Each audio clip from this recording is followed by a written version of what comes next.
Recorded Books Incorporated presents an unabridged recording of Death of a Charming Man by M.C. Beaton, narrated by Davina Porter. This work, copyrighted 1994 by M.C. Beaton, is recorded by arrangement with Warner Books. This recording is copyrighted 1997 by Recorded Books Incorporated. Single, wealthy, and terribly attractive, newcomer Peter Hind has thrown the middle-aged matrons of Drim into a flutter, and put their men, dour Highlanders whose feelings run deep, on a slow burn. Constable Hamish Macbeth, the region's one-man police department, has an uneasy feeling that this seemingly charming young man likes to stir up trouble. But he never imagined things could get so out of control. Soon seething emotions have turned the sleepy village into a hotbed of threats, violence, domestic rows, and murder. And now, Death of a Charming Man. Chapter 1. The first blast of the trumpet against the monstrous regiment of women. John Knox. Hamish Macbeth opened the curtains of his bedroom window, scratched his chest lazily, and looked out at the loch. It was a bleached sort of day, the high, milky white cloud with the sun behind it, draining colour from the loch, from the surrounding hills, as if the village of Loch Dhu were in some art film, changing from colour to black and white. He opened the window, and a gust of warm, damp air blew in, along with a cloud of stinging midges, those Highland mosquitoes. He slammed the window again, and turned and looked at his rumpled bed. There had been no crime for months, no villains to engage the attentions of Police Sergeant Macbeth. There was, therefore, no reason why he couldn't crawl back into that bed and dream another hour away. And then he heard it. Faint sounds of scrubbing from the kitchen. Priscilla. The sweetness of his unofficial engagement to Priscilla Halberton Smythe, daughter of a local hotelier and landowner, was fast fading.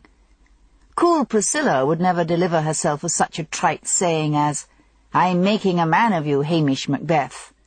But that, thought Hamish gloomily, was what she was trying to do. He didn't want to be made a man of. He wanted to slouch around the village, gossiping, poaching, and freeloading, as he had always done in the tranquil days before his engagement. There came a grinding of wheels outside, the slamming of doors, and then Priscilla's voice. "Oh, good! Bring it right in here." Bring what? He opened the bedroom door and ambled into the kitchen. Where his wood-burning stove had stood, there was a blank space. Two men in uniforms of the hydroelectric board were carrying in a gleaming new electric cooker. "What's this?" demanded Hamish sharply. Priscilla flashed him a smile. "Oh, Hamish, you lazy thing. It was to be a surprise. I've got rid of that nasty old cooker of yours and bought a new electric one. Surprise!" Hampered by Highland politeness, Hamish stifled his cry that he wanted his old stove back and mumbled, "Thank you. You shouldn't have done it." "Miss Halberton Smythe," boomed a voice from the doorway, and in lumbered the tweedy figure of Mrs. Wellington, the minister's wife. "I came to see the new cooker," she said. "My, isn't that grand? You're a lucky man, Hamish Macbeth." Hamish gave a smile which was more like a rictus, and backed off. "Aye, just grand. If you ladies will excuse me, I'll wash and shave." He went into the newly painted bathroom and looked bleakly at the shower unit over the bath. "Much more hygienic, Hamish. You spend too much time wallowing in the bath," echoed Priscilla's voice in his head. He washed and shaved at the hand basin, taking a childish pleasure in deciding to have neither shower nor bath. He went back to the bedroom and put on his regulation shirt and trousers and cap. Then he opened the bedroom window and climbed out, feeling a guilty sense of freedom.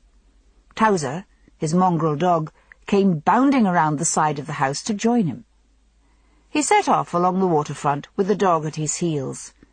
He had forgotten his stick of repellent, but was reluctant to go back and fetch it, so he went into Patel's, the general store, and bought a stick.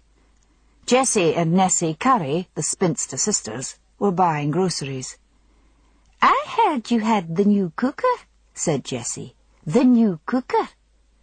She had an irritating habit of repeating everything.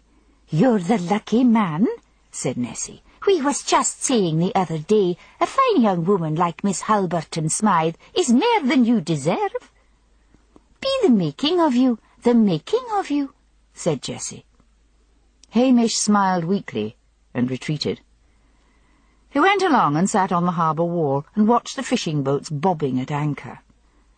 There was something about him, he decided, pushing back his cap and scratching his red hair, which brought out the cleaning beast in people. He had successfully rid himself of Willie Lamont, his police constable, now working at the Italian restaurant, after Willie had nearly driven him mad with his cleaning. The first few heady days of his unofficial engagement to Priscilla hadn't lasted very long. At first, it seemed right that she should start to reorganize the police station, considering she was going to live there. It had to be admitted that the station did need a good clean. But every day. And then she had decided he wasn't eating properly, and to Hamish's mind, nourishing meals meant boring meals, and the more nourishing meals he received from Priscilla's fair hands, the more he thought of going down to Inverness for the day and stuffing himself with junk food. He felt disloyal, but he couldn't also help feeling rather wistful as he remembered the days when his life had been his own. He remembered reading a letter in an agony column from a distressed housewife, in which she had complained her husband didn't give her enough space, and he had thought then, cynically, that the woman had little to complain about. Now he knew what she felt. For not only was Priscilla always underfoot, banging pots and pans, but the ladies of the village had taken to calling, and the police station was full of the sound of female voices, all praising Priscilla's improvements. He was sure the police station would be full of them for the rest of the day. A new electric cooker in Lochdu was the equivalent of a guest appearance by Madonna anywhere else. He slid down off the wall and headed back along the waterfront and up out of the village with Towser loping at his heels. Hamish had decided to go to the Tommel Castle Hotel, now run by Priscilla's father, to see if Mr. Johnson, the manager, would give him a cup of coffee. Priscilla's home seemed to be the one place these days where he was sure he wouldn't run into her. Mr. Johnson was in his office. He smiled when he saw Hamish, and nodded towards the coffee percolator in the corner. "Help yourself, Hamish. It's a long time since you've come mooching around. Where's Priscilla?" "Herself has just brought me the new cooker," said Hamish over his shoulder, as he poured a mug of coffee. Mr. Johnson knew of old that Hamish's accent became more sibilant when the police sergeant was upset. "Oh, aye," said the hotel manager, eyeing the rigidity of Hamish's thin back. "Well, that's marriage for you. Nothing like the ladies for getting life sorted out." "I'm a lucky man," said Hamish repressively. He never discussed Priscilla with anyone. He often wondered if there was anyone he could discuss her with, even if he had wanted to. Everyone, particularly his own mother, kept telling him how lucky he was. "You might not be seeing so much of her in the next week or two," said Mr. Johnson. "And why is that?" Hamish sat down on the opposite side of the desk and sipped his coffee. "Hotel's going to be full up. The maids keep going off work with one excuse or the other, so you won't be seeing much of her, like I said. You need a crime to keep you going." "I don't get bored," said Hamish mildly. "I'm not looking for the crime to keep me amused." The hotel manager looked at the tall, gangling policeman with affection. "I often wondered why you ever bothered to join the police force, Hamish. Why not just be a Highland layabout, draw the dole, pooch a bit?" "Oh, the police suits me just fine." Also, if I had the big crime here again, they might send me an assistant, and I could not be doing with being scrubbed out of house and home. So what are you doing here when you ought to be with your sweetie? A rare hand with a scrubbing brush is our Priscilla, talking about being scrubbed out. Hamish looked at him blankly, and Mr. Johnson suddenly felt he had been impertinent. "Well, I've a wee bit of gossip for you," he said hurriedly. "Drim is on your beat, isn't it?" "Aye, but nothing's ever happened there, and never will. It must be the dullest place in the British Isles." "Oh, but something has happened. Beauty's come to Drim, and it ain't a lassie, but a fellow. Folks say he's just like a film star." "What brings him to a place like Drim?" "God knows. Just strolled into the village one day, bought a wee bit of a croft house and started doing it up. Posh chap. English." "Oh, one of them." "Aye, he'll play at being a villager for a bit and talk about the simple life, and then one winter up here will send him packing." "The winters aren't so bad." "I am not talking about the weather, Hamish. I'm talking about that shut-down feeling that happens up here in the winter, where you sit and think the rest of the world has gone off somewhere to have a party, leaving you alone in a black wilderness." "I don't feel like that." "No? Well, I suppose it's because I'm from the city," said Mr. Johnson, who came from Glasgow. "I might take a look over at Drim and pay a visit to this fellow," said Hamish. "Any chance of borrowing one of the hotel cars?" "What's happened to the police Land Rover?" Hamish shifted awkwardly. "It's down at the police station. I walked here. Just wanted to save myself the walk back." "Well, if you're not going to have it away too long," said Mr. Johnson, stopping himself in time from pointing out that when Hamish returned the car, he would still have to walk back to Loch Dhu. He opened the desk drawer and fished out a set of car keys. "Take the Volvo, but don't keep it out all day. The new guests will be arriving. I'll just give Priscilla a ring and tell her she'd better be here to welcome them." Hamish took the keys and strolled off. As he drove out on the road to Drim, he felt as if he were on holiday, as if he were driving away from the monstrous regiment of women, the rule of women, as John Knox had meant, the one particular woman in his life who was hell-bent on making a successful man of him.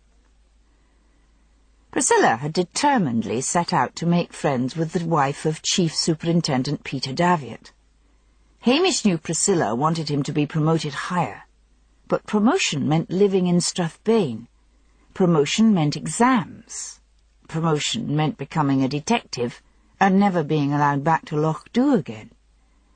He shoved his worried thoughts firmly to the back of his mind. The wind was rising and tearing the milky clouds into ragged wisps. The sun shone fitfully down. The heather blazed purple along the flanks of the mountains, and as he gained the crest of a hill, he looked down across a breathtaking expanse of mountain and moorland, with the tarns of Sutherland gleaming sapphire blue among the heather, where the clumsy grouse stumbled, flapped, and rose before the swift feet of a herd of deer. He concentrated his mind on wondering what had brought this Adonis to a place like Drim. Drim was a peculiar place at the end of a thin sea loch, on a flat piece of land surrounded by towering black mountains. The loch itself was black, a corridor of a loch between the high walls of the mountains, where little grew among the scree and black rock, but stunted bushes. The only access to Drim, unless one was foolhardy enough to brave a trip by sea, was by a narrow one-track road over the hills from the east.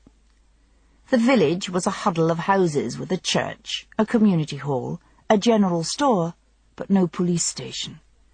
The village was policed from Loch Dhu by Hamish Macbeth, although the villagers hardly ever saw him. There had never been any crime in Drim, not even drunkenness, for there was no pub, and no alcohol for sale. He parked the car and went into the general store run by a giant of a man called Jock Kennedy. "Hamish," said Jock, "haven't seen you in ages. What is bringing you to us?" "Just curiosity," said Hamish. "I hear you've got an incomer." "Oh, aye. Peter Hind. Nice young man. Bought that old croft house of Geordie Black's up above the village. Putting in his own drains. Old Geordie just used a hut out the back for a toilet, and there wasn't a bathroom. Old Geordie not believing in washing all over, except for funerals and weddings." "Geordie's dead, then?" "Aye. Died 6 months ago, and his daughter sold the house. She was as surprised as anyone, I am telling you, when this young fellow offered her the money for it. She thought it would be lying there until it fell to bits."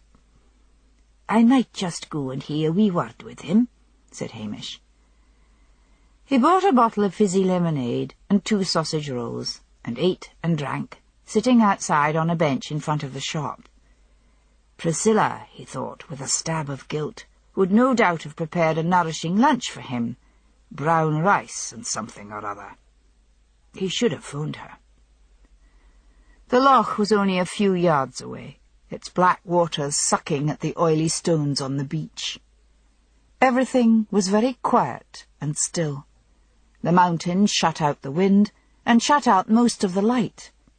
A grim, sad place. What on earth was a beautiful young Englishman doing here? The village consisted of several cottages grouped about the store. It was a Highland village that time had forgotten. The only new building was the ugly square community hall, with its tin roof, its walls painted acid sulphurous yellow. Behind the hall was the church, a small stone building with a Celtic cross at one end of the roof and an iron bell at the other. Hamish realized with surprise that although he knew Jock Kennedy, he hardly knew anyone else in this odd village to speak to. He rose and stretched, and gave the last of one of his sausage rolls to Towser, and then set out for Peter Hind's cottage. He heard the sounds of pick on rock as he approached. It was an ugly little grey cottage with a corrugated iron roof. A new fence had been put around a weedy garden where no flowers grew. He walked round the cottage towards the sound of the pick, and there, down a trench, working industriously, stripped to the waist, was the most beautiful man Hamish had ever seen. He stopped his work, put down the pick, scrambled nimbly out of the trench, and stood looking at Hamish, his hands on his hips. Peter Hind was about 5 feet 10 inches in height. His face and body were lightly tanned a golden brown. His figure was slim and well-muscled. He had golden hair which curled on his head like a cap. He had high cheekbones and golden brown eyes framed with thick lashes. His mouth was firm and well-shaped, and his neck was the kind of neck that classical sculptors dream about. "Hello," he said. "Is this visit official?" "No," said Hamish. "Just a friendly call." Peter smiled suddenly, and Hamish blinked as though before a sudden burst of sunlight. That smile illuminated the young man's face with a radiance. "You'd better come indoors," said Peter, "and have something. Tea or coffee?" "Coffee would be just fine," said Hamish, feeling suddenly shy. Peter took a checked shirt off a nail on the fence and put it on. His accent was light, pleasant, upper class, but totally without drawl or affectation. Hamish followed him into the house, ducking his head as he did so, for the doorway was low. The cottage was in the usual old-fashioned croft house pattern, living room with a fire for cooking on to one side, and parlour to the other. Peter had transformed the living room into a sort of temporary kitchen, with a counter along one side with shelves containing dishes and pots and pans above it. In the centre of the room was a scrubbed kitchen table, surrounded by high-backed chairs. Peter put a kettle on a camping stove at the edge of the table. "I used that old kettle on the chain over the fire when I first arrived," he said with a grin, "but it took ages to boil. The peat around here doesn't give out much heat. Milk and sugar?" "Just black," said Hamish, beginning to feel more at ease. "I'm building a kitchen at the back," said Peter, taking down 2 mugs. "What are you doing in the garden?" asked Hamish. "Digging drains and a cesspool. I plan to have a flushing toilet and a bathroom. You've no idea what it's like when you want to pee in the middle of the night and have to go out to that hut in the garden." "You might find it difficult to get help," said Hamish. "The locals can be a bit standoffish." Peter looked surprised. "On the contrary, I've had more offers of help than I can cope with. People are very kind. I didn't know we had a policeman." "You don't. I'm over at Loch Dhu. This is part of my beat." "Much crime?" "Very quiet, I'm glad to say." "Macbeth. Macbeth. That rings a bell. Oh, I know. You've been involved in some murder cases up here." "Yes, but I'm hoping never to be involved in another. Thank you for the coffee." Peter sat down opposite Hamish and stretched like a cat. A good thing there were no young women in Drim, thought Hamish, with this heartbreaker around. "Do you plan to stay here?" he asked curiously. "Yes. Why not?" "But you're a young man. There's nothing for you here." "On the contrary, I think I've found what I'm looking for." "That being?" There was a slight hesitation. Hamish shivered suddenly. "Tranquility," said Peter vaguely. "Building things. Working with my hands." Hamish finished his coffee and got up to leave. "Come again," said Peter. And again there was that blinding smile. Hamish smiled back. "Aye, I will that. And maybe next time I'll give you a hand." Hamish walked away from the cottage, still smiling, but as he reached the car parked in the village, his smile faded. He gave himself a little shake. There was no doubt that Peter Hind possessed great charm. But out of his orbit, Hamish found himself almost disliking the man, almost afraid of him, and wondered why. With a little sigh, he opened the passenger door for Towser to leap in before getting into the driver's seat. His spirits lifted when he drove up the hill out of Drim and into the sunshine. There was no need to go back to Drim for some time. No need at all. He parked the hotel car in the forecourt of Tommel Castle, and then walked into the hotel and handed the keys to Mr. Johnson. "Priscilla's back," said the hotel manager. "Will I let her know you're here?" No, said Hamish. "I've got my chores to do. I'll phone her later." He hurried off. 5 minutes later, Priscilla walked into the hotel office. "Someone told me they'd seen Hamish and Towser walking off," she said. "Aye, he said he couldn't wait. He had chores to do." "I wonder what those could be," said Priscilla cynically. "All he's got to do is put the dinner I left him in his new oven." "Did he tell you about the electric cooker?" "Yes, he did mention it." "Did you ask him if he wanted a new cooker?" "No. Why?" "There was no reason to. That old stove was a disgrace." "I think he liked it," said Mr. Johnson cautiously. "Cosy in the winter." "He's got central heating now." "Aye, but there's nothing like a real fire. You won't change Hamish, Priscilla."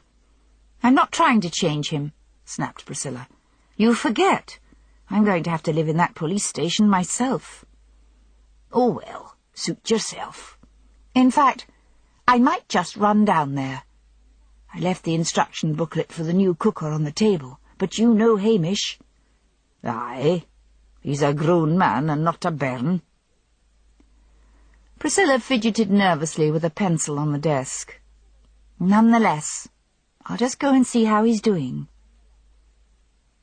Mr. Johnson shook his head sadly after she had left. It was as if the usually cool and calm Priscilla had taken up a cause, and that cause was the advancement of Hamish Macbeth. Priscilla pulled up outside the police station. Dr. Brodie was walking past and raised his cap. The doctor was one of the few people in the village opposed to the forthcoming marriage of Hamish Macbeth and Priscilla Halberton Smythe. He saw over Priscilla's shoulder as she got out of her car the approaching figure of Hamish at the far end of the waterfront. Priscilla must have passed him on the road without seeing him. "If you're looking for Hamish," said Dr. Brodie, "he's gone off to see Angus MacDonald. That old fraud. He's been feeling poorly." Priscilla opened her car door again. "I may as well rescue him before Angus pretends to tell his future." She drove off, swinging the car round. "That was childish of me," thought the doctor.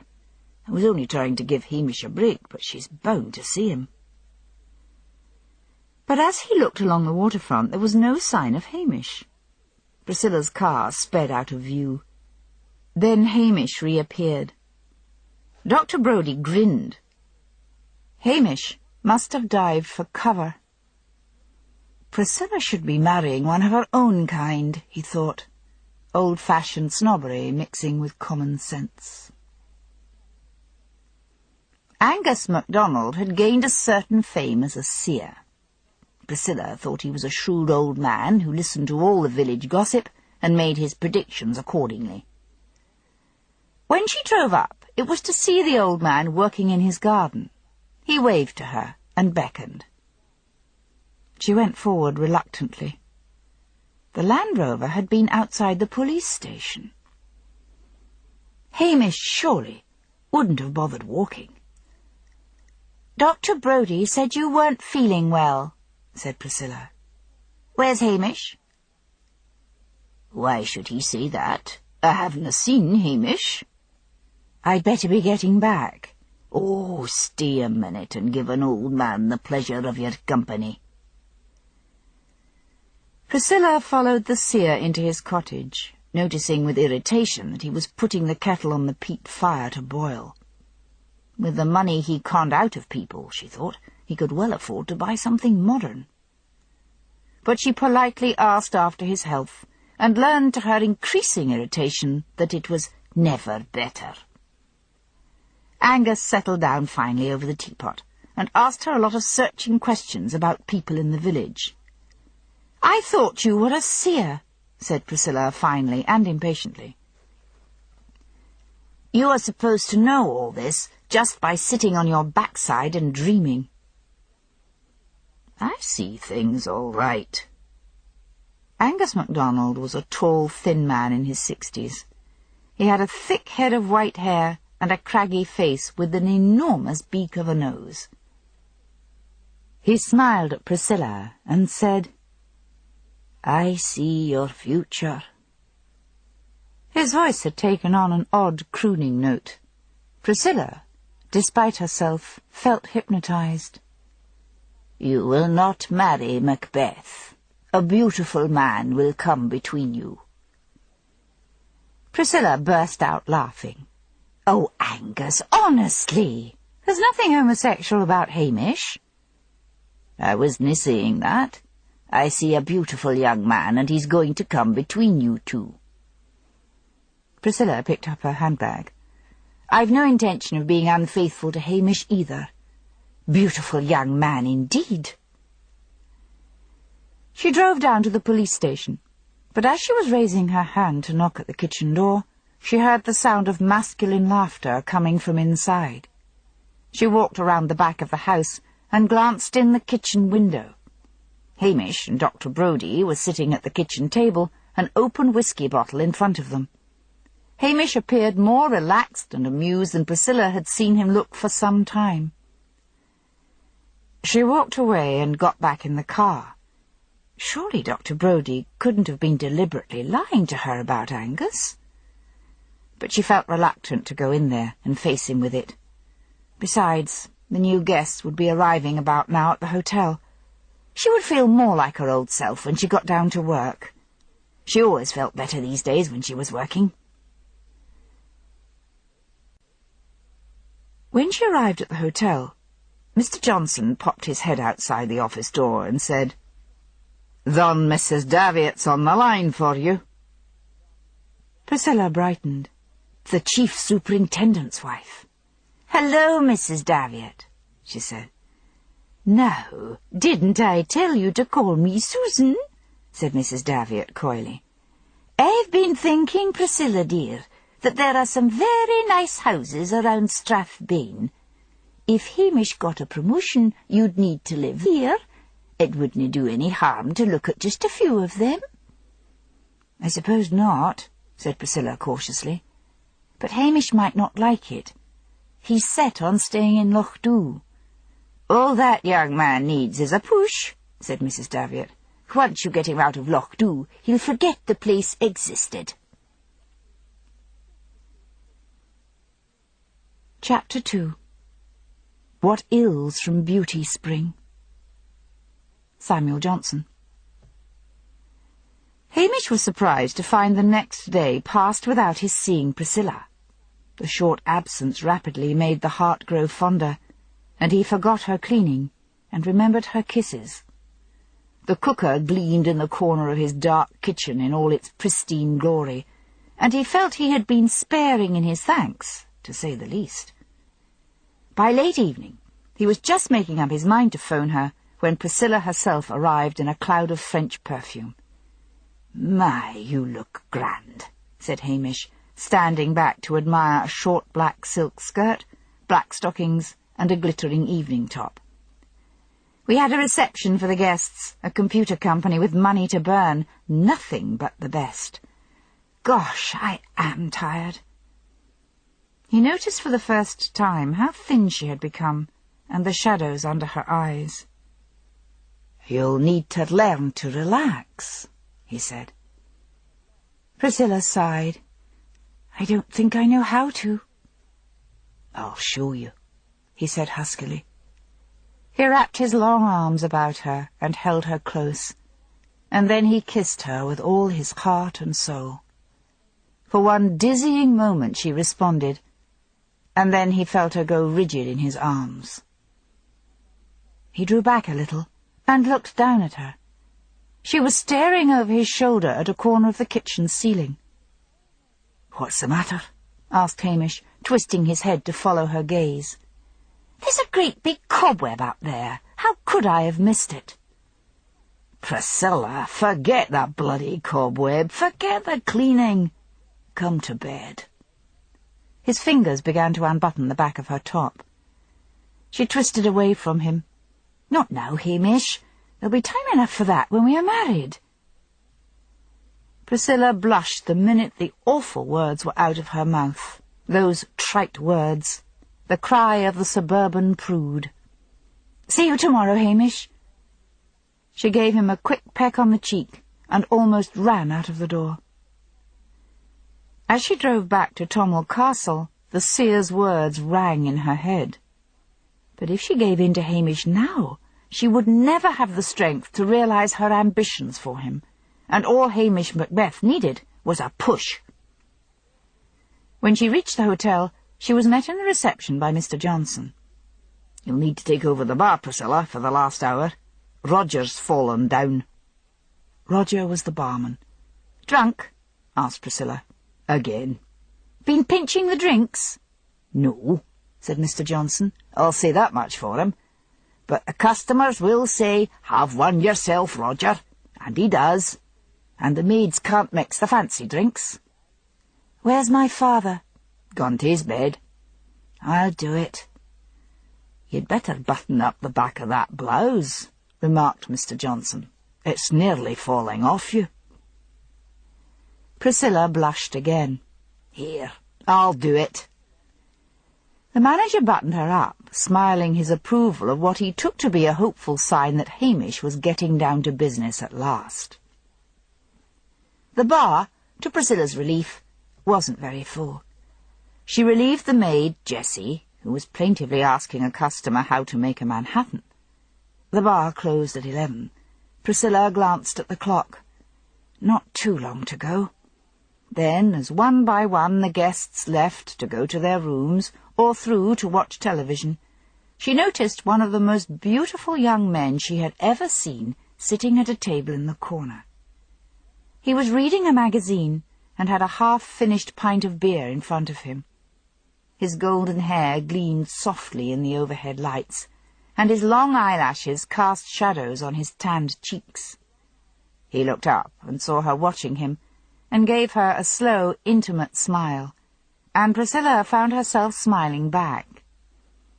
Another customer came up, and she forgot about the beautiful young man for the moment, but just before closing time he came up to the bar and said, "Have I time for another?" "Just," said Priscilla. "Another pint?" "I'll have a whiskey to see me on my way." "Make sure you're not over the limit," said Priscilla, holding a glass under the optic. "The police can be quite strict." "I shouldn't think Hamish Macbeth would be too strict about anything," came his voice from behind her. She felt a sudden superstitious stab of fear. Was this Angus's beautiful young man? But she turned around and, putting the glass on the bar, said, "So you know our local copper?" "He paid a call on me. I live in Drim." "Do you have relatives there?" He paid for his drink. "No. I just wandered in one day and stayed. What about you?" "My parents run this hotel." "Poor you. Hard work, I should think. Ever get a night off?"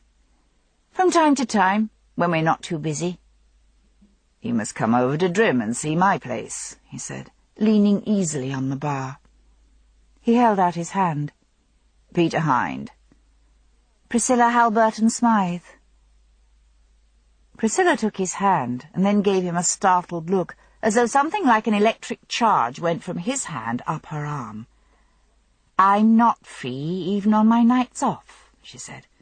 "I'm engaged to be married, and that takes up my time." "Who's the lucky man?" "Hamish Macbeth." He stood back a little and surveyed the cool and sophisticated Priscilla from the top of her smooth blonde head to the expensive French evening top, which was as much as he could see of her behind the bar. "Well, well, well," he said. "You amaze me." Priscilla gave herself a mental shake. Peter Hind was talking to her as if he had known her for a long time, not so much by his words as by his manner, which seemed to be creating a heady atmosphere of intimacy. To her relief, another customer came up, and Peter took his whiskey and retreated to his corner. He stayed in the bar until she closed it down and pulled the grill over it. He looked about to speak to her again, but she quickly left the bar and went to see Mr. Johnson. She experienced the same feeling as Hamish had had, that once she was out of Peter's magic orbit, she found she neither liked him nor trusted him.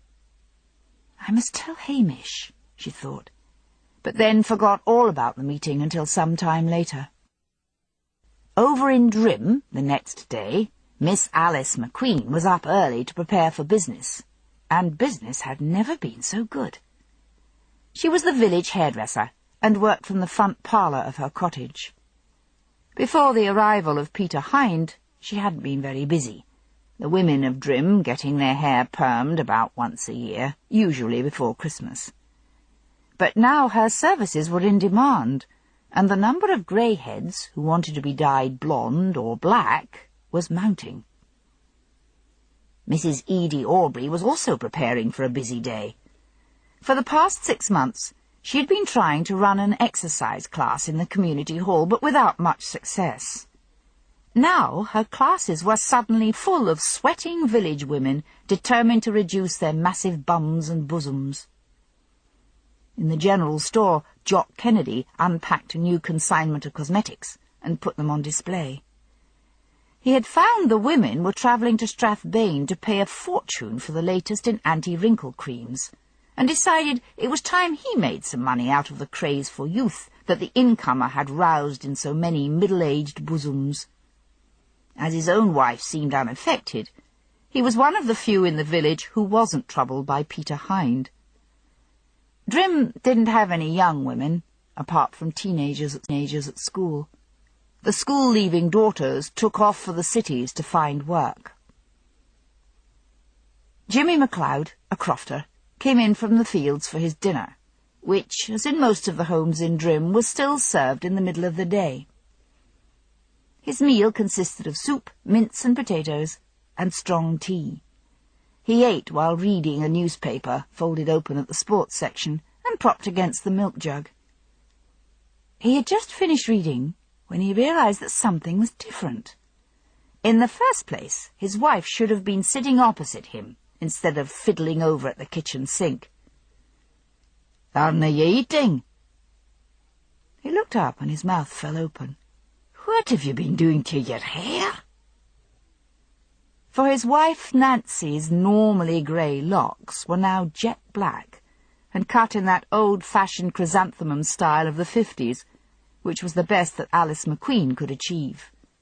Not only that, but Nancy's normally high colour was hidden under a mask of foundation cream and powder, and her lips were painted scarlet. She patted her hair with a nervous hand. "Got tired of looking old?" she said. She turned back to the sink and began to clatter the dishes with unnecessary energy. "You look daft," he said with scorn, "and that muck on your face makes you look like a hooker." "And what would you know about hookers, wee man? Mere of your lip and I'll take my belt to you." She turned round slowly and lifted up the bread knife. "Just you try," she said softly. "Hey, I'm out of here till you come to your senses," he said. He was a small, wiry man with rounded shoulders and a crab-like walk. He scuttled out the door. For the first time, he regretted the fact that Drim was a dry village. He felt he could do with a large whisky. He headed out to the fields. His neighbour, Andrew King, hailed him. "Looking a bit grim, Jimmy." "Women," growled Jimmy, walking up to him. "My Nancy's got her face painted like a tart, and she's dyed her hair black." "Aye, and she threatened me with a bread knife. What's the world coming to?" "You've nothing to worry about," said Andrew, an older crofter whose nutcracker face was seamed and wrinkled. "I remember when my Jeannie went daft. Do you know what it was?" "No, that I don't." "It's the men's pause." "The what?" "The men's pause. The change. Drives the women fair daft, that it does. I talked to the doctor about Jeannie, and he said just ignore it and it'll go away, and so it did." Andrew fished in the capacious pocket of his coat and produced a half bottle of whisky. "Like a pull?" "Man, I would that, but don't let the minister see us." Drim's minister, Mr. Callum Duncan, was putting the finishing touches to his sermon. He gave a sigh of satisfaction. He would now have free time to write to his son in Edinburgh and his daughter in London. "I'm just going to write to Agnes and Dermot," he said to his wife, who was sitting sewing by the window. "Do you want to add a note?" "I wrote to them both yesterday," said his wife Annie. "Well, you'd better tell me what you told them so I don't repeat the gossip." The minister rose and stretched. He was a slight man with thinning grey hair, grey eyes, and a trap of a mouth. Annie had begun recently to hate that mouth, which always seemed to be clamped shut in disapproval. A shaft of sunlight shone in at the window and lit up Annie's hair. The minister stared at his wife. "What have you been doing to your hair?" "I put a red rinse on it," she said calmly. "Jock has some new stuff. It washes out." "What's up with brown hair?" he demanded crossly. He had always considered his wife's thick brown hair her one beauty. "I got tired of it," she said with a little sigh. "Don't make a fuss about trivia, Callum. It wearies me." And she went on sewing. Harry Baxter drove his battered old truck down the winding road to Drim. He was a fisherman. There had been a bad weather forecast, and so the fishing boat at Loch Dhu that he worked on had decided not to put out to sea. He was chewing peppermints because he had spent part of the morning in the Loch Dhu bar, and like most of the men in Drim, he liked to maintain the fiction that he never touched liquor.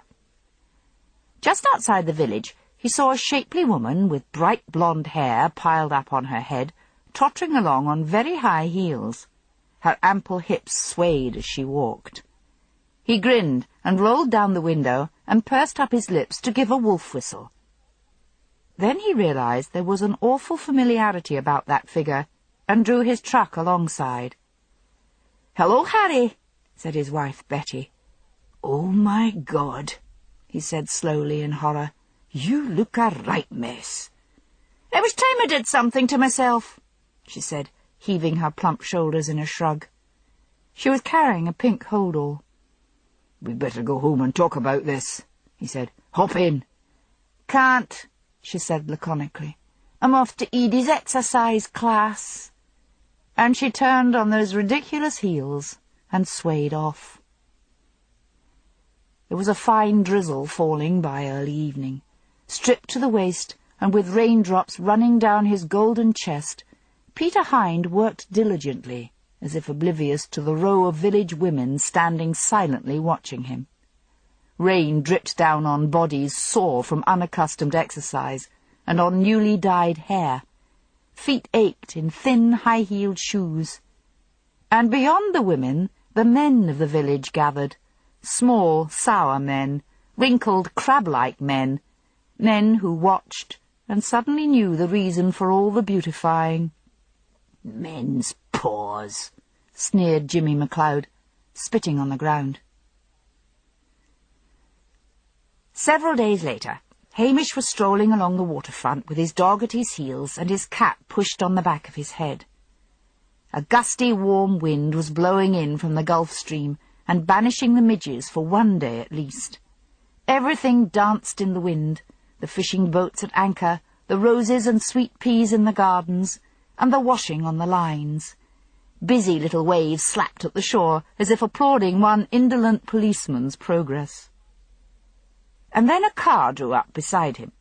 Hamish smiled down, and then his face took on a guarded, cautious look. For the driver was Susan Daviot, wife of his chief superintendent.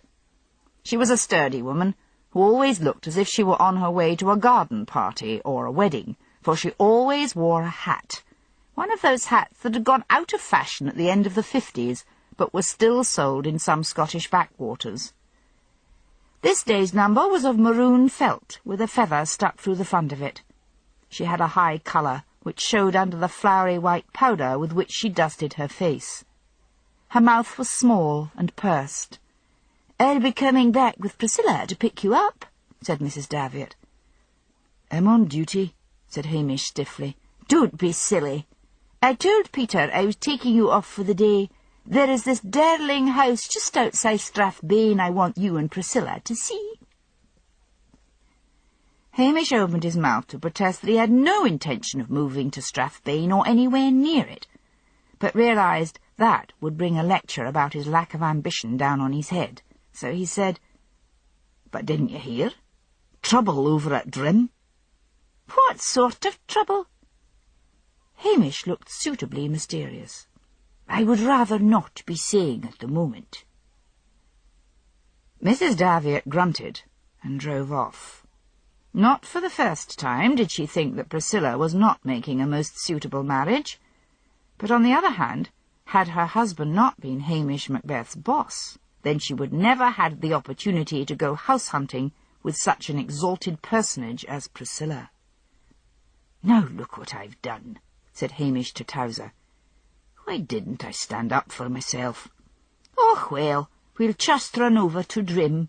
A grand day for it." He walked back to the police station, lifted Towser, who was as lazy as his master, and wouldn't jump, into the back of the Land Rover, and drove off.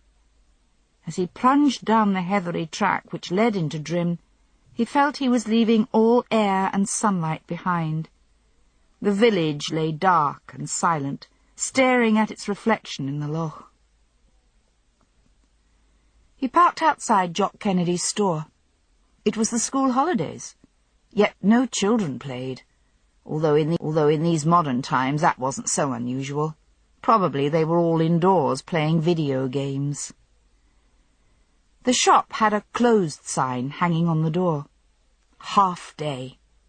He thought that they were all truly spoiled over in Loch Dhu since Patel had taken over the store there.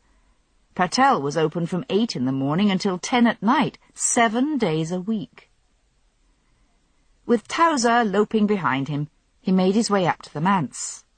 The minister would surely be good for a cup of tea. The manse was a square Victorian building built beside the loch, with a depressing garden of weedy grass and rhododendrons. It had been built in the days when ministers had large families, and Hamish guessed was probably full of unused rooms. He went round to the kitchen door and knocked. After some minutes, the minister's wife, Annie Duncan, answered the door. She was a slight woman with good, well-spaced features and long brown hair highlighted with red. "Has anything happened?" she asked, staring anxiously at Hamish's uniform. "No, I was on my beat, and I thought I would pay my respects," said Hamish. She hesitated. "Callum, my husband, is out on his rounds at the moment. Perhaps you'd like a cup of coffee?" "That would be grand." She looked for a moment as if she wished he had refused, and then turned away, leaving him to follow. He found himself in a large stone-flagged kitchen. The room was dark and felt cold, even on this summer's day. It seemed to exude an aura of Victorian kitchen slavery. A huge dresser dominated one wall, full of blue and white plates and those giant tureens and serving dishes of the last century. She spooned coffee out of a jar into a jug, took an already boiling kettle off the Aga cooker, and filled the jug. "I'll leave this to settle for a moment," said Annie. "Sit down, Mr. Macbeth." "From Loch Dhu?" "The same." "So what brings you here?" "As I said, Drim is on my beat. It's not as if anything has happened." "Nothing ever happens in Drim." "Except for your newcomer, Peter Hind. I've met him." For one moment her face blazed with an inner radiance in the dark kitchen, and then her habitual shuttered look closed down on it.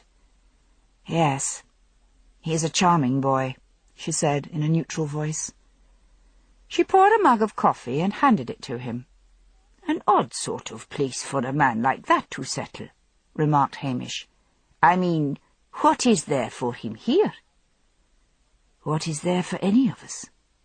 "I mean," pursued Hamish, "the north of Scotland is home to us, but it's a cut-off sort of place, and there's no place on the mainland more cut off than Drim. At least in Loch Dhu we get the tourists." She clasped her thin fingers around the cup as if for warmth, and held the cup to her chest. "I'm not from here," she said. "I'm from London." "And how long have you been in Drim?" "For 25 years, she said. She made it sound like a prison sentence. "I met Callum when I was on holiday in Edinburgh. We got married. At first it seemed so romantic. I read all those Jacobite novels, Bonnie Prince Charlie and all that. I read up on the clan histories. The children came, and that took up time. Now they are grown up and gone, and there is just Callum and me and Drim." Hamish shifted uneasily, wanting to escape. He had once visited someone in prison in Inverness. He experienced again the same suffocating feeling and desire to escape as he had had then. He drained his cup. "Aye, well, that was the grand cup of coffee, Mrs. Duncan. I'll be on my way." She gave him a controlled little smile. "Call in any time you're passing," she said. Hamish made his way out and took in great lungfuls of air. Towser, who'd been left in the garden, wagged his tail lazily. "Since we're here," said Hamish to the dog, "we may as well look in on Jimmy MacLeod." He didn't know the crofter very well, but he was strangely reluctant to call on Peter Hind again, and reluctant to return so soon to Loch Dhu, where he still might be scooped up by Mrs. Daviot and Priscilla to go house-hunting. He wandered in the direction of the croft, which lay just outside the village. Damp sheep cropped steadily at the wet grass. The ground in Drim always seemed to be wet underfoot. He could see Jimmy 2 fields away, hammering in a fence-post. He made his way across to him. "What's up?" cried Jimmy in alarm as he approached. The residents of Loch Dhu automatically supposed, and rightly, when Hamish arrived on their doorsteps, that he was on a mooching raid. But to the residents of Drim, the sight of a policeman still meant bad news. "Nothing," said Hamish, walking up to him. "I should come to Drim mair often than you'd all get used to me. I feel like the angel of death." Jimmy gave the fence-post another vicious slam with the sledgehammer. "Fancy a bit of dinner? Nancy, I cooks enough for a regiment." "That's very kind of you," said Hamish, falling into step beside the crofter. "Anything happening in Drim?" "Nothing," said Jimmy curtly. They walked on in silence until they reached the low croft house. Hamish followed him into the kitchen. "I've brought a visitor, Nancy," said Jimmy. "Manage another dinner?" "Aye," she said curtly, and threw another mackerel on the frying-pan. "If you don't mind," said Hamish to her back, "I would like a bowl of water for my dog." She reached out and seized a bowl from the drying-rack and slammed it down in front of him. "Help yourself." Hamish filled the bowl with water and put it down in front of Towser. The tension in the kitchen between the married couple seemed to crackle in the air. "Sit yourself down," ordered Jimmy, and so Hamish sat down, wishing he hadn't accepted the crofter's invitation. Jimmy stared at the centre of the table. The mackerel hissed in the pan. As if sensing the atmosphere, Towser gave a heavy sigh and lay down with his head on his paws. Nancy slammed plates of food down in front of Hamish and Jimmy and said, "I'm off." "You'll stay right where you are, woman," growled Jimmy. She tossed her dyed black hair and went out of the room. Jimmy picked at his mackerel and then threw down his knife and fork and went out. Hamish could hear him mounting the stairs to where he supposed the bedrooms lay under the roof. He tried not to listen, but they were shouting at each other. "You're making a fool of yourself with a fellow half your age, you silly old biddy." "Get stuffed," came Nancy's reply. "You dinna own me." "I've had enough. Hear this, Nancy MacLeod, if you don't come to your senses, I'll murder that English bastard." "Ah, get out of my way, you wee ferret, or I'll murder you." There came the sound of a blow, followed by a cry, and then the deafening crack of a slap, and Nancy's voice shouting shrilly, "Take that, bastard, and never lay the hand on me again." Hamish half rose in his seat. He hated domestics, as marital fights were called in the police. But he heard Jimmy clattering down the stairs, and sat down again quickly. Jimmy came in, one cheek bright red. He sat down and picked up his knife and fork, his calloused hands trembling. Then he threw them down, began to cry. "There now," said Hamish, standing up and going round to put a comforting hand on his shoulder. "There now. I'll kill that English bastard, that I will," sobbed Jimmy. "He's bringing grief to us all. The women have all gone fair daft." "Is he doing anything to encourage the women?" asked Hamish. "Just smiles and kisses them like a Frenchie, smarms all over them." "I'll maybe be haying a wee word with him," said Hamish. He saw a whisky bottle on the kitchen counter and went over and poured a glassful. "Get that down, you." "Never had the drink in the hoose except at Hogmanay," said Jimmy, "until this happened." The kitchen door opened and Nancy stood there.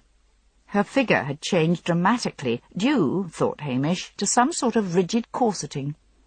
Her face was highly made up. Her eyes reflected a mixture of wariness and defiance. "I'm off," she said, and slammed out.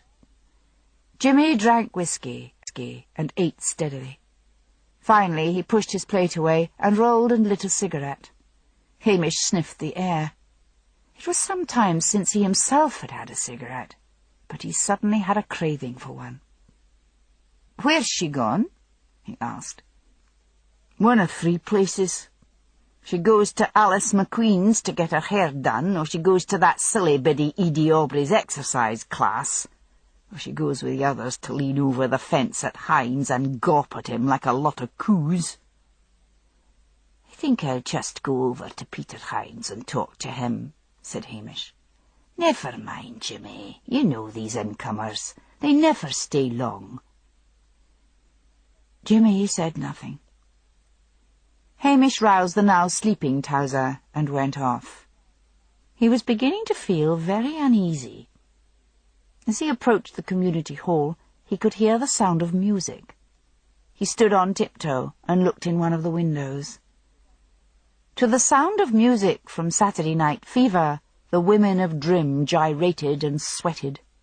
Great bosoms bobbed and heaved, and massive backsides hung low over thick thighs. In front of the class was a thin woman in glasses, as thin and flat-chested as her pupils were fat and broad. But there was no sign of Nancy. He walked on and made his way to Peter Hines. Peter was down in the trench with his pickaxe. Above him stood Nancy with that awful dead black hair of hers and her old-fashioned stiletto heels sinking into the earth. "Since you're that busy, I'll be off," he heard Nancy say mournfully. Peter leapt out of the trench. He smiled down at her with that blinding smile of his. "Come later," he said, "when I'm not so busy." And then he kissed her on both cheeks, very warmly, each kiss close to either side of the nose. Nancy stared up at him, doting, almost sagging in his arms. "Fine day," said Hamish in a loud voice. Peter smiled. Nancy gave Hamish a look of pure loathing before tottering off. "Is this a social call?" asked Peter. "No," said Hamish curtly. Peter looked amused.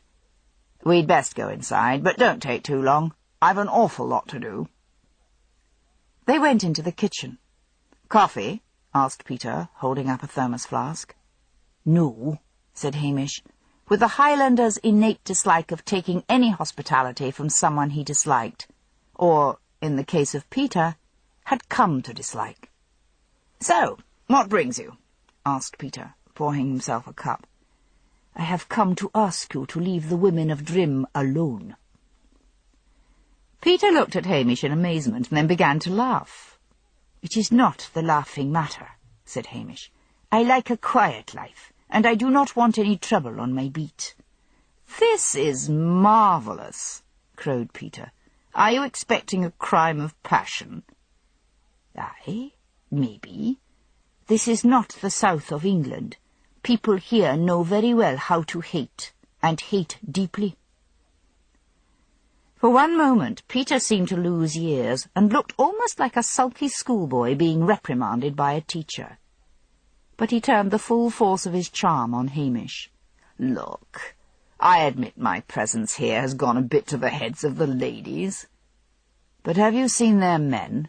Believe me, in a few weeks the novelty will wear off, and they'll no more notice me than one of their sheep." "They'll lose interest, all right, just as long as you do not continue to feed it." Hamish went doggedly on, although Peter was beginning to make him feel silly. "You're worrying about nothing. Just try to be as friendly with the men as you are with the women." "Be reasonable." "That's a bit difficult. They didn't want to know me from the beginning. All the offers of help came from the women." "Try. It's a pity there isn't a pub here." Peter grinned. "Oh, but there is." "Where?" at the back of Jock Kennedy's after closing time. The minister frowns on all alcohol, and I would guess he's about the only person in Drim who doesn't know of its existence." Hamish stood up. "Go carefully. The Highland temperament can be dangerous." He walked back down to the village. If Jock Kennedy was running a pub without a licence, then it was his job to put a stop to it. But as he looked around the darkness of Drim, he decided to leave it to another day. The men needed their comforts. He climbed into the Land Rover and sat back and thought about Peter Hind, and then decided that Jimmy MacLeod's distress had made him take the whole situation too seriously. One of the men would pick a fight with Peter sooner or later and give him a nasty time of it, and then the Englishman would leave. He closed his eyes, planning to have about 10 minutes' nap before going back to Loch Dhu, lulled by the beat, beat, beat of the music from the community hall. And then, just as his eyes were closing, he saw something that made him open them wide. Peter Hind was strolling towards the community centre. Hamish slowly climbed down from the car and made his way to the hall and looked in the window just as Peter Hind strolled inside. What a fluttering and cackling and fuss! It was just, he thought gloomily, like watching a rooster strut into the farmyard among the hens. Edie Aubrey switched off the music and fluttered up to Peter, who kissed her warmly on the cheek. Hamish turned away in disgust. Over Edie's thin shoulder, Peter saw the policeman's cap disappearing from sight. "Do you want to stay and watch my little class?" asked Edie. Peter turned and smiled at all the women. The door opened, and Nancy MacLeod came in, her eyes flashing this way and that. "No, I'd better get on with my work," he said. "I was just passing and thought I'd drop in to say hello. That's a new outfit, isn't it, Edie? Pink suits you." Edie smiled at him mistily, feeling the money spent in Strathbane at the sports shop had been worth every penny. When he looked at her like that, she felt like Jane Fonda. Peter made his way to the door, a hug here, a kiss there, ending up with Nancy. "I've kissed you already," he teased, and slid past her to the door. Nancy stared after him with a lost look in her eyes. Peter went back to his cottage highly pleased. He was glad Hamish had seen him. But Hamish needed to be punished. He flicked through the Highlands and Islands telephone directory until he found the Tommel Castle Hotel. He began to dial the number. "I don't remember you," said Priscilla. "I was in the other night," said Peter, "just before closing time. You warned me not to drink too much." "Oh, yes. I remember you now." "Look, I feel like a decent meal, and I've heard that Italian restaurant in Loch Dhu is pretty good. Like to join me for dinner?" "It's very kind of you, but—" "I saw Hamish in Drim this afternoon. Looks like he's going to be here all day." "What's he doing there?"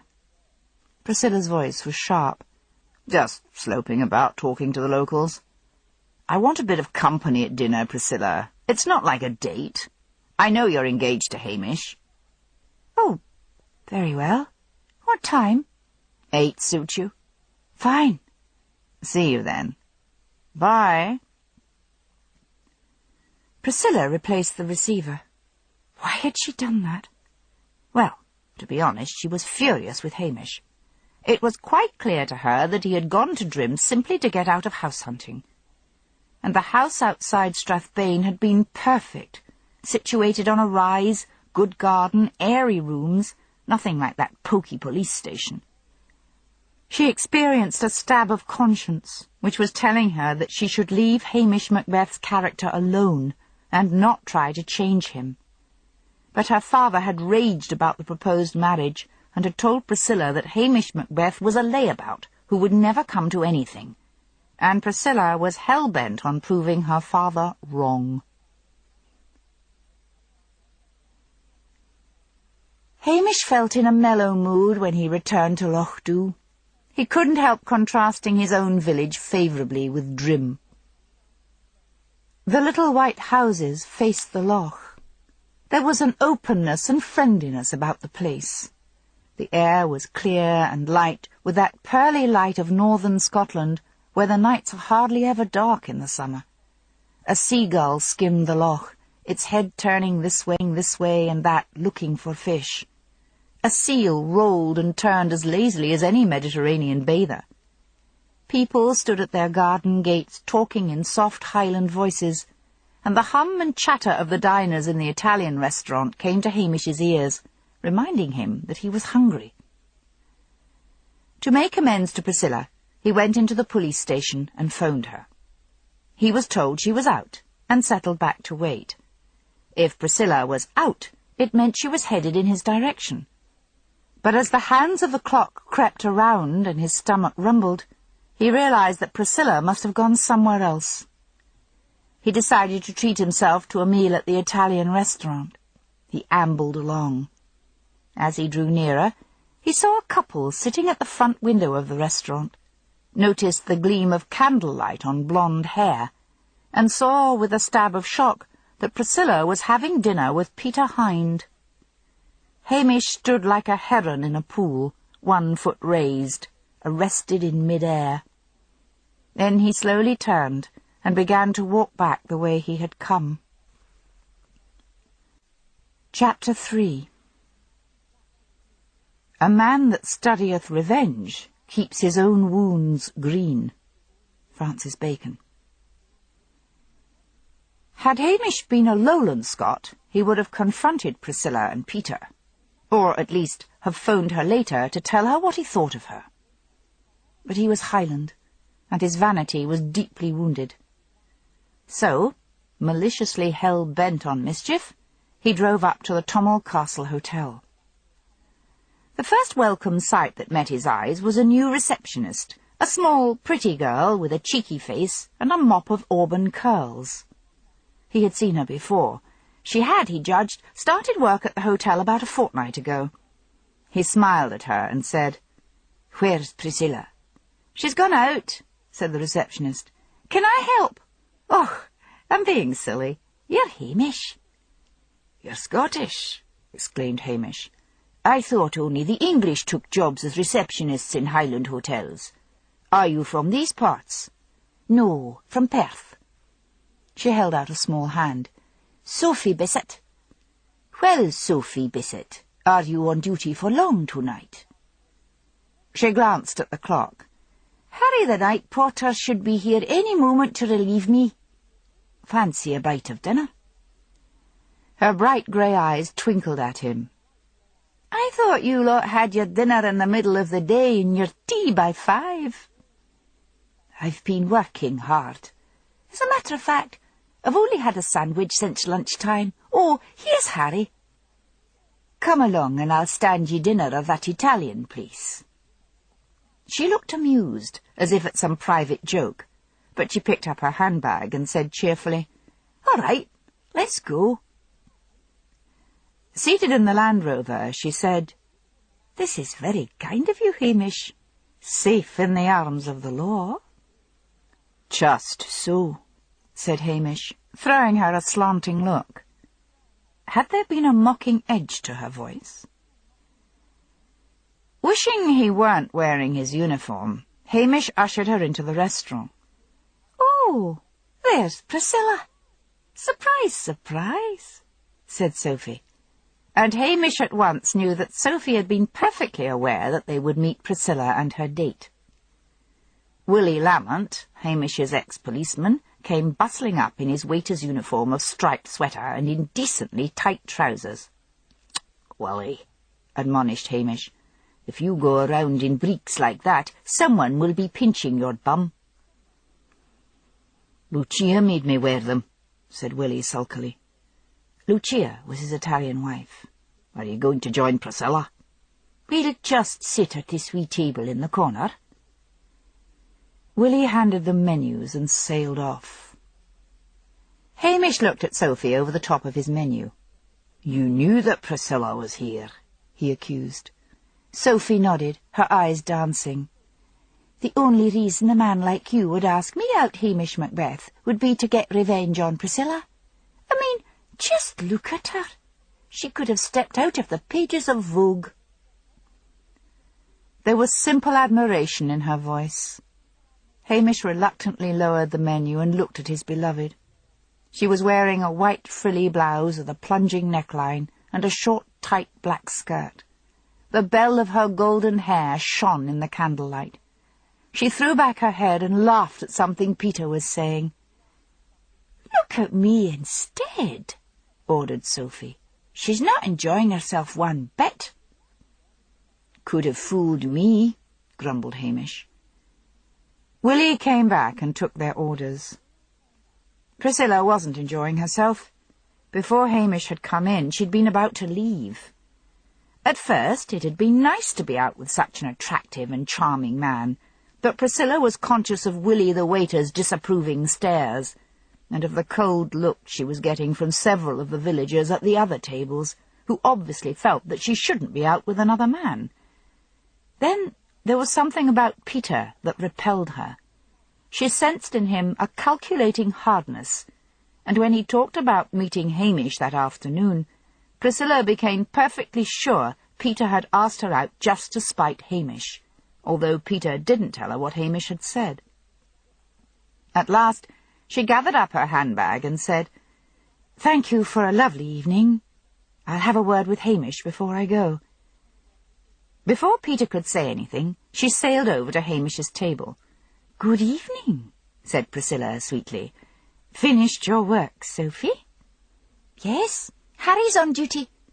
"Did you give the Dunsters in room 25 their bill?" "Yes, they paid and will leave in the morning." "And did the Trents arrive?" "Just after you left. They're in room 14. "And did you—" "For heaven's sake," said Hamish Macbeth loudly and crossly, "leave the girl be, Priscilla. She's not on duty now." "Then the pair of you should get on very well," snapped Priscilla. "When were you last on duty, Hamish? And don't give me that crap about investigating in Drim. You just wanted to get out of house hunting." Peter fidgeted behind Priscilla. Things weren't working out as he had planned. He was on the outside, while, it appeared, two attractive women were competing for the attentions of Hamish. "Priscilla, we'll talk about this later," said Hamish. "Now, can I get on with my dinner?" Priscilla turned on her heel and marched out. She suddenly remembered the seer's prediction, turned firmly to Peter, and shook his hand heartily. "All the very best in Drim," said Priscilla briskly, and walked away quickly to her own car, which was parked on the waterfront. Despite his uneasiness that he had gone too far, Hamish enjoyed Sophie's company and her amusing tales of working in hotels in Glasgow and Perth. When he ran her back to the hotel and said good night to her, he debated with himself whether to call on Priscilla, and then decided against it. He was the injured party. Morning brought regret. Panic began to set in. He forgot Bossy in managing Priscilla, and only remembered his dear Watson of previous cases. There was a knock at the kitchen door. He opened it and saw Priscilla standing there. She smiled. She held out her hand. She said, "Truce." He gathered her in his arms and kissed her until his toes curled. She finally released herself. "You're not getting off that easily, Hamish Macbeth. Come along. We're going to look at that house." And at that moment Hamish would have agreed to anything. They drove off in Priscilla's car, Towser in the back seat, fitful sunlight chasing across the moors, and the wind heavy with the sweet scent of heather. Hamish didn't speak about Sophie, and Priscilla didn't mention Peter. His sunny mood lasted until they turned in at the short drive leading to the house. It was a Victorian villa, neat and compact. It looked down on the bleak high-rises of Strathbane. "I kept the key," said Priscilla gaily, Just wait until you see this." Hamish followed her in, with Towser at his heels. He stood in the hall and looked around. On one side lay a living room, on the other a dining room. "Come in here and look at the view," caroled Priscilla from the living room. He went in and stood with his hands in his pockets. He gave a little shiver. "This is an evil house." Priscilla swung round from the window and stared. "Stop fooling about, Hamish." "I'm not being funny, Priscilla. This is a sad house. Something bad happened here." "You mean someone died here?" Priscilla looked at him scornfully, her hands on her hips. "Of course they did. The place is at least 100 years old. Come and see the kitchen." "I'll wait for you outside," said Hamish. She darted to the doorway and blocked his exit. "Listen to me. I am not falling for that bad vibes Highland nonsense. This is a perfectly good house." "Who is the owner?" "I don't know. I don't care either. Just look at the kitchen, Hamish. That'll make you change your mind." He shrugged. "Okay." She walked through to the back, where a large square kitchen lay. It was airy and light, with a primrose-coloured Aga cooker and plenty of cupboards and shelves. Hamish looked about and then said, "I've had enough. I've got to get outside." Priscilla followed him out, her face tight with anger. "You're determined not to move to Strathbane. You're determined to stay in Lochdu and rot." "Humour me," he said. "You've got to take that key back to the estate agent, right? Just let me ask, who lived here?" She walked in silence to the car, and he got in beside her. Towser, sensing the bad atmosphere, crouched down on the back seat. "Why did you buy that cooker for the police station if you had no intention of living there?" asked Hamish at last.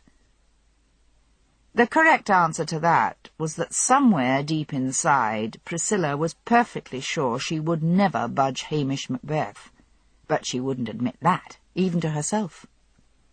"You need one," she said curtly. Strathbane swallowed them up with its mean streets and perpetual air of failure, a sort of inner city transferred to the north of Scotland. Oily water heaved in the harbour, and the rusting hulk of a ship listed on its side. Seagulls screamed mournfully. Priscilla parked in a multi-storey, and they walked down to Strathbane's new shopping precinct, called the Highlanders' Welcome. It was cobbled in round fake cobbles of an orange colour, and set about with plastic palms, whose leaves clattered mournfully in the damp breeze from the sea. Small, round women in the Strathbane uniform of tracksuit and jogging trousers struggled with plastic bags of shopping. Men stood in groups, smoking moodily, and occasionally spitting viciously at nothing in particular. Priscilla led the way into the estate agent's. A young man rushed forward. "Everything satisfactory?" he asked, taking the key from Priscilla. "We're still making up our minds," said Priscilla. "Who owns it?" asked Hamish. "That's confidential," said the young man quickly, fearing that Hamish meant to go behind his back and make some sort of private deal. "I have another property here, Miss Halberton Smythe." The young man pulled out a folder. While Priscilla bent her head over it, Hamish's eyes ranged round the office and fell on a typist at a desk by the window. She looked up, and Hamish winked at her. She grinned and patted her hair. "Maybe another day," said Priscilla, straightening up. Once outside, Hamish said, "I'll stay on in Strathbane for a bit." "What? How are you going to get home?" "I'll hitch a lift." "You're determined to stay here and ferret about looking for non-existent criminals who once lived in that house?" Priscilla was becoming angry. "Suit yourself. You should wake up to the fact that you are hell-bent on refusing promotion." "Maybe it is you yourself who should wake up to that fact." Priscilla strode off without a backward look, and Hamish looked after her miserably. He then remembered Towser was still in the car, but Priscilla would take Towser home. He hung about the estate agents, discreetly hidden by a plastic palm, until he saw the typist emerging for her lunch. He hurried over and bumped into her as if by accident. "Sorry," said Hamish, and then affected surprise. "Aren't you that pretty girl I saw in the estate agents a while ago?" Her pasty face turned up to his, and she giggled. "That's me." "I'm Hamish Macbeth." "Tracy Macwater," she said. "Tell you what, Tracy, I was just on my way to that coffee shop for a sandwich or something. Care to join me?" She giggled again, but nodded, and fell into step beside him, tottering on her high heels. After he had bought her a coffee and a Highlandman's lunch, a wad of dry French bread with limp lettuce and smoked mackerel, Hamish said, "I was up at that house this morning." He hoped she hadn't heard him asking the young man for the name of the owner. "That was George Emming's place, wasn't it?" "Oh, no," said Tracy guilelessly. She paused to brush crumbs from her T-shirt, which was surprisingly sophisticated in that it bore no legend at all. "That's Mr. Henry, the teacher's place." "Oh, him that teaches English at Strathbane High." "Chemistry." "Ah." "And what do you do yourself, Mr. Macbeth?" "Hamish. I'm a civil servant." Hamish wasn't in uniform. "On the council?" "Something like that." "Do you work for Miss Halbert and Smythe?" Hamish winced slightly at the innocent assumption that he couldn't be on any social level with Priscilla. But he didn't want Tracy to think he had taken her for coffee merely to get information from her, so he said vaguely, "We both live in Loch Dhu." "I'm glad I don't live in a place like that," said Tracy. "I mean, what is there to do?" "We have fun," said Hamish defensively. "We have the Cayleys." "Oh, them!" Tracy snorted dismissively. "Big fat women thumping around in the eightsome reel and wee men outside passing half bottles of whiskey to each other. We have discos in Strathbane." "How can you bear all that thumping music and those strobe lights giving folks epileptic fits?" demanded Hamish. "Oh, well, someone of your age wouldn't understand," said Tracy, with all the tolerance of 18 looking at 30-something. Feeling 100-year-old peasant, Hamish left Tracy and made his way on foot to Strathbane High School. It was a huge barracks of a place, built of red brick in the 30s, set among rain-washed playing fields where seagulls squatted on the grass. Children were returning to their classes after lunch. He stopped one boy and asked for the headmaster's office, was corrected, and told it was the head teacher, and pointed in the right direction. The head teacher was a woman who introduced herself as Beth Dublin. She was a small, mousy creature who looked about the same age as Tracy, but must have been a good bit older.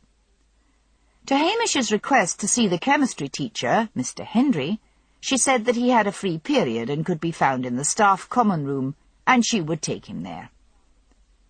On the way, along a gloomy corridor smelling of stale cigarette smoke and disinfectant, Beth said, "His kids aren't in trouble again, are they?"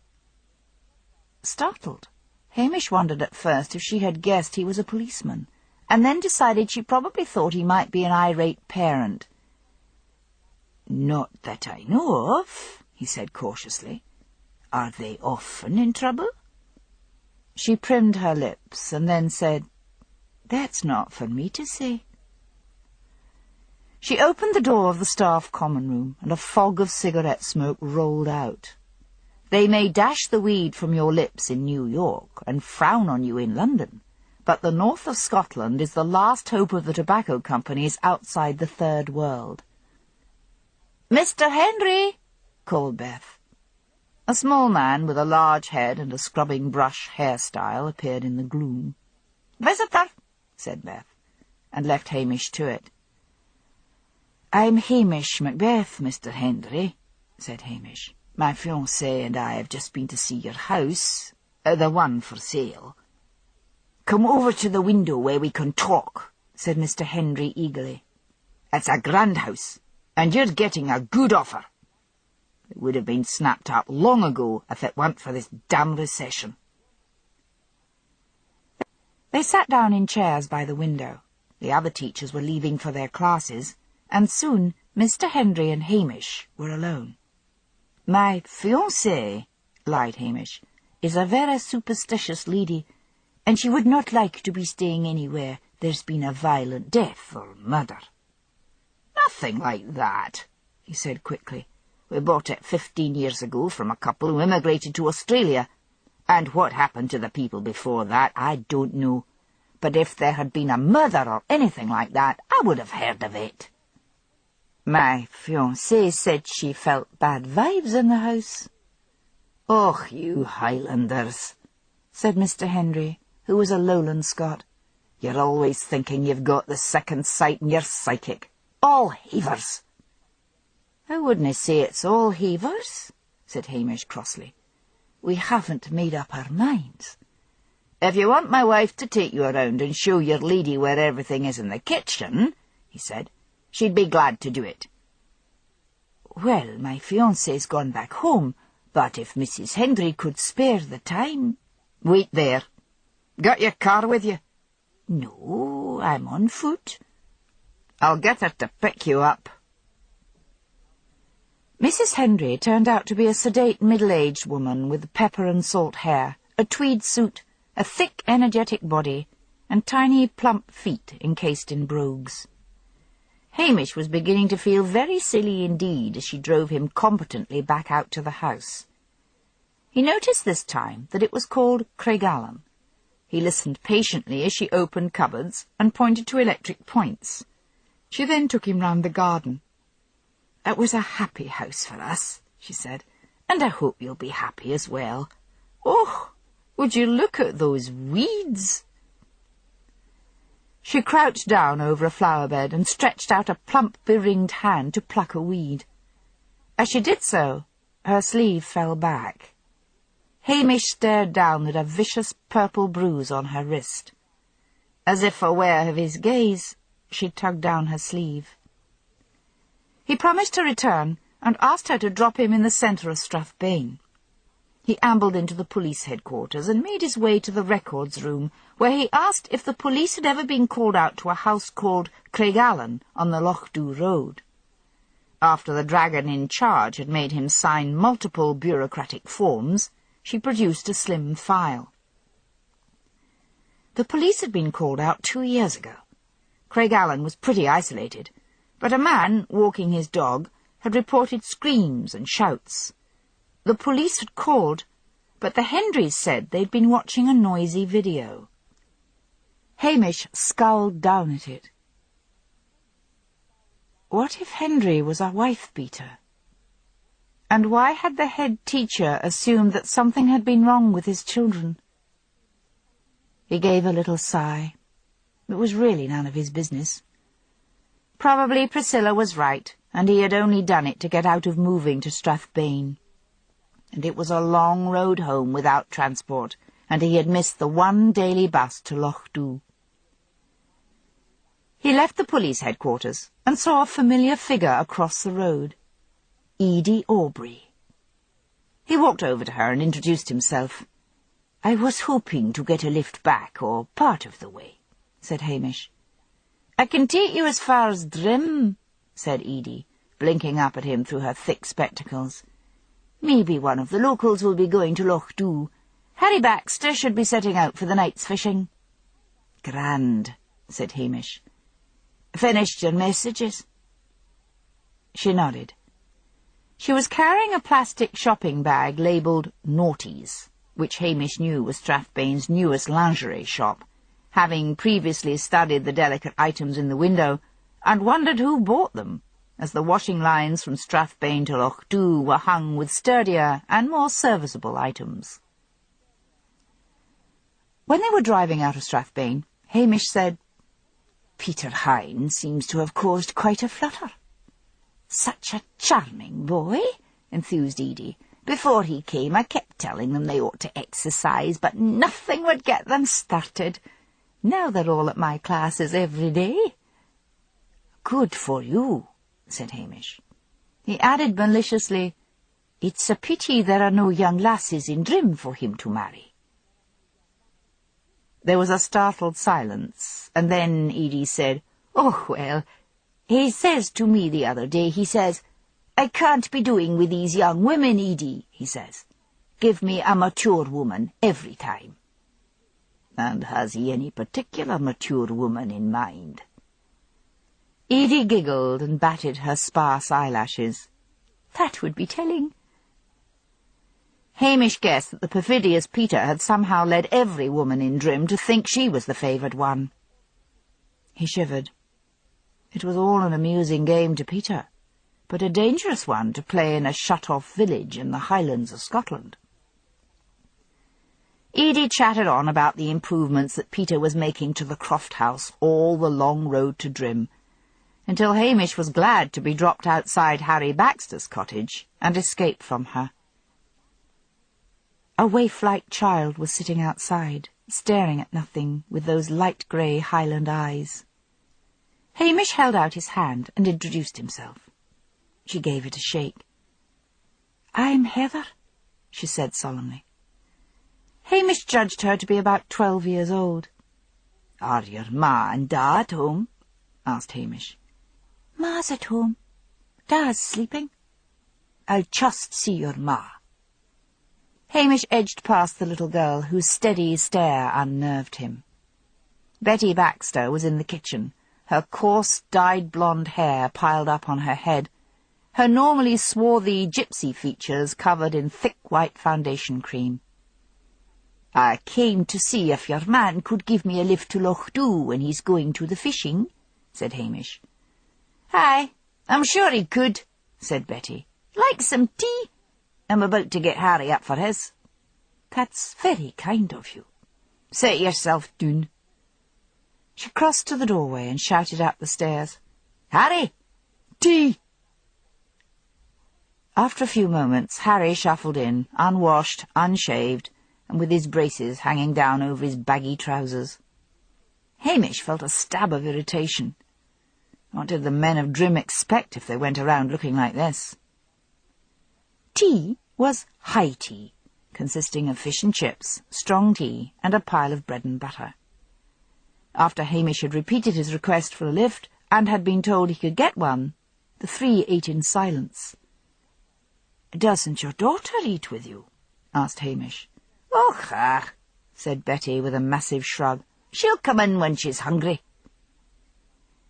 When they'd finished, Harry hitched up his braces, wiped his mouth with the back of his hand, and pulled on his boots and put on his oilskins. "Wait outside in the truck, Hamish," he said. "Won't be long."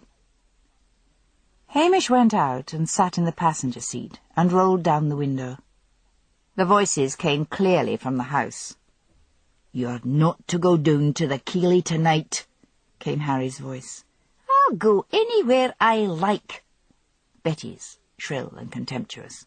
"You're all making a damn fool of yourselves over a bit of a lad who's laughing up his sleeve at the lot of you. Anyway, you haven't a hope in hell. Ailsa Kennedy, Jock's wife, was seen leaving his cottage last night at 2 a.m. "That's a lie!" Betty, panting with outrage.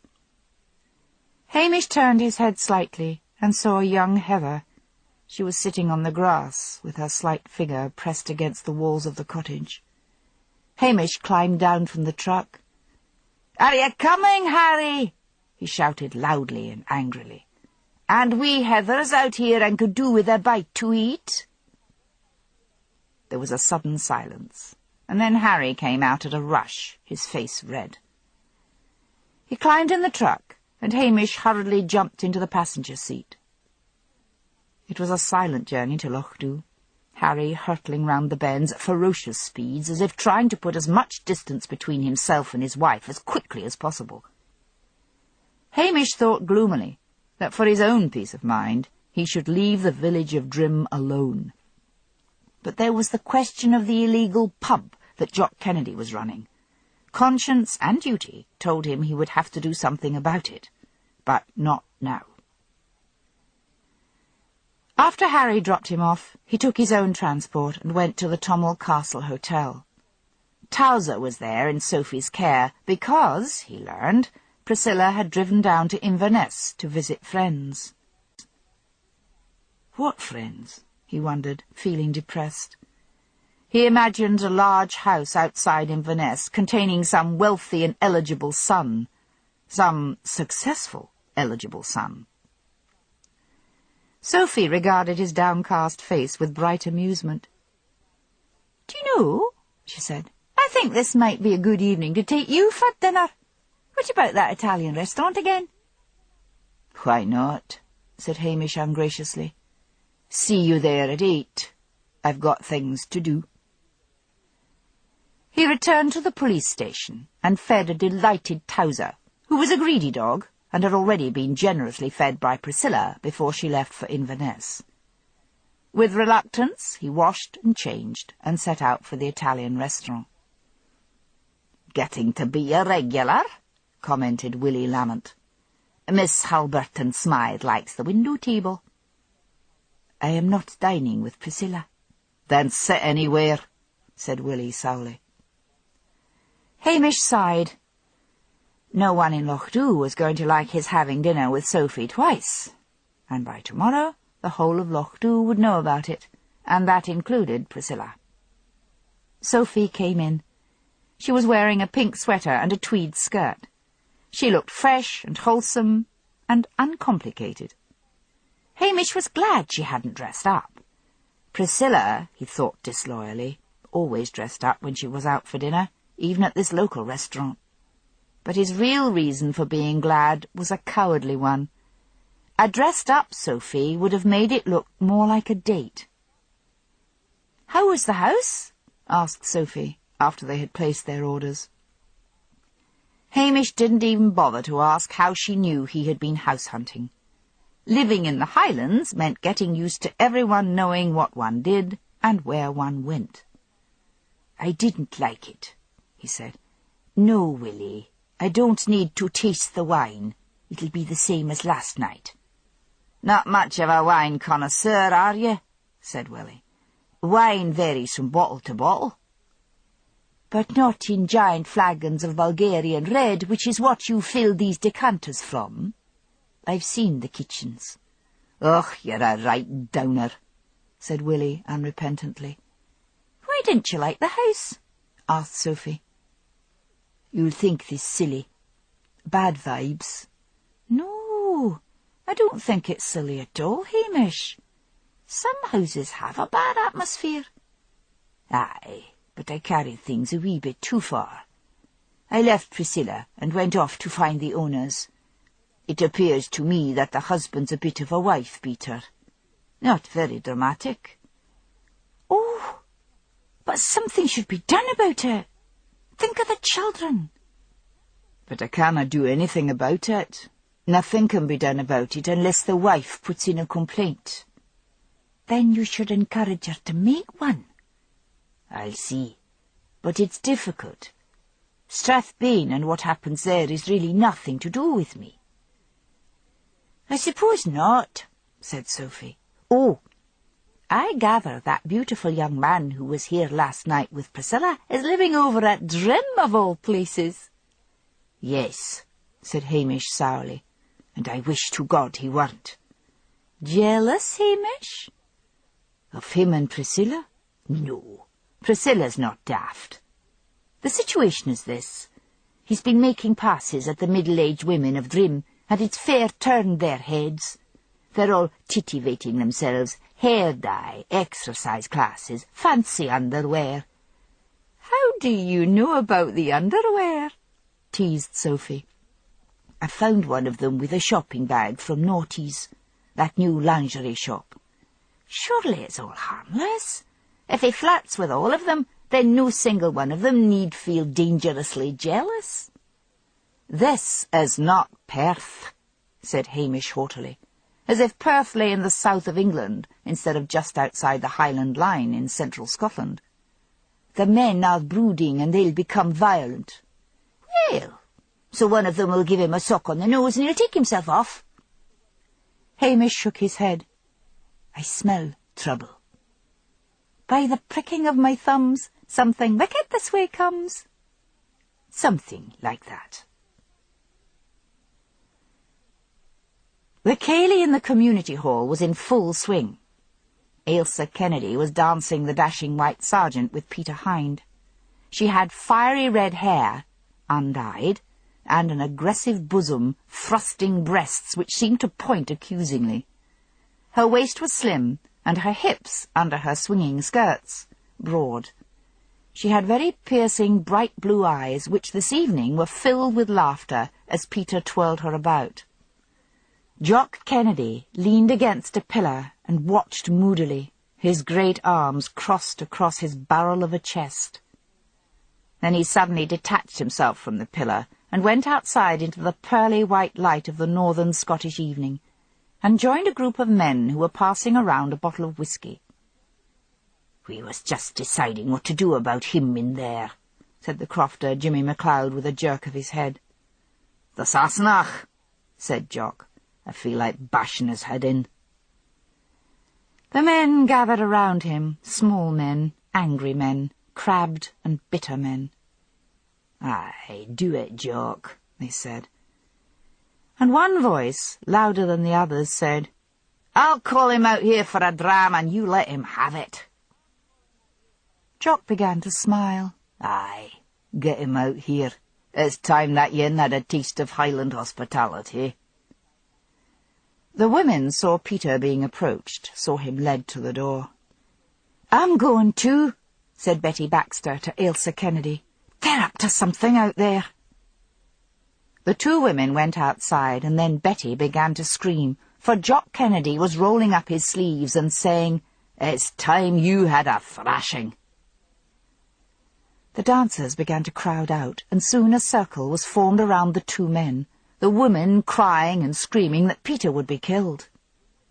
Jock moved in, his great fists swinging. Peter dodged every blow, moving like lightning, while Jock lumbered around, swinging punches. Then Peter's foot shot out in a karate kick, and the kick landed fairly and squarely and with great force on Jock Kennedy's balls. He let out a groan and rolled over, retching, on the ground. "You asked for it," said Peter lightly, and surrounded by a coterie of admiring and excited women, he went back into the dance hall. Heather Baxter moved slowly out of the shadows, her little face white.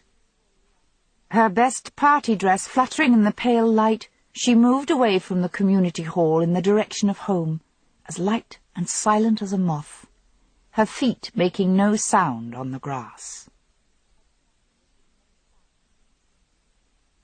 Chapter 4. He speaks the kindest words, and looks such things, vows with so much passion, swears with so much grace, that 'tis a kind of heaven to be deluded by him. Nathaniel Lee. Priscilla received a phone call from Susan Davitt right after she had learned that Hamish Macbeth had been seen having dinner with Sophie the night before. "It's quite near Craigallon," fluted Mrs. Davitt.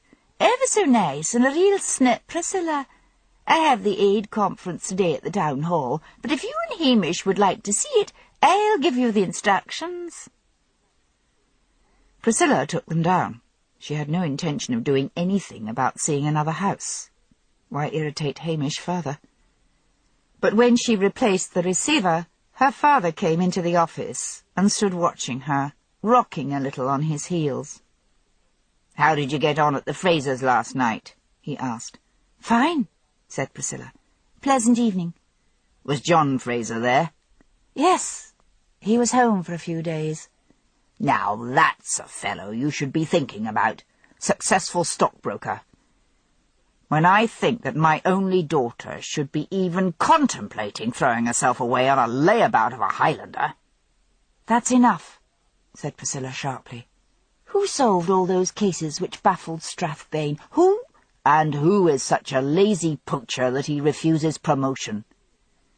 Hamish will be a chief superintendent one of these days." "Rubbish." Priscilla picked up her notes and made for the door.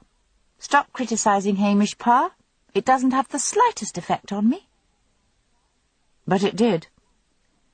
Somehow she found herself driving to the police station, more determined than ever to shake Hamish out of this village and into success. Hamish was feeding his hens. His face lit up with all the old gladness when he saw her, and then a shuttered look came over his eyes when they fell on the notes in her hand. "You've found another house," he said. "Look. It wouldn't do any harm to look at it, Hamish." "Enjoy your dinner last night?" "Aye, it was grand." "As your fiancée, I fear I should ask you your intentions towards Sophie Bissett." "My intentions are about evening the score.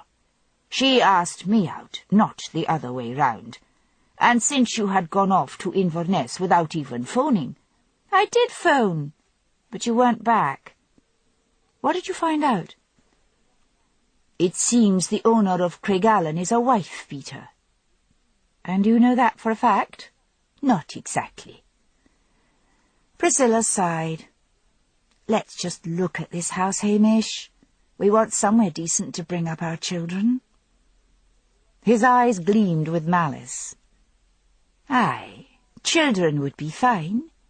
Know anything about how to go about getting some, Priscilla?" "Hamish, are you coming to see this house or not?" "On one condition. We call in at Trim on the road back." "Why?" "Jock Kennedy's running an illegal pub at the back of his shop. Now I know about it, I got to put a stop to it." "All right." "I'll drive, as we are going on police business sometime today. Down, Towser." For Towser was standing on his hind legs with his muddy paws on Priscilla's skirt. "He doesn't bother me," said Priscilla. "We'll take him with us." Hamish felt weak at the knees.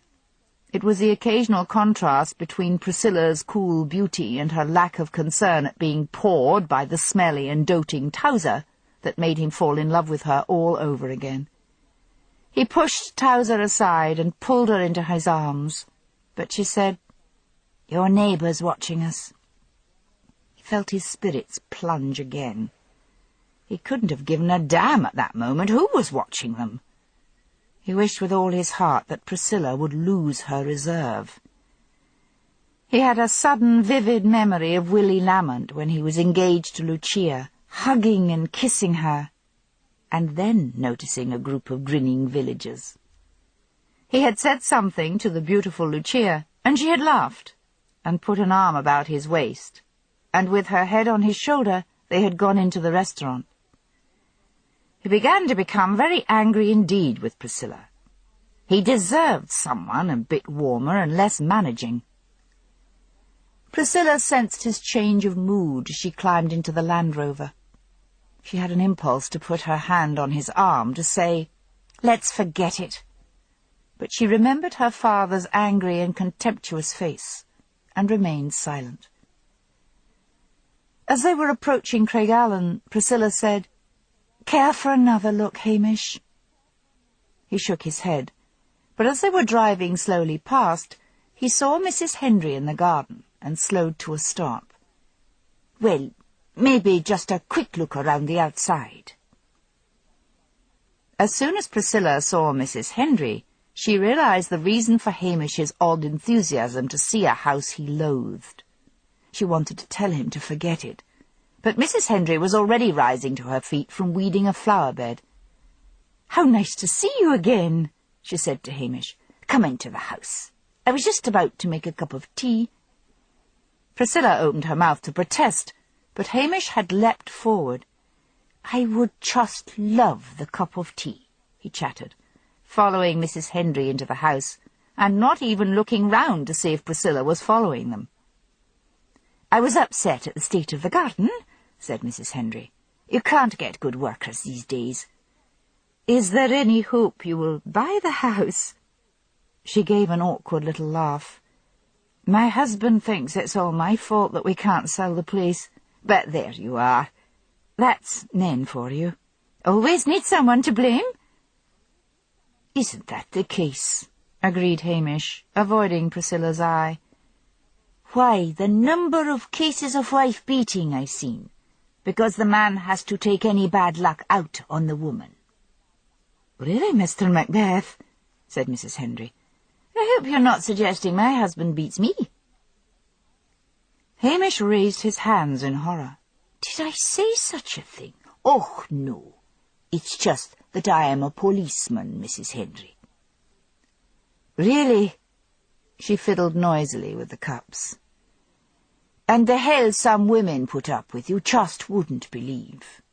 And when I've said to them, 'Take the man to court,' they just look at me blankly and say, 'He's done nothing wrong. Besides, I've got the children.' And there are the children, growing up warped and miserable."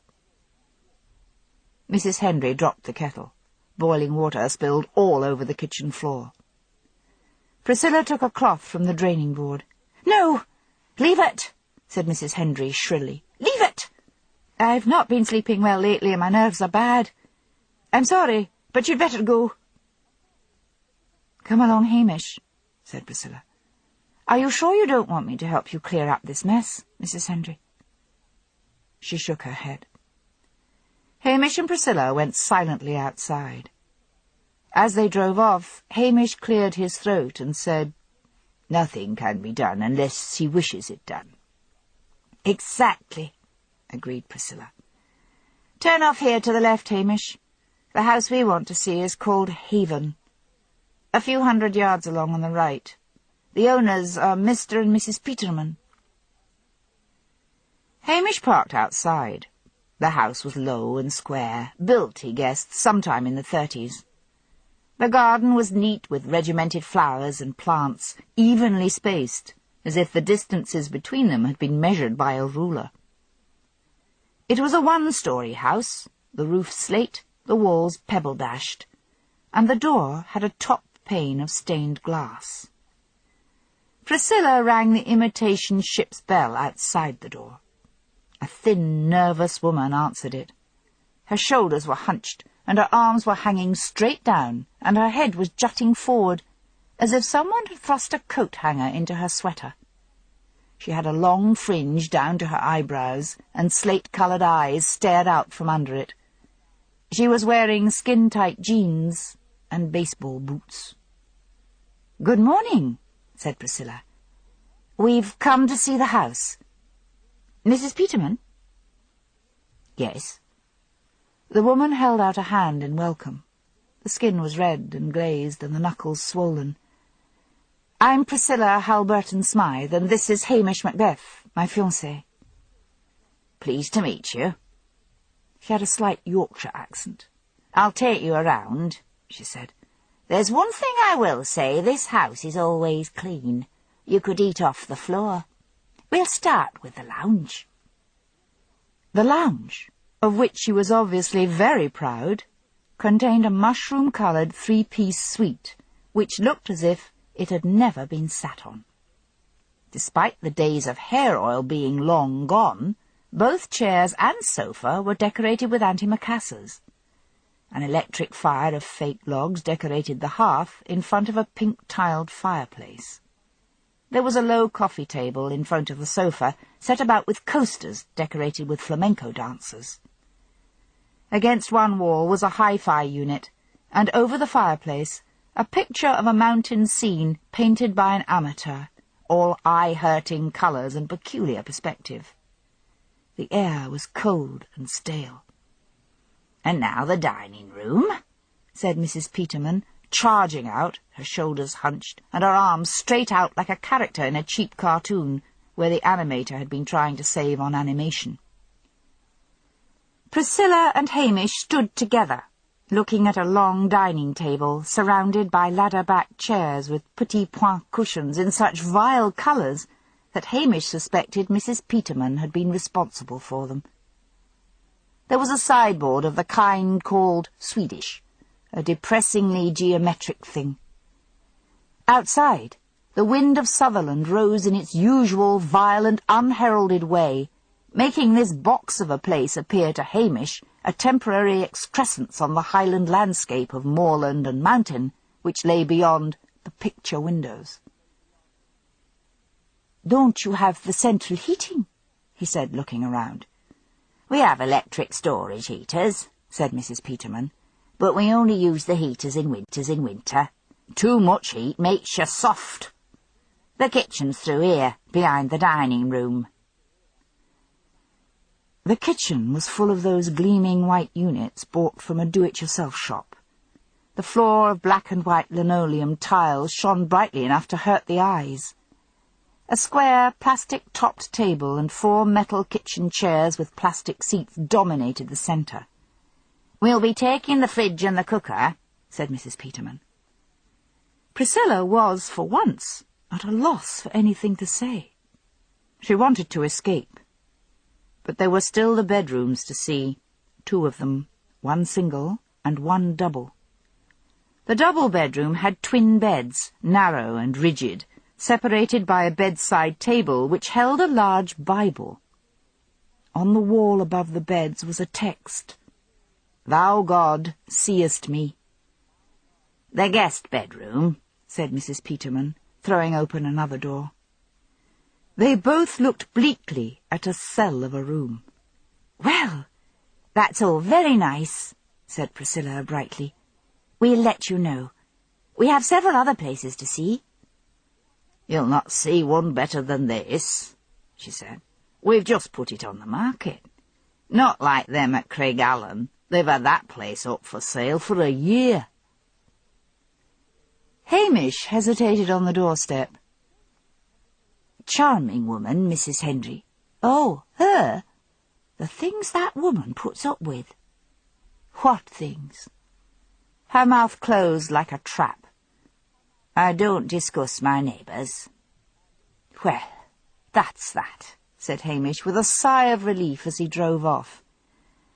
"Don't tell me that you want to live in a place like that, Priscilla." "No, it was pretty dire," she said. "But Craigallen is all right, Hamish." "A bad house," said Hamish firmly. "Let's go to Drim." "Do you know," said Priscilla, "that in all the time I've lived up here, I've never been to Drim? I've heard it's a dead-alive sort of place." "Aye, it's all of that." They drove down towards Drim. Below them they could see the black sheen of water on the loch, that thin sea loch which lay between the towering walls of the mountains, where nothing grew in the scree on the flanks except an occasional stunted tree. As they climbed down from the car, the air was heavy and still. Either the wind had suddenly dropped, thought Priscilla, or Drim was so protected from the elements that hardly a breath of air stirred the black waters of the loch. "Why would anyone want to live here?" asked Priscilla, looking around. Hamish shrugged. "Why would anyone want to live in a place like Strathbane either, Priscilla? You'd best wait here. I'll see Jock on my own."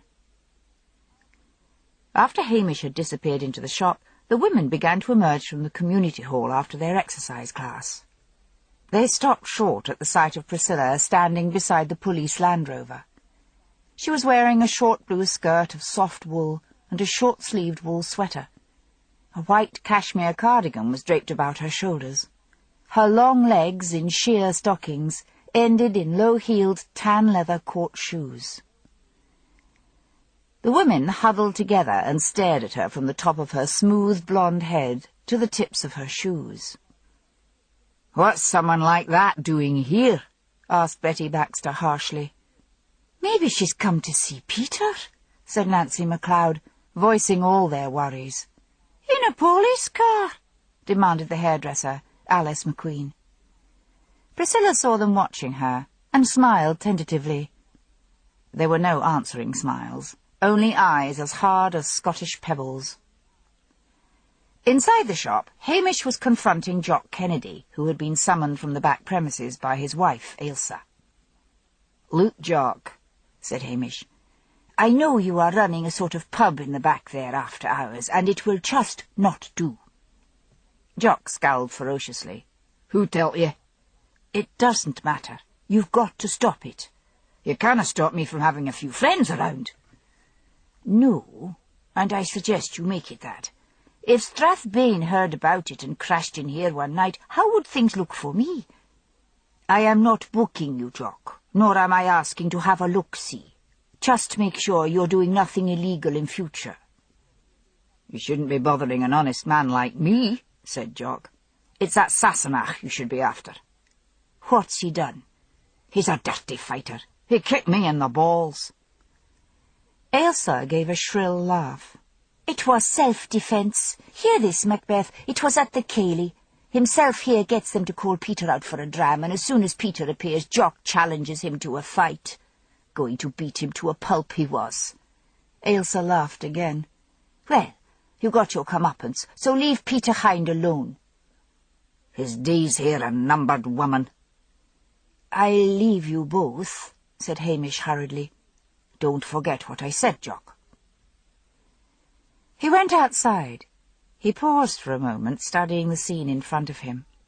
Priscilla had turned to face the loch, trying to look unconcerned. The women of Drim had edged closer to her, as if inspecting some rare wild beast. "Shoo!" said Hamish, running up to them and waving his hands. Hamish returned to Priscilla, his face grim. That great fool Jock Kennedy challenged Peter Hind to a fight, and Peter kicked him where it hurts the most. "That's bad," said Priscilla. "A Highlander won't ever forget or forgive that until he gets revenge." "He'll gang up on him one dark night," said Hamish. "Let's go and see the minister." "Why?" "He's supposed to be looking after the morals of his flock." They went up to the manse, and this time Hamish found Mr. Callum Duncan at home, as well as his wife, Annie. They were served tea in the manse living-room, the minister and Hamish exchanging general chit-chat, until Annie brought in tea and scones. Hamish noticed that Annie's hair was once more its natural brown colour. "So, what brings you to Drim?" asked the minister at last. "I'm worried about Peter Hind." "A newcomer," said the minister. "A most amiable and intelligent young man. Nothing wrong with him, I hope." "He's been flirting with the women of your parish?" Hamish felt ridiculously like a Victorian reformer. "He's stirring up all sorts of emotions." "Have you not noticed the way the women are behaving?" "Oh, they've been getting a bit silly, but that's women for you," said the minister indulgently. Hamish glanced at Annie Duncan, but her head was bent over the teapot. "It is more than that," said Hamish firmly. "There was a fight. Jock Kennedy and Peter Hind, and Peter, kicked him where he shouldn't have." "As he was up against an ox like Jock, then I suppose he had to protect himself any way he could," said Mr. Duncan. "It will all settle down. You know what the Highlands are like. There is always a certain antipathy to the newcomer." "It's because of this silly antipathy that a lot of good people go away from the Highlands and leave the trash behind," said Hamish bitterly. Annie's voice came, cool and amused. "Peter Hind does seem capable of rousing jealousy in men and women alike." "I'm not jealous of the man," said Hamish. "This is a serious matter. If that young man does not settle down and stop playing silly games with the locals, then someone will stab him. I'm taking this very seriously. Talk to them on the Sabbath, minister, and warn them against bitterness, envy, and lust." "Dear me, and they'd call poor Callum a holy roller," said Annie, sounding amused. "May I point out the thing that causes most passions to run high," said the minister, "is strong drink, and we have none of that in Drim." "Havers," said Hamish. "Every man has his bottle. The fact that it isn't sold openly doesn't stop them drinking, and I'm willing to bet that there's more than one illegal still up in the hills." "I'm sure your motives are of the best." Mr. Duncan's voice was suddenly steely. You do your job, and I will do mine. I'm not lax in reminding my flock on Sunday of the virtues of life. Now, may we talk of something more pleasant?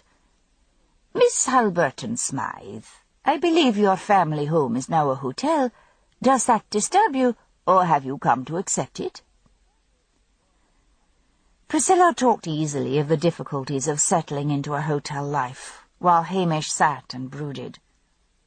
Was he perhaps jealous of Peter Hind? But he had been uneasy about the man before Peter had ever taken Priscilla out for dinner.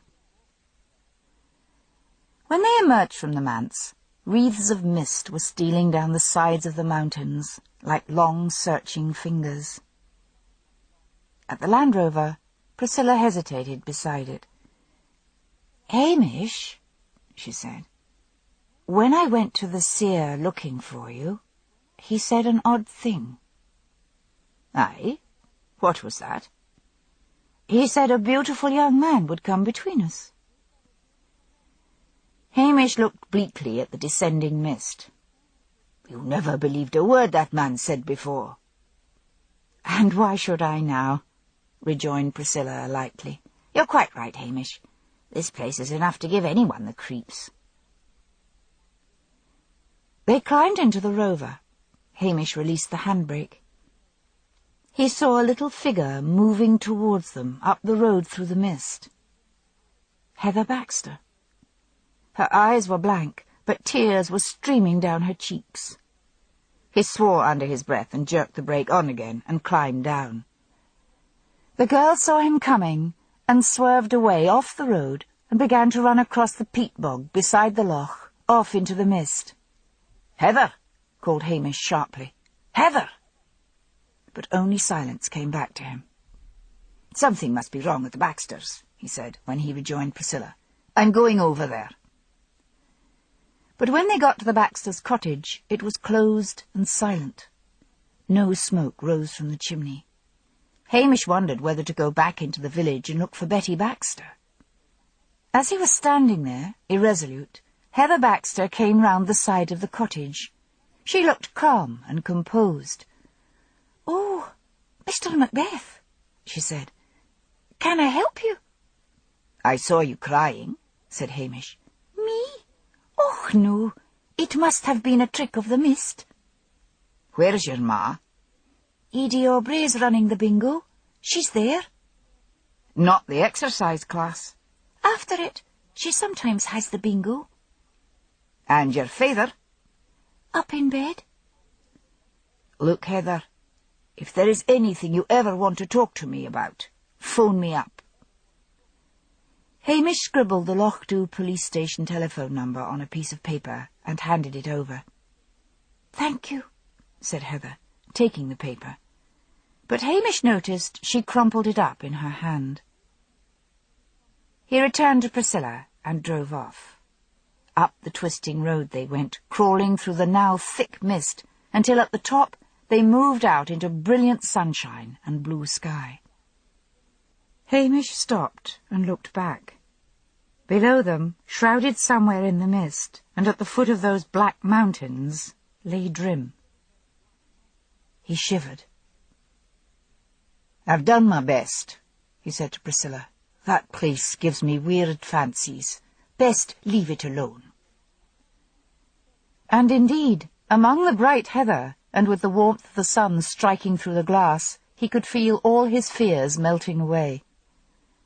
There were a lot of strange places in the Highlands of Scotland, where the very earth gave out a bleak atmosphere of misery, as if years of hardship had been recorded in the ancient rock and thin, poor soil. They made things seem exaggerated. With a feeling of relief, he drove home to Lochdu. That night, at 2 a.m, Peter Hind was awakened by a sound of breaking glass. He struggled out of bed and climbed down the ladder from his bedroom under the roof. He went into the kitchen and switched on the light. A brick, with a piece of paper wrapped round it, was lying below the shattered kitchen window. He unwrapped the paper and smoothed it out on the table. In capital letters was the message, "Get out of Drim, or we'll kill you." Betty Baxter descended the ladder from the bedroom with Peter's dressing gown wrapped around her. "What's happened?" she asked. He showed her the message. "Maybe you'd best go home," he said. "Harry's out with the fishing and won't be back until the morn," she said. "It's probably Jock and the others." "You'd better put something on," she added, looking at Peter's naked body. "Why? I'm going back to bed. You don't think I'm going to let any of that lot spoil my sleep?" "I'm frightened," whispered Betty. He pulled her against him and kissed her lips, and neither saw the blur of a face which peered for a moment in from the mist, and then disappeared.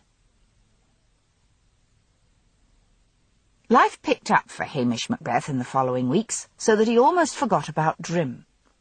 There had been a series of burglaries over in Carrask, a small village 40 miles away, but still on his beat. To his distress, his suspicions began to focus on a newcomer, even though Hamish thought most newcomers suffered from undeserved bad reputations. But in this case he believed the culprit was one Sammy Dolan, an itinerant Irish worker who was, at that moment in time, out of work and drawing the dole.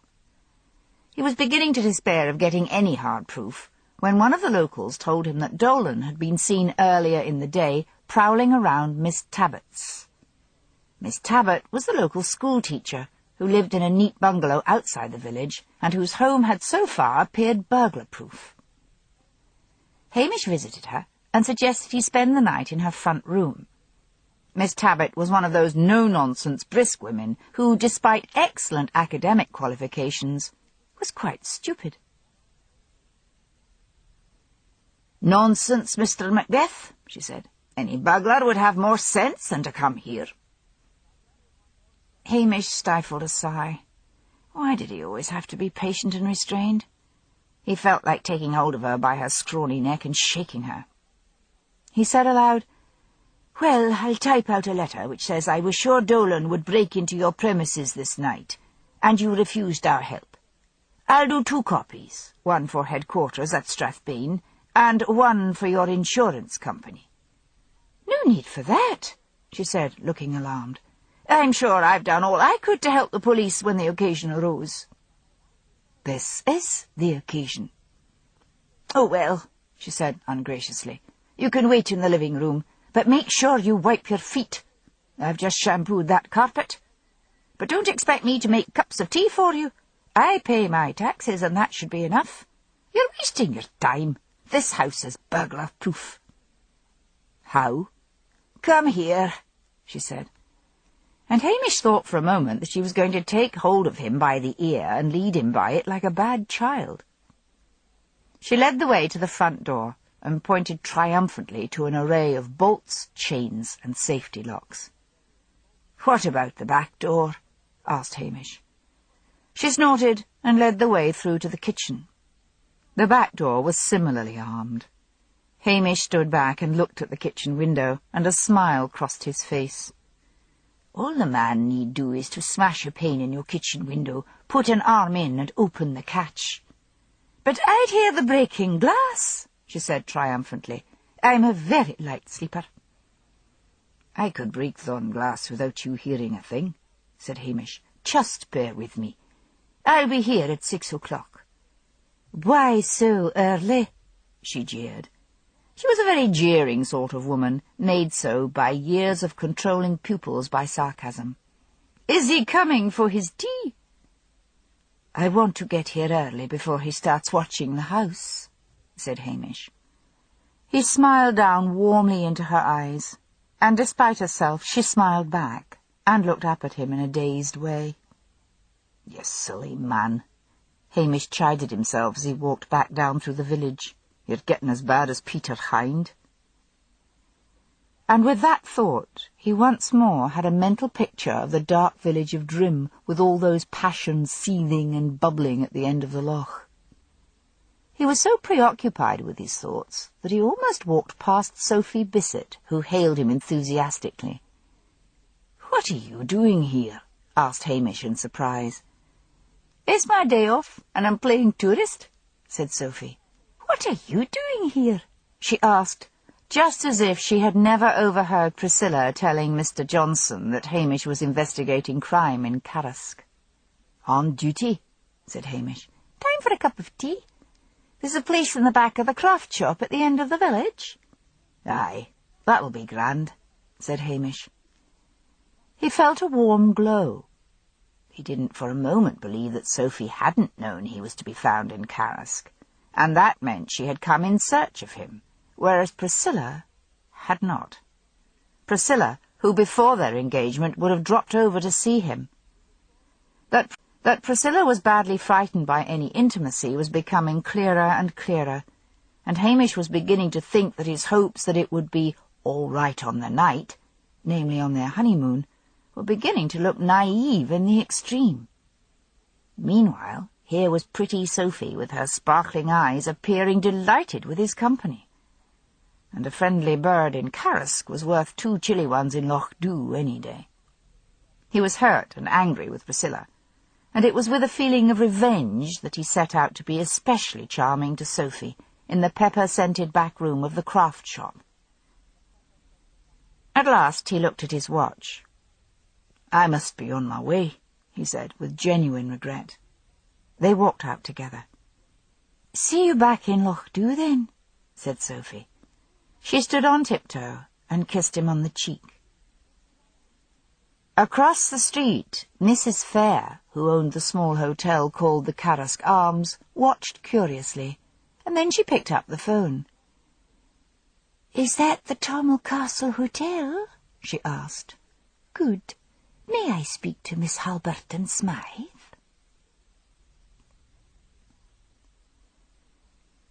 Hamish was glad of the tea and cakes he had shared with Sophie in the afternoon as the long evening wore on. He would have liked to watch television to pass the time, but Miss Tabbert had recovered from the glow that smile of his had given her, and said she didn't hold with it, and Hamish wondered crossly why she had the thing in the first place. She sat and knitted fiercely while listening to a concert on the radio, a modern piece by a Hungarian composer full of crashing minor chords. At last, to Hamish's relief, she went up to bed. He was amused to hear loud snores reverberating through the ceiling a short time later. Miss Tabbert slept like a pig, he thought. A whole gang of burglars could crash in without her hearing anything. He looked at the clock. It was only 10. He switched on the television set and watched the news, and then a programme in Gaelic, inevitably about the history of the Highland clearances when the crofters were driven off their land. Then a very fat Glaswegian woman sang a dirge about the clearances she had written herself, and apart from being briefly fascinated to hear Gaelic sung with all the glottal stops of a Glaswegian accent, Hamish became bored and switched it off. The minutes dragged on. At midnight he switched off the downstairs lights and sat in the darkness.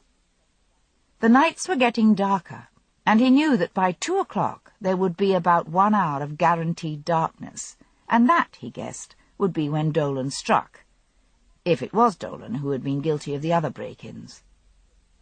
2 o'clock came and went, and he yawned and stretched. Nothing was going to happen, he decided. Miss Tabbert was an old battle-axe, and even Dolan must have decided to give her house a miss. The wind had risen and was howling outside. But suddenly he heard it, the tinkle of breaking glass coming from the kitchen. He went quietly to the back of the house. A hand crept through a hole in the glass of the kitchen window and released the catch. Then the burly figure of a man climbed in over the draining board and jumped lightly onto the floor. Hamish switched on the kitchen light. Sammy Dolan stood there, blinking at him. But before Hamish could charge him, Dolan whipped a wicked hunting knife out of his boot. "Stand back," he said, "and no one will get hurt." Hamish reached behind him, picked up a frying pan from the cooker, and then, darting forward like lightning and ducking to avoid a vicious stab of the knife, brought it down with all his force on Dolan's forehead. The Irishman groaned and fell to the kitchen floor. He was down, but not out, so Hamish dragged him across the floor and handcuffed him to the iron leg of the cooker, read out the charge, and then went through and called Strathbane and asked them to send help to pick Dolan up. He returned to the kitchen. Dolan looked up at him balefully and let out a stream of oaths. "Shut up," said Hamish. He went upstairs in the direction of the snores. Miss Tabbitt was lying on her back, her face glistening with cold cream. He put a hand on her shoulder and shook her awake. "Get out of my bedroom, you rapist!" she screamed. "The day I even think about raping someone like you, I'll check into the loony bin," said Hamish brutally. "I've caught your burglar." "What?" Miss Tabbitt was obviously reluctant to let the thought of rape disappear. "I've caught the burglar. I'm waiting for the van from Strathbane to take him away." She struggled up. "Where is he?" "Handcuffed to your kitchen cooker." Hamish turned and walked out and went back down to the kitchen. Dolan was quieter, but at the sight of Hamish he said, "I'm going to charge you with police brutality." "Suit yourself." Hamish shrugged and went to plug in the kettle. He felt he deserved a coffee. Miss Tabbitt appeared in the doorway, wrapped in a pink chenille dressing-gown, and stared at the figure of Dolan on the floor. Then her eyes went to the frying-pan, which Hamish had tossed onto the counter. She picked it up. "Why has my best frying-pan got a dunt in it?" "Because I hit Dolan on the head with it." "Police brutality, that's what it is," whined Dolan. "My best frying-pan?" screeched Miss Tabbitt. "And what are you doing with that kettle?" "You can put in a bill for the frying-pan if you like," said Hamish coolly. "And as I have just saved you from being robbed, you can allow me 1 cup of coffee." His voice was quiet, but something in it made Miss Tabbitt blink rapidly and retreat. To Hamish's relief, he heard her going back upstairs. He made himself a cup of instant coffee and took it through to the living room and waited patiently until a police van arrived from Strathbane and took Dolan away. It was 6 in the morning. He should really wake the schoolteacher again and ask her to lock up after he went, but he couldn't bear any more of her grumbling, and besides, the burglar had been caught. He took a childish delight in leaving his unwashed coffee cup on the living-room table. He went out into the light of a sunny morning, climbed into the Land Rover, and with a feeling of gladness, of release, set off for Loch Dhu. After filing his report, he slept most of the day, and then awoke and phoned Priscilla. Sophie answered the phone and said she would find her. After quite a long time, she came back and said in an amused voice that Priscilla had said she was out. "And what's she miffed about?" asked Hamish. "Some biddy reported we were seen kissing outside the craft shop in Carrisk," said Sophie gleefully. "I hope you told Priscilla there was nothing in that," said Hamish sharply.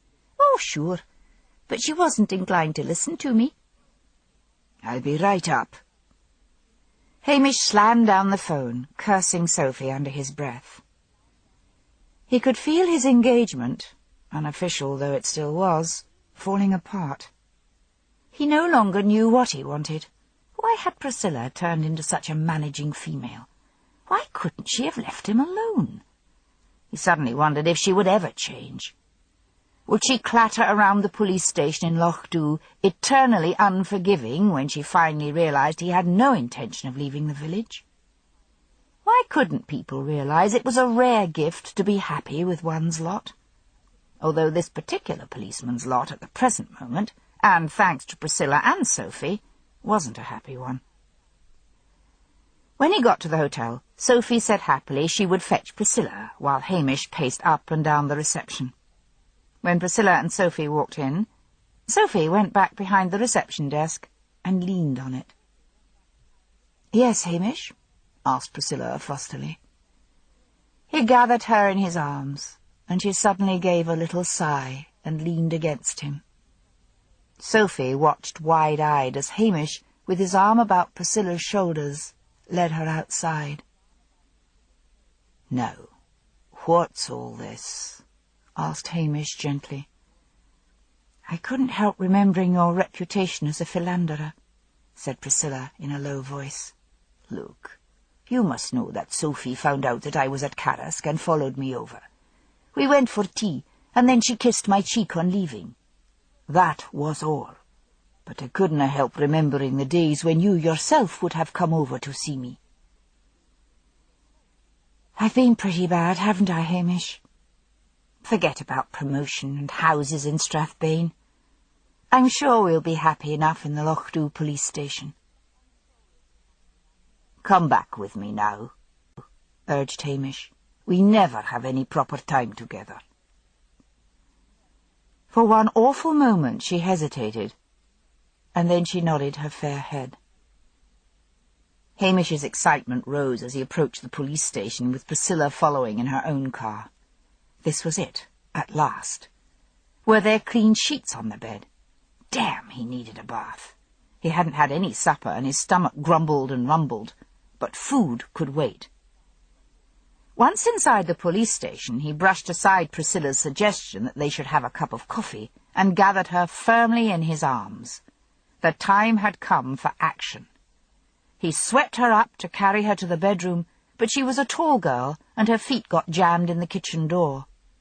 "Put me down," laughed Priscilla. "I can walk." Hamish put her down, and just as he did so, the bell at the front police station door rang shrilly and urgently. They both looked at each other. The locals all used the back door. Only strangers rang the bell at the front. "It'll only take a minute," said Hamish breathlessly. "Probably one of the tourists lost something up on the moors." The wind was buffeting the police station, and the blue lamp outside was swinging wildly as he opened the door. He dropped his gaze. The small figure of Heather Baxter stood on the doorstep. In her lilting Highland accent she said, "I have come to report a murder." Chapter 5. "No, no, he is dead. Go to thy deathbed. He will never come again." William Shakespeare. "Come in," said Hamish quietly. He took Heather's cold, damp hand and led her through to the kitchen. "Hot, sweet tea," he said to Priscilla. He pushed Heather into a chair and crouched down in front of her. "Who's been murdered?" "Thorn Sassenach, Peter Hind." "How was he killed?" She shook her head dumbly. "Where was the body found?" "It has not been found." Hamish straightened up and sat down next to her. "Then how do you know he's been murdered?" She looked at him with those odd grey eyes, and then she pointed to her head. "I saw it in here," she whispered. "They all say he's gone. He left a note. His things are gone. But I know he's been murdered. I feel him around the village." Hamish took a mug of tea from Priscilla and handed it to Heather. "Drink this," he urged. "How did you get here?" "I drove in my father's truck. I tied blocks on my feet and drove. He's drunk asleep. He did not go to the fishing." "You've had a hard time at home recently, Heather," said Hamish, "and maybe that's what's been putting these thoughts in your head." She shook that head stubbornly. "This is what we'll do. I won't be booking you for driving without a license. That will be our secret. But never do such a thing again. Then I will drive you back in the truck, and Priscilla here will follow us. She'll bring me back, and then I'll return in the morning and start asking questions." Heather looked up at Priscilla, and a strangely feminine look for one of her tender years crossed her face. Her grey eyes slanted at Hamish. "I don't want her." "Then how am I to get back?" "I'll drive myself," said Heather. "I've already broken the law driving here. One more time won't matter." Hamish sighed. "I'd better get her back, Priscilla." "That's all right, Hamish," said Priscilla, making for the door. "See you tomorrow." "I won't be long," said Hamish defiantly. "Won't you wait?" "Tomorrow," said Priscilla firmly. Hamish felt a sudden flash of murderous anger. She was going to be a policeman's wife. This was a fine start. But he waited patiently until Heather had finished her tea. "Where's the truck?" he asked. "It is outside at the side of the station." "Come along, then. I'll follow you." She went outside, and Hamish waited while she put on a man's overcoat and cap, and then strapped wooden blocks onto her feet so that she could reach the pedals. He waited until she had reversed out into the road, climbed into the Land Rover, and followed her. In his lights, with her cap pulled down, she looked like a man. To his relief, she drove quickly and competently over the roads and down into Drim. She parked outside, untied the blocks from her feet, and climbed down from the truck. "They sleep like the dead," she whispered. "I'll creep in.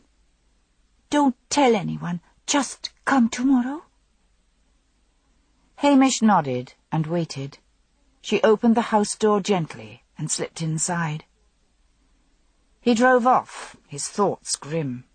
He hoped to God that Heather was mistaken, that Peter Hind had simply taken himself off. A sunny morning restored his spirits and banished most of the ghosts of the night before, although he was still furious with Priscilla. He went straight to the general stores in Drim. "I heard that Peter Hind had left," he said to Jock Kennedy. "When was that?" 2 weeks ago," said Jock. "Found a note from him pushed in the shop letter-box along with the key. Said he'd gone off south and left the sale of the cottage in the hands o' Cummings and Bean, the estate agents in Strathbeen." "Still got the note?" "Yes, I hae it here." He ferreted around under the counter and came up with a folded piece of paper. Hamish opened it and read it. It was typewritten and unsigned. "Got bored," it said, "and I'm putting the cottage up for sale. Could you give the key to any prospective buyer, Jock?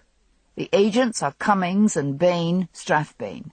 My solicitors are Brand and MacDougall, Castle Wynd, Inverness. Peter Hind." But the Peter Hind was typewritten. Hamish frowned down at the letter. "Any takers?" he said at last. "Aye, there was a big fellow, a builder from Newcastle, up the other day. Hind's only asking 15,000. "I doubt if he'll get that. Did he finish the drainage?"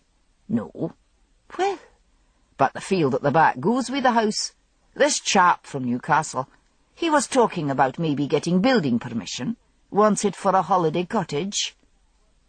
And with a fine disregard for any European market directives on hygiene, Jock spat contemptuously on the shop floor. "I've no doubt you'll give him a right Highland welcome," said Hamish dryly.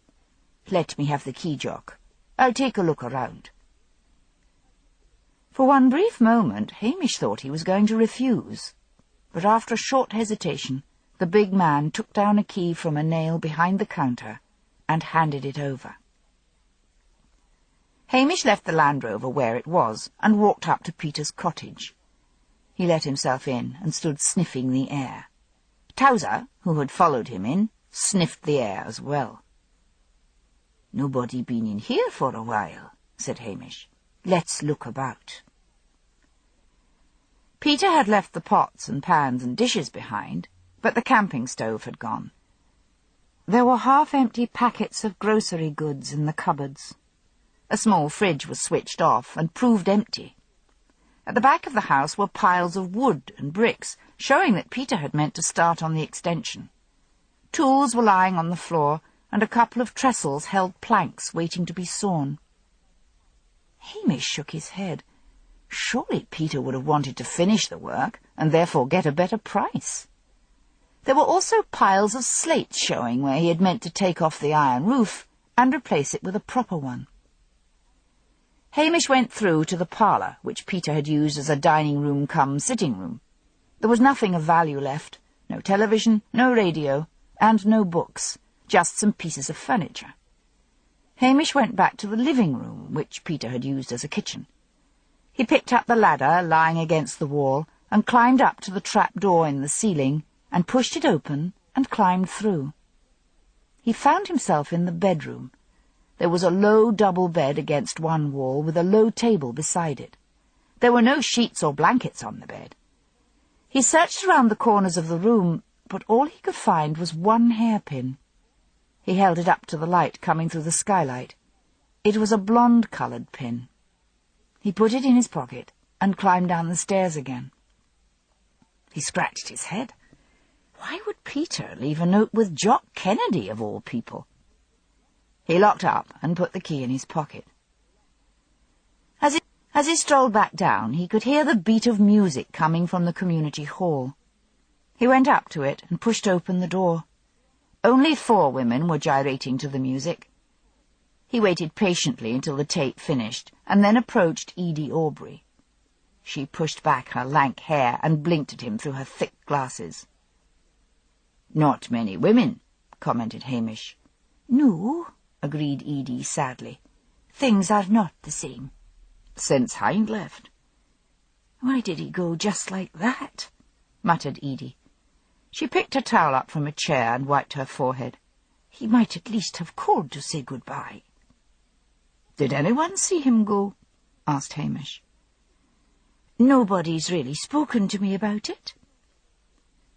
Hamish turned and surveyed the women. Nancy MacLeod was there, grey roots now showing in the black dye of her hair. She looked much smaller and older. Ailsa, Jock's wife, was sipping coffee and talking to Betty Baxter. The other woman he didn't know. They were all suddenly older, thought Hamish, as if the life had gone out of them. He approached Betty Baxter. "Is Harry at home?" "Aye. The silly fool got drunk and couldn't go to the fishing." "I'll maybe drop by for a word." "Why?" asked Betty sharply. "I'm trying to find out why Peter Hind left, or if anyone saw him leave." "And what's that got to do with Harry?" "He may have heard or seen something, that's all." "There's no crime," said Betty with a shrill laugh. "For heaven's sake, the man's gone, put up his house for sale, and that's that." "Nevertheless, I'll be having a word with Harry." Hamish touched his cap and left. Harry Baxter was sitting at the kitchen table, staring at nothing in particular. "Rough night?" asked Hamish sympathetically. Harry stared at him moodily, but didn't reply. "Any reason why Hind left?" pursued Hamish. Harry made an obvious effort to gather his wits together.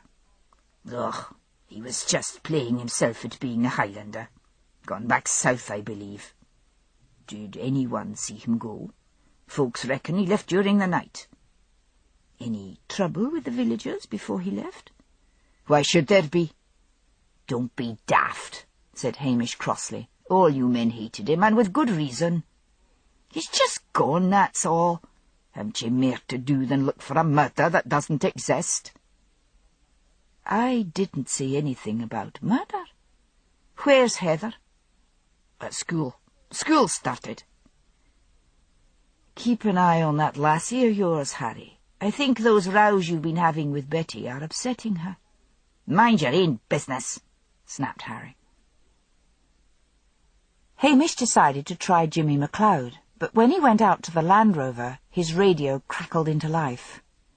He looked at it in mild surprise. He hardly ever got a call on it. It was Detective Jimmy Anderson, asking him to report immediately to Strathbane, to the Chief Superintendent's office.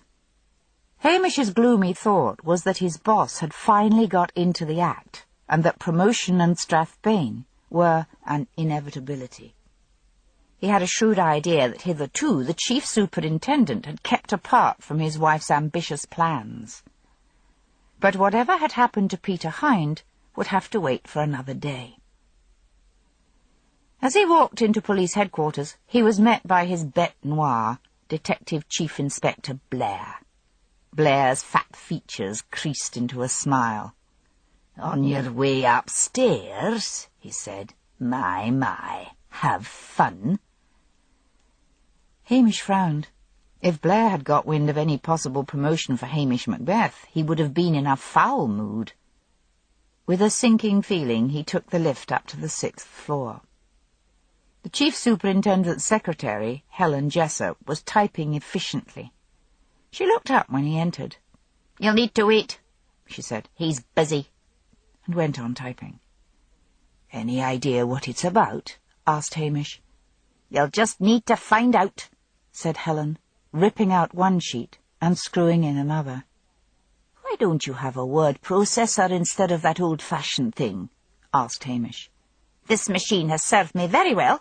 I don't hold with computers," said Helen. "Meaning you don't know anything about them and are too frightened to find out?"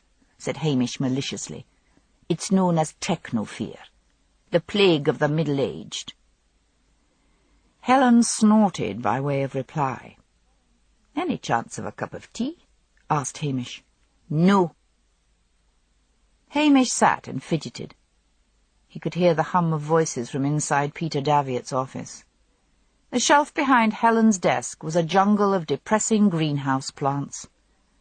Secretaries with houseplants were a threatening breed, thought Hamish. As time dragged by, he grew more uneasy. It was like waiting outside the headmaster's office. At last the door opened, and 5 men in business suits came out. "I'm about to interview the officer in question," said Mr. Daviot, "and I will give you my full report." The suits turned as one man and looked Hamish up and down before filing out. One of the men's voices floated back to Hamish's sharp ears. "Doesn't look violent, but you never can tell." "Come in, Macbeth," said Mr. Daviot. No Hamish. A warning sign like a storm cone hoisted over Hamish's head. He tucked his cap under his arm and stood meekly in front of the super's desk. "Sit down," said Mr. Daviot. "Sorry to keep you waiting. Helen been looking after you?" "She refused to get me a cup of tea," said Hamish, hoping he was sliding the knife into Helen's corseted ribs. "Come into the 20th century, Macbeth. You don't go around ordering tea from secretaries, or they'll report you to the Equal Opportunities Board or something." "Why, sir? Making and fetching tea is demeaning." "I don't get it," said Hamish, puzzled. "Isn't it the same as type this letter, make this phone call, order flowers for my wife?" "It implies you are treating a businesswoman like a housewife." "I don't get it.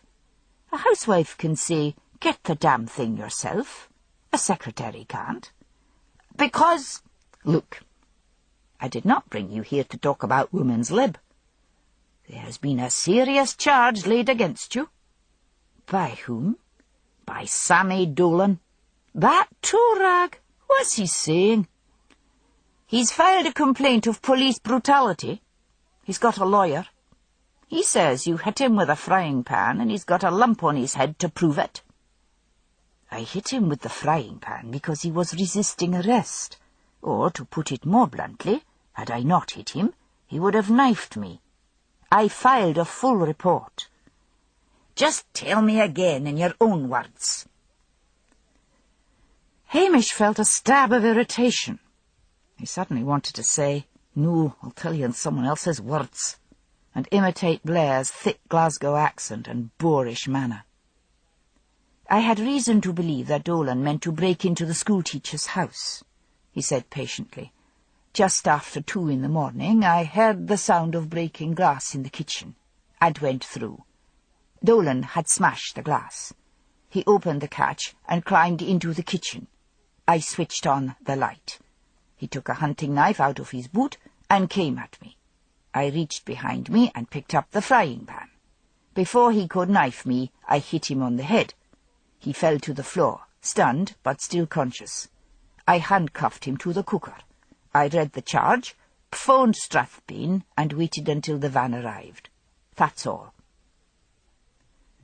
"Miss Tabert, who is claiming for a new frying pan, says you had an insolent manner. You approached her in her bedroom, you made yourself coffee without her permission, and you went off leaving everything unlocked and your dirty cup on the living-room table. She, too, has lodged a complaint."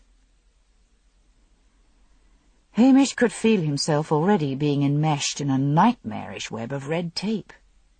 He carefully explained in detail what had happened when he had awoken the schoolteacher and why he had gone without waking her again. Mr. Davitt sighed. "You make it all sound very reasonable, and I must admit that Miss Tabbitt is a tiresome female. But to return to Dolan, we are very anxious to avoid charges of brutality. Think what the press will make of this." "I'll bet you Dolan's got previous," said Hamish. "Well, he has. Quite a lot." "Grievous bodily harm, actual bodily harm, that sort of thing?" "Yes, and armed robbery." "Well, there you—" "Macbeth, you have always had an unorthodox way of going about things. The sensible course, the minute you suspected Dolan was going to break into that house, would have been to have ordered backup from Strathbeen. 2 of you could have overpowered the man without resorting to violence." "There's little even several men can do against a hunting knife in the hands of a man like Dolan without using violence."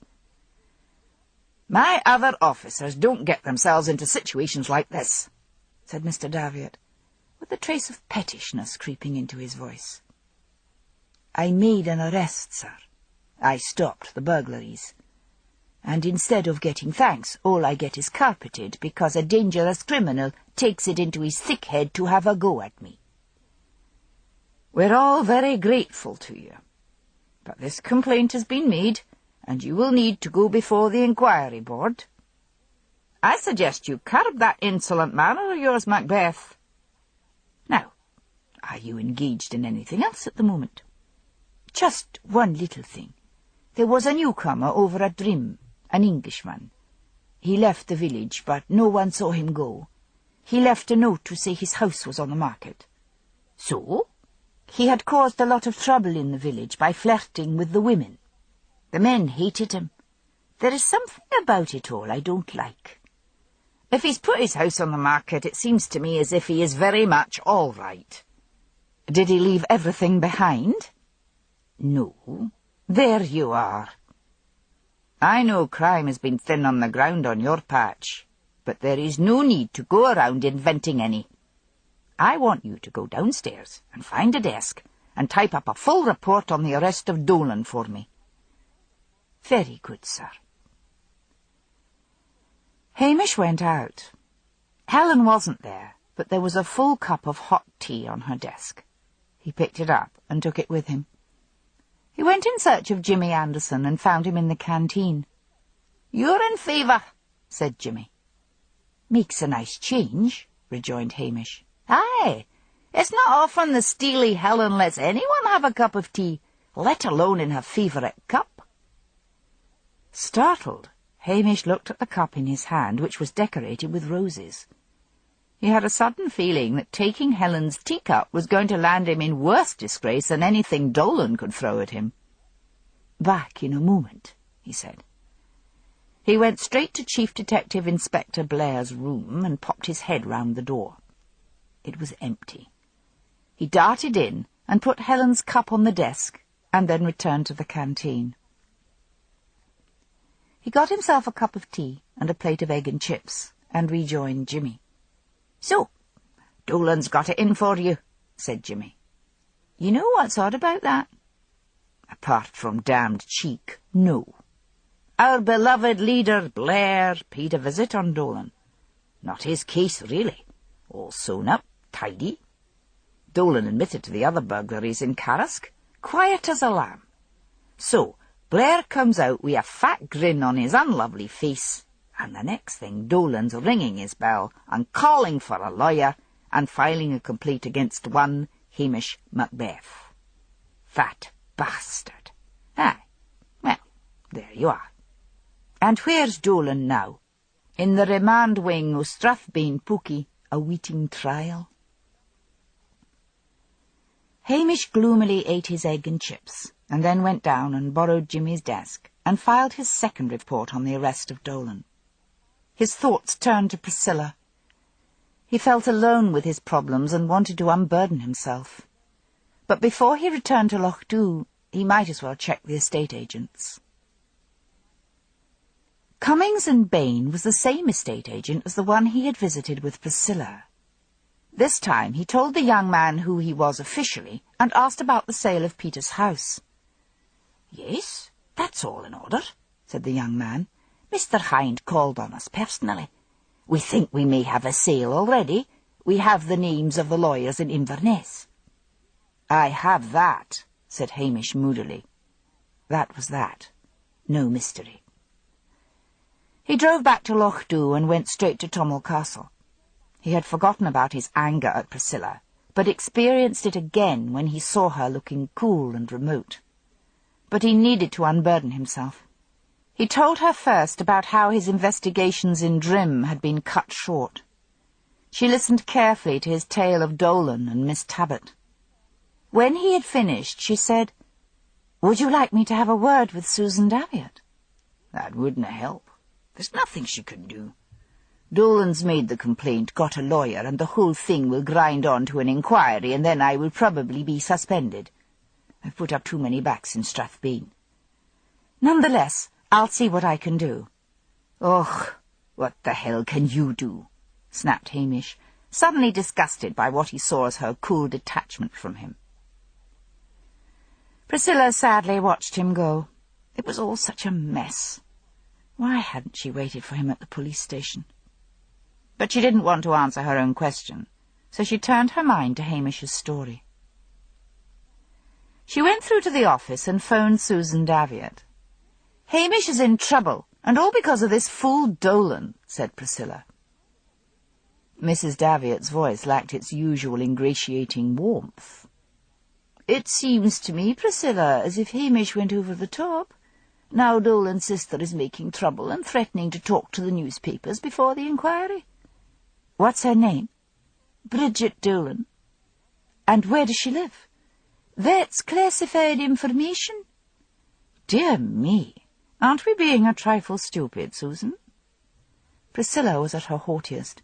"But I cannot tell you secret information." "Never mind. When are we meeting for a little chat?" "I'm going to be much too busy in the future, Susan." Susan Davitt saw her social ambitions biting the dust. "Come to think of it, I did hear that the Dolan woman was living at number 40, Winnie Mandela Court." "Thank you, Susan." "I just remembered. Next Tuesday is a quiet day, if you would care to come for tea." Mrs. Davitt sent up a heartfelt prayer of thanks to the God who looks after social climbers. "Thank you, Priscilla, dear." Priscilla grinned and put down the phone. She went out and drove off to Carrisk and parked in front of the schoolteacher's house and waited patiently while the afternoon wore on. At last she saw a figure who could only be the schoolteacher returning and climbed out of the car. "Miss Tabbitt?" Miss Tabbitt swung round and looked favourably at the elegant creature in front of her. "What can I do for you, Miss—" "Miss Churchill. I represent the Daily Bugle." The smile faded on Miss Tabbitt's face. The Daily Bugle was one of Britain's sleaziest tabloids. "And what do you want with me?" asked Miss Tabbitt. "You made a report to Strathbane Police which contained complaints against a certain police sergeant, Hamish Macbeth. In it you said he'd come into your bedroom." "Yes, but—" "Good stuff, that," said Priscilla cheerfully. "Schoolmarm lures copper into her bedroom." "But he burst into my room when I was asleep." "The sexy copper. Even better." "This is dreadful," said Miss Tabbitt. "I do not want my name in the papers. I've always been a respectable body. You ruin people. Look what you did to dear Prince Charles. I will have you stopped." "As long as you've made an official complaint. Come on, let's go indoors. My photographer will be along in a minute, and I want to be ahead of the pack." "The pack?" "Yes, they'll all be along. Maybe you'd like to fix your hair and put on a shorter skirt." "I'm withdrawing any complaint," screamed Miss Tabbitt. "But that means there'll be no story," cried Priscilla. "That's it, then. I'm doing it now. Get out of my way." Priscilla watched with amusement as the terrified teacher scampered to a garage at the side of the bungalow. Moments later, an old rover was backed out, with Miss Tabbert crouched over the wheel. She turned and drove off down the road in the direction of Strathbane. Waiting until she was out of sight, Priscilla followed along the Strathbane road at a leisurely speed.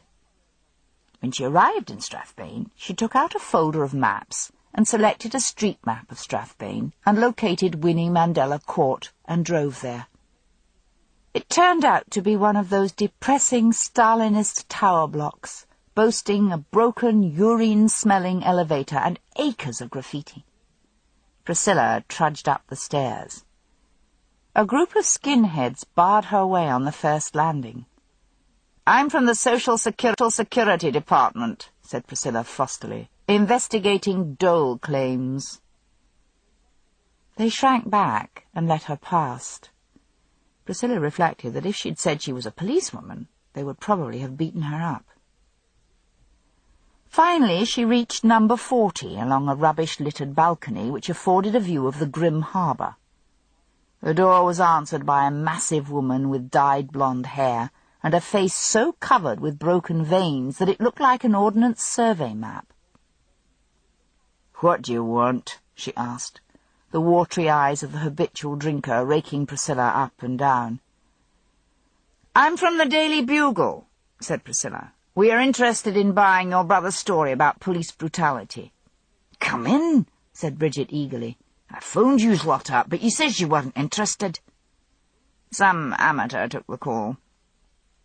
Priscilla was ushered into a living room which was awful in its filth and dreariness. She sat down on a hard chair after looking suspiciously at the greasy stains on the upholstered ones. "I'll tell you all I know," said Bridget. "My newspaper is prepared to pay a large sum, but I need to see your brother in person. Do you, by any chance, have a visitor's pass?" Her eyes gleamed. "I've one for tomorrow morning, 10 o'clock. Priscilla opened her handbag and took out her wallet. She extracted 2 20s. "Just something on account." Bridget snatched up the notes and tucked them down somewhere near her heavy bosom. She went over to a battered handbag on an equally battered sideboard and took out a pass. "How much will the Bugle pay?" she asked. "Thousands." "It's up to the editor." Refusing all invitations of tea, stout and gin, Priscilla took her leave. She drove off and parked in the multi-storey in the centre and decided to call at the estate agents, Cummings and Bain, just to see if there were any more properties on the market. She wouldn't nag Hamish into staying in Strathbane, but there might be something between Loch Dhu and Strathbane. The young man leapt up to greet her, as hopeful as ever. He produced folders of houses, and Priscilla sat down and went through them. She came to Peter Hind's cottage and looked at it curiously. She tapped it with her fingernail. "I knew Mr. Hind," she said. "Any idea why he left?" "Oh, I don't think I thought to ask," said the young man. "You know how it is. The English come and go. Are you interested, Miss Halberton Smythe?" "Not in Drim, no. Exceptionally beautiful young man, Mr. Hind." Priscilla opened another folder. "I couldn't say," said the estate agent. Priscilla looked up quickly. "But you saw him?" "Aye, but he had such a bad cold, poor man. His voice was rasping, and he had a scarf up round his face. He said he was protecting us from his germs." "What colour of hair?" "I can't say as I can remember. Tracy, do you call to mind that young Mr. Hind, the one with the property over in Drim?" "The one with the cold?" "Aye, him. What colour was his hair?" "Fairish, I think. Had one of those deerstalkers on like Sherlock Holmes." Priscilla stored up this information to tell Hamish. She looked through some more folders, but with the feeling that Hamish Macbeth wouldn't like any of them. She thanked the young man and left. She was reluctant to return to Loch Dhu. She decided to buy herself a toothbrush, a change of clothes, and check into the Highlander, Strathbane's main hotel, and stay the night. It would be pleasant to be in someone else's hotel for a change. Just before 10 in the morning, she joined the queue of depressed and depressing women waiting to get into the prison. Some of the women tried to engage her in conversation, but she snubbed them, being tired of making up stories about herself. And so, to a sort of Greek chorus of stuck-up bitch, she finally made her way into the prison. Dolan appeared on the other side of the glass and stared at the vision that was Priscilla in amazement. "They said it was my sister," he exclaimed. "Listen very hard to me," said Priscilla, leaning forward. "I am Hamish Macbeth's fiancée, and I'm here to tell you that if you do not withdraw your complaint of police brutality, I will have a word with the sheriff, who is a personal friend, and make sure you are put away for a long stretch in Inverness prison, where Hamish has many friends among the warders. Not only that, I have many connections, and I will hound you, both inside prison or out, even if it means sending one of the gamekeepers after you with a gun." "Wait till I tell the police about you," jeered Dolan. "More threats." "And who will they believe?" she mocked. "Me or you?" "Go ahead." "I'll prove you're a liar." "I'm out for your blood, Dolan." Dolan looked at her beautiful and implacable face and cringed. He believed every word she said. Like quite a lot of criminals, he thought he was often in prison because society was unfair, because they had had it in for him since the day of his birth. They being the establishment. He was sure this beautiful bitch would poison the sheriff's mind. "And if I withdraw the complaint, will you have a word in my favour with the sheriff?" said Dolan. "Of course." "Oh, well, I suppose," he grumbled. "Do it," hissed Priscilla. Later that day, a surprised Hamish Macbeth received a call from Jimmy Anderson to tell him that not only had Miss Tabbert withdrawn her complaint against him, not to mention her claim for a new frying pan, but that Dolan had withdrawn his complaint as well. "Thank heavens," said Hamish. "I wondered what came over them." "Aye, that's the grand day for you, Hamish, because when Dolan was pressed to say why he had made the complaint in the first place, he said Blair had talked him into it. So Blair's on the carpet." Hamish decided to drive up to Tummel Castle and tell Priscilla about it, and found her just arriving as he drove up. After he had told her his news, he listened in amazement as she told him her part in it, and then said in admiration, "You get more like me every day." "Yes, I'm turning out to be a good liar," agreed Priscilla. "I'll be poaching my father's salmon next. But there's something else." She told him about the mysterious Peter Hind who had appeared at the estate agent's muffled up to the eyebrows. His hazel eyes gleamed. "I'd better get down to Inverness and see those lawyers." "What was the name again?" "Ah, Brand and MacDougall in Castle Wynd. I'll drive down tomorrow." They had walked into the hotel reception as they were speaking. "Would you care to come with me?" "I'd love to, but there's a new party of guests arriving tomorrow." "I'll let you know how I get on. Free for dinner tonight?" Her face took on a guarded look. "I've got to check the accounts with Mr. Johnson, but if I get through it quickly enough, I'll drive down and see you." He masked his disappointment and irritation with an effort. She had done sterling work in getting him off the hook with those complaints, and he fought down a feeling that he would gladly have faced any inquiry board in return for a warmer and less efficient fiancée. Sophie's cheek swelled up alarmingly that day.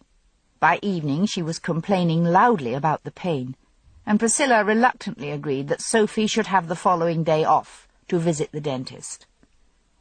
So a happy Sophie drove off in the direction of Inverness in the morning, only stopping to take the lump of candle wax out of her cheek and toss it into the heather. Chapter 6. He gave way to the queer, savage feeling that sometimes takes by the throat a husband 20 years married, when he sees, across the table, the same face of his wedded wife, and knows that as he has sat facing it, so must he continue to sit until the day of its death, or his own. Rudyard Kipling. Hamish arrived in Inverness in a sour mood. Priscilla had failed to turn up the previous evening, and he had been too proud to phone her. "A fine friend she is," he muttered to himself, forgetting that friends are one thing, and people with whom one is emotionally involved quite something else. He would simply have phoned a friend and said, "Where the hell are you?" An autumn chill was making the smoky Inverness air feel raw. He parked at the station and walked round to the Castle Wynd. Inverness, as usual, was packed with shoppers. Britain might be lurching along the bottom of a deep recession, but there was little evidence of it in Inverness. Seagulls wheeled overhead as shoppers crammed the pavements. He found the lawyer's brass plate and went up an old staircase of shallow stone stairs flanked by an iron and wood banister with brass spikes on the top, no doubt to stop happy clients from sliding down them. He went into the hush of a Victorian office. Gloomy light filtered through the grimy windows. A tired-looking girl sat at a large wooden desk, doing something with her nails.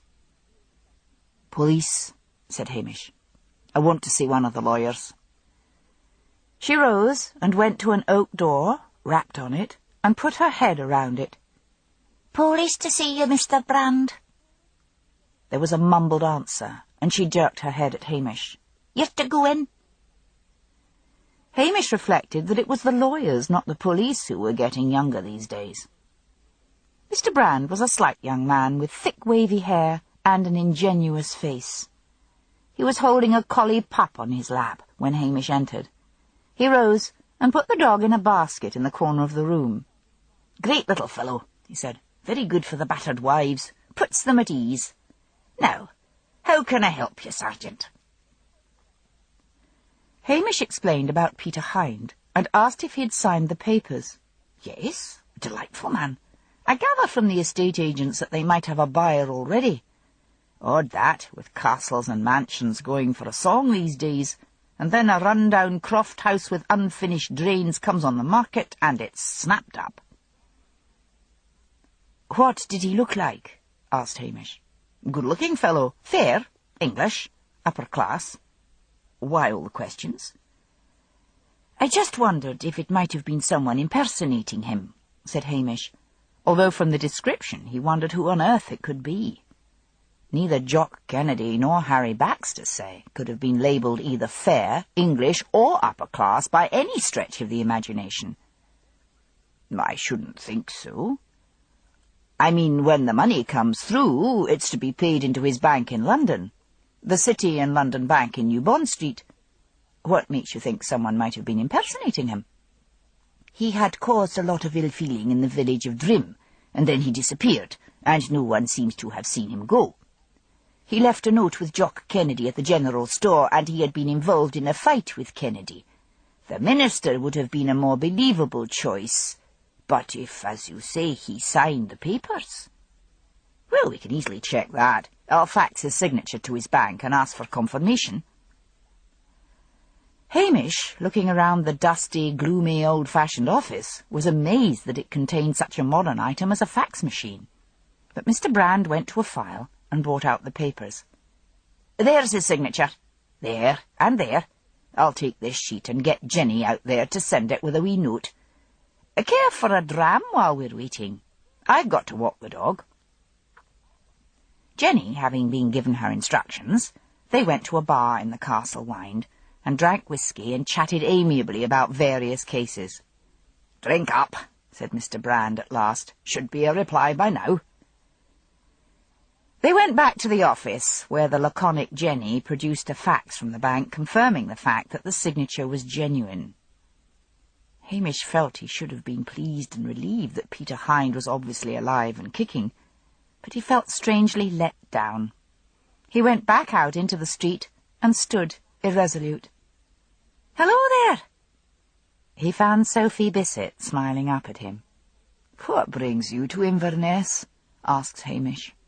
I had to go to the dentist. Had the most awful toothache, said Sophie. What about you? Hamish remembered walking into the hotel reception with Priscilla and telling her where he was going, while Sophie had leaned on the reception desk listening to every word. But he said briefly he had been investigating something. I was thinking of making a day of it and having lunch and going to a movie, said Sophie. Care to join me? Hamish hesitated. He hadn't told Strathbane he was going to Inverness, but he was hardly ever called on the car radio, and he had left the answering machine switched on at the police station. He was suddenly weary of the awkward situation with Priscilla. All right, he said. They had lunch in a self-service restaurant, and then went round to the small cinema. The film, Blood and Lust, was violent and pornographic. There was nothing, reflected Hamish, like a really pornographic film for making a man feel that celibacy was a good idea. Who liked watching other people making love, apart from perverts? He voiced this thought aloud to Sophie, who burst out laughing and told him he belonged in the Dark Ages. But Hamish felt jaded and grimy. It transpired that Sophie had arrived by bus and train, so he politely offered her a lift home, although he longed to be by himself. As he drove out of Inverness, he switched on the police radio. The crackling voices reminded him of his professional status, and he was aware that he shouldn't have been carrying a passenger. Then he heard his own name. A peremptory voice told him to get over to Drim, where a death had been reported. Cursing, he switched on the siren and headed for the Struy Pass, and hurtled over the hairpin bends and down into Sutherland. At Bonner Bridge, he saw the local bus, which would eventually call at Lochdu, and skidded to a halt. "You'll need to take the bus, Sophie," he said. "I'm going to be in trouble as it is." Again she kissed him on the cheek, and Hamish was aware of watching eyes from the bus as he recognized the startled faces of the Curry sisters. He swung off on the road that would take him over the hills to Drim. "Oh, village of death," was his thought, as he drove down and saw the huddle of villagers by the Black Loch, the forensic men in their boiler suits, the flashing blue lights of the police cars. "Where the fuck were you, laddie?" demanded Blair when Hamish walked up. Hamish briefly explained about Peter Hind. "You had no right to go off your patch and no give us a report," howled Blair. "Start by asking some of these yokels if they know anything." Hamish turned his back on him and said to Blair's sidekick, Jimmy Anderson, "Who's dead?" "Betty Baxter." "Where's the child, Heather?" "Being looked after at the manse. Mrs. Baxter was found face down beside the loch, behind that clump of rock. It could be an accident. It looks as if she might have tripped and fallen so hard that she broke her neck." Hamish walked forward. The tent which had shielded the body had been taken away. The pathologist was stripping off his gloves and packing his bag. A police photographer was taking shots of the body. Betty Baxter lay in an ungainly pose, diminished by death. Hamish noticed that her hair had been recently blonded, no dark roots, and that she was wearing those silly high heels. "Accident?" he asked the pathologist. He shook his head slowly. "I'll have a better idea when I get the body back to the mortuary." He bent over the body. "See here, she's got a huge bruise on her forehead. Looks at first as if she tripped on those silly heels and fell heavily. She's a big woman. But here, at the back of the neck, there's a big bruise under the hair. Someone came up behind her and struck her hard. A powerful blow with something like a blackjack or lead pipe. A man? A woman could have done it with the right weapon." Hamish walked back to Jimmy Anderson. "No clues?" "None so far. You can't get footprints from the pebbles on Thorn Beach." "What about the husband, Harry?" "No time of death yet. But he was out at the fishing all night. And then this morning, which is when it was guessed she was killed, Harry was in the bar at Loch Dhu, seen by God knows how many of your neighbours. We've been over to Loch Dhu. Blair's setting up interviews in the community hall. Oh, what do you know about the situation here, Hamish? Hamish rapidly told him about his seemingly unfounded suspicions about the absent Peter Hind. "Well, he canna be a suspect," said Anderson, "for no one's seen hide nor hear of him since he left that note with Jock." "How do you know about the note he left with Jock?" "I asked around if there'd been any trouble in the village, and some fellow told me that this Hind and Jock had had a fight." Blair called Anderson sharply. Both men, followed by Blair's other sidekick, McNab, and several policemen, headed off to the community hall. Hamish walked along to the manse. Annie Duncan answered the door. "I don't want Heather pestered," she said quickly. "Just a few words," said Hamish soothingly. "Where's Harry?" "I gather her father is at home. Couldn't you leave it to another day? I don't think Heather is up to this." The small figure of Heather materialized at Annie's elbow. "I will speak to Mr. Macbeth," she said. Annie reluctantly stood back, and Hamish followed them into the kitchen. Heather sat down at the table, and Hamish sat opposite her. Annie stood behind the little girl, her hands on her shoulders. "Do you know when your mother went out?" asked Hamish. "I got up at 7, said Heather, "and she'd left me a note on the kitchen table to say she had gone out and to get myself ready for school." "Have you got that note?" "I threw it away." "Can you think of any reason why she might have gone out?" Heather's grey eyes surveyed him thoughtfully, and then she said, "Yesterday morning, before Da came home, she got a phone call. I couldn't hear what she said, but she went straight to the hairdresser. She never went to the hairdresser for my Da." For a moment, it was almost as if Peter Hind were in the kitchen with them, his eyes dancing with mockery. "Did you tell the other policeman this?" "Thon big fat scunner came to ask me questions. I didn't like him, so I told him nothing." Heather got up from the table. "Thank you, Mrs. Duncan. I'll be off home now." Annie looked distressed. "But you must stay here. My husband will be home shortly, and he will want a word with you." Heather suddenly looked as old as the hills. "To pray over me? There is no God." "Mr. Macbeth, perhaps you will come with me?" "Yes," said Hamish. He looked at Annie. "I think she will find out what's best for herself." "My Da will need me now," said Heather. "I'll get my stuff."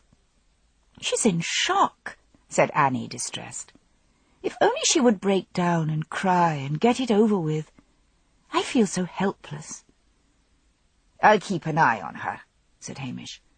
"I wonder if that was Peter Hind on the phone. Had Betty been dressed up since he left?" "No. Like the rest of the women, she had begun to let herself go. But Mr. Hind, Peter, is a very sophisticated young man, and although it amused him to flirt with the village women, he would hardly creep back from wherever he's gone to meet Betty Baxter. Nor would he murder her." "What makes you so sure of that?" "He was too easy-going." "So who do you think did it?" "It's usually the husband, isn't it? But Harry Baxter evidently has a cast-iron alibi for the time of the murder." She gave a weary shrug. It could yet turn out to be an unfortunate accident.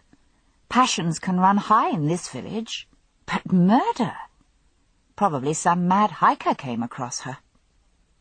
"And the phone call?"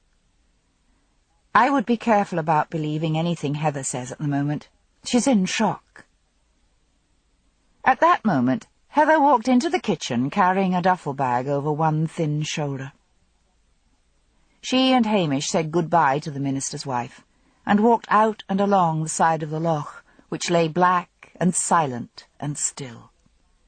Then they cut off up the hill, both avoiding looking along the shore where the white suits of the forensic team gleamed in the twilight. "Nights are drawing in," said Hamish. "It seems to get very dark all at once." "This a night, every night and all, fire and fleet and candlelight, and Christ receive thy soul." Her childish voice, piping the words of the old lyke-wake dirge, gave Hamish a shudder. "Read much?" he asked. "All the time," said Heather. "Books are better than people any day." "What have you read recently?" "I read all Walter Scott's novels this summer." Hamish was amazed to hear that anyone read Walter Scott's novels in this day and age. "I'll see if I can bring you some books over tomorrow," he said. At Harry Baxter's house there was a policeman on duty outside. "Harry home?" asked Hamish. "Aye, he's in there. Blair's coming back to see him." Hamish and Heather went inside. Harry was slumped at the kitchen table, his face grey. A glass of whisky stood in front of him. "That will not do, Da," said Heather, dropping her bag to the floor. "Food and sweet tea is what you need." She picked up the glass of whisky and tipped the contents down the sink.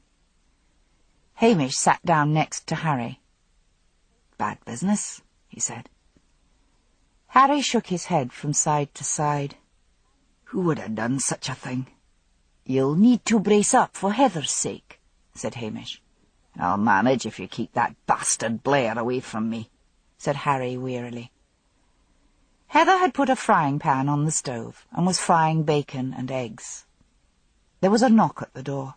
"I'll get it," said Heather quickly. Then they could hear Blair's heavy voice. "I'm just going to have another word with your father." "Begone," said Heather. "This is a house of mourning, and you are harassing and tormenting a poor child." "Ah, come on, it's your da I want to see." "I see the gentlemen of the press have arrived," came Heather's voice, "and I will be telling them how you victimized a child of 12. "Oh, I'll be back." Blair's voice, thick with disgust and anger. "Hamish Macbeth's in there." "Mr. Macbeth is a friend." Then came the slamming of the door. Heather returned sedately to the cooker and flipped the eggs. "I think I'd better be going, Harry. You'd best get one of the women to help you with Heather." "I don't need anyone," said Heather. "Da and I are best left alone." Hamish went out, puzzled. He'd never met anyone like Heather before. He wondered if Priscilla could make anything of her. He decided that instead of going to the community hall to interview the villagers himself, he would start off with the hairdresser, Alice McQueen, and find out if Betty had said anything. Alice McQueen had already suffered being interviewed by Blair, and it took Hamish some time to soothe her ruffled feathers. She was a faded woman, with small features and a pinched mouth. Her dark brown hair was worn in the old-fashioned chrysanthemum style she inflicted on her customers, and highlighted with streaks of silver. Her shop was in her converted front room, and smelled of chemicals and hot hair. "What I'm trying to find out from you, you obviously being a very sensitive and noticing sort of lady, is if Betty Baxter, when she had her hair done, seemed any different from usual." "Well, she talked a lot, but then she always did." Alice wrinkled her brow. "But she looked triumphant." She looked as if there was some secret she was hugging. "Maybe found herself another fellow?" "Not Peter Hind." She snorted. "Him? He's long gone. Anyway, he wasn't interested in Betty. She ran after him like a great cow." Hamish asked more questions, and then gave up. The one satisfaction he had was that this murder investigation would lead to finding out where Peter Hind was. Although he had left the village, the police would want to ask him if he had any idea who might have killed Betty. He was about to go up to Jimmy McLeod's house when Jimmy Anderson came running up just as Hamish was leaving the hairdresser's. "Looks like an accident after all," he said. What? What about that bruise on her neck? Blair's just got that out of her, man. That wee Heather tells Blair her father has something to say. Seems Harry scalped her one with a half-frozen cod on the back of the neck yesterday, when he saw she'd been back to the hairdresser to get blonded. But what broke her neck, then? That was a freak accident. It was the way she fell among the rocks. She's got a broken arm as well. Pathologist made a second examination before they took the body away. Has he gone? I want a word with him. He's gone, and everyone else is packing up. Just like that? OK, so Harry hit her with a cod. But couldn't someone have pushed her? Deliberately pushed her hard onto the rocks? No use trying to talk me into saying it as murder. I just want to get to the pub before they close. Try Blair. Have better success talking to Harry's cod. Hamish went up to the row of police cars. Blair was laughing uproariously at something one of the policewomen had said. His piggy eyes fastened on Hamish, and he scowled. Just as well it was an accident, Hamish, or there'd be an inquiry about why you were neglecting your duties and had the radio switched off. You mean like Dolan's inquiry? None of your lip. Look, said Hamish earnestly, why are you all so eager to accept the diagnosis of an accident? The woman was obviously going to meet someone. She had a phone call. She got her hair bleached, and she was all dressed up. Oh, who can tell what goes on in the crazy minds of these tuchters, said Blair, who hailed from Glasgow and considered all Highlanders barbarians. I'm telling you, it was an accident, plain and simple. At least find out where Peter Hind went and ask him some questions. The case is closed. That's different for you layabouts. We've got murder and mayhem daily in Strathbane. Hamish made a disgusted sound and went back to the Baxters' house. The press had gone. The policeman had gone. He knocked at the door. It was opened a crack, and Heather's grey eyes peered out. She saw Hamish and opened the door wide. "Da's gone to bed?" she said. "Heather, I don't want to distress you further, but what's all this about your father hitting your mother with a codfish?"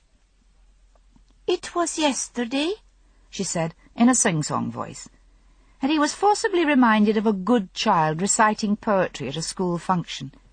"She was standing by the cooker and they had a quarrel. That's when it happened." "Why didn't you tell me this before?" "I thought he would get into trouble, but I told him it was better to tell the truth." Hamish eyed her narrowly.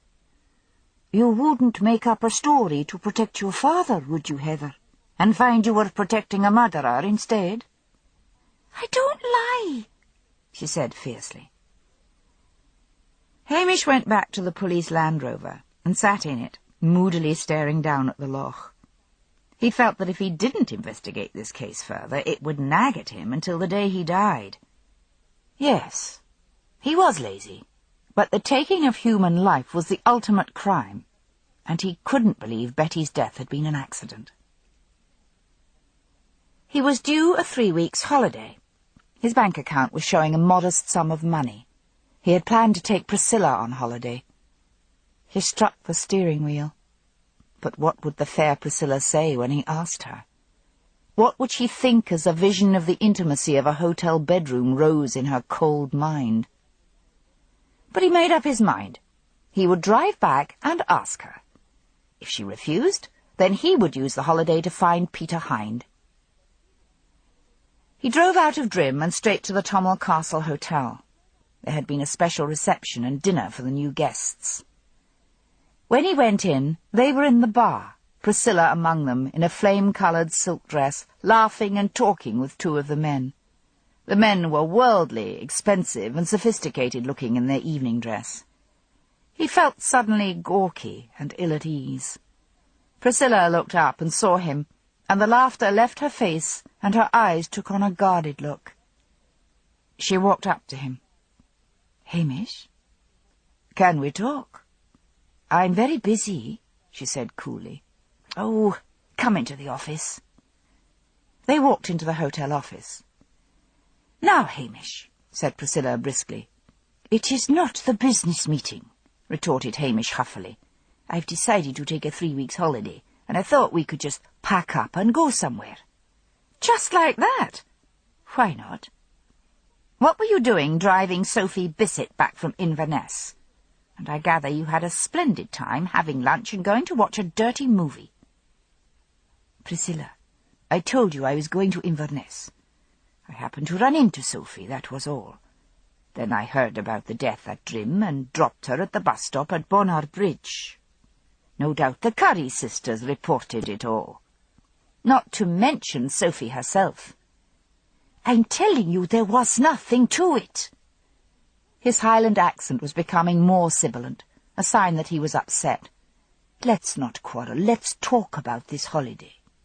"I cannot possibly go off on holiday now. We're too busy." "Priscilla, you'll need to chuck the hotel work when we're married." "Why?"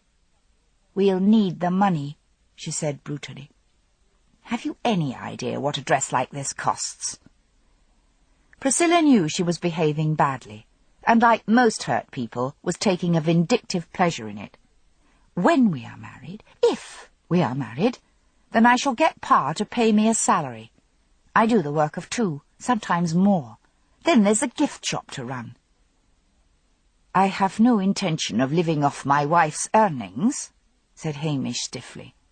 "Why am I so different?" she asked sweetly. "You mooch off everyone else in Loch Dhu." He looked at her with sudden hatred. "You," he said evenly, "are a thoroughly nasty bitch." Hamish turned on his heel and walked out. Priscilla stood for a long moment after he had gone, and then sat down at the desk and burst into tears. "Hamish! Hamish!" He turned round in the car park. Sophie came running towards him. "Everything all right?" she asked. He looked at her with loathing. "Go and jump in the loch," he said rudely. "Women, they should all be strangled at birth." He climbed into the Land Rover and drove off, gravel spurting out from under his wheels. It was only when he was back in his own kitchen, with only the company of Towser, that he began to calm down. He couldn't go over and over what Priscilla had said, picking away at the hurt like a scab. In the morning he would go to Strathbane and make arrangements for his holiday. And then he would set out to find Peter Hind. He went down to Strathbane the next day and obtained permission to take leave. Sergeant McGregor over at Nuffin would cover Hamish's beat as well as his own. That finished, Hamish returned to Loch Dhu, collected Towser, and took the dog over to his parents' home in Rogart, where he shrugged off questions about his wedding date with, he thought, very clever answers. His mother sadly watched him driving off and said to her husband, "I don't think our Hamish is going to marry Priscilla or anyone. He always was a picky boy." Hamish then returned to Loch Dhu and arranged with a neighbour to take care of his hens and sheep. He had already made up his mind to go to London and see if he could trace the origins of Peter Hind. First, he would need some money.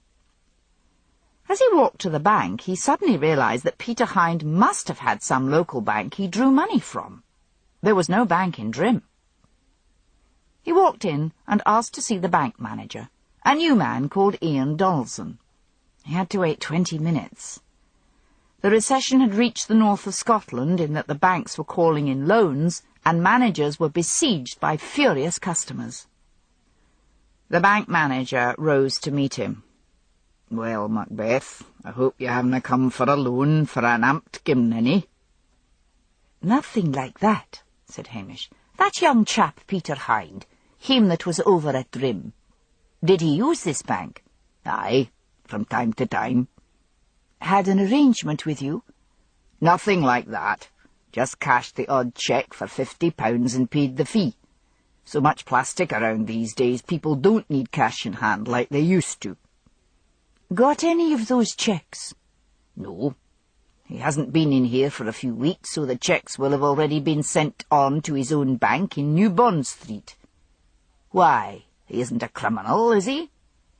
"Just following up some inquiries," said Hamish.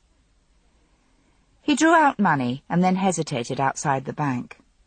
It was a glorious early autumn day. The heather had settled down to a rusty colour, and the rowan trees were heavy with scarlet berries. The fishing boats were mirrored in the loch. Smoke rose in straight lines from chimneys. The air was full of homely noises, women calling to each other as they hung out the washing, snatches of radio, the grinding of a rusty winch down at the harbour, the chanting voices of the children in the schoolroom reciting the multiplication table. As he surveyed the scene, he had a longing to forget about useless Peter Hind, and stay in Loch Dhu and laze the days away, get in a bit of fishing, read, and watch television. But as he viewed the loch, a pleasure launch came into view, the Tommel Castle Hotel's latest acquisition. It was full of guests, and he could make out Priscilla's blonde hair. With a little sigh, he went back to the police station and began to pack. His cousin, Rory Grant, a reporter on a national daily newspaper, was not amused to find Hamish, complete with suitcase, on his doorstep. "This isn't a hotel, Hamish," he said. "I could have had a woman here." "But you haven't," said the unrepentant Hamish, walking in and putting his suitcase in the middle of the floor.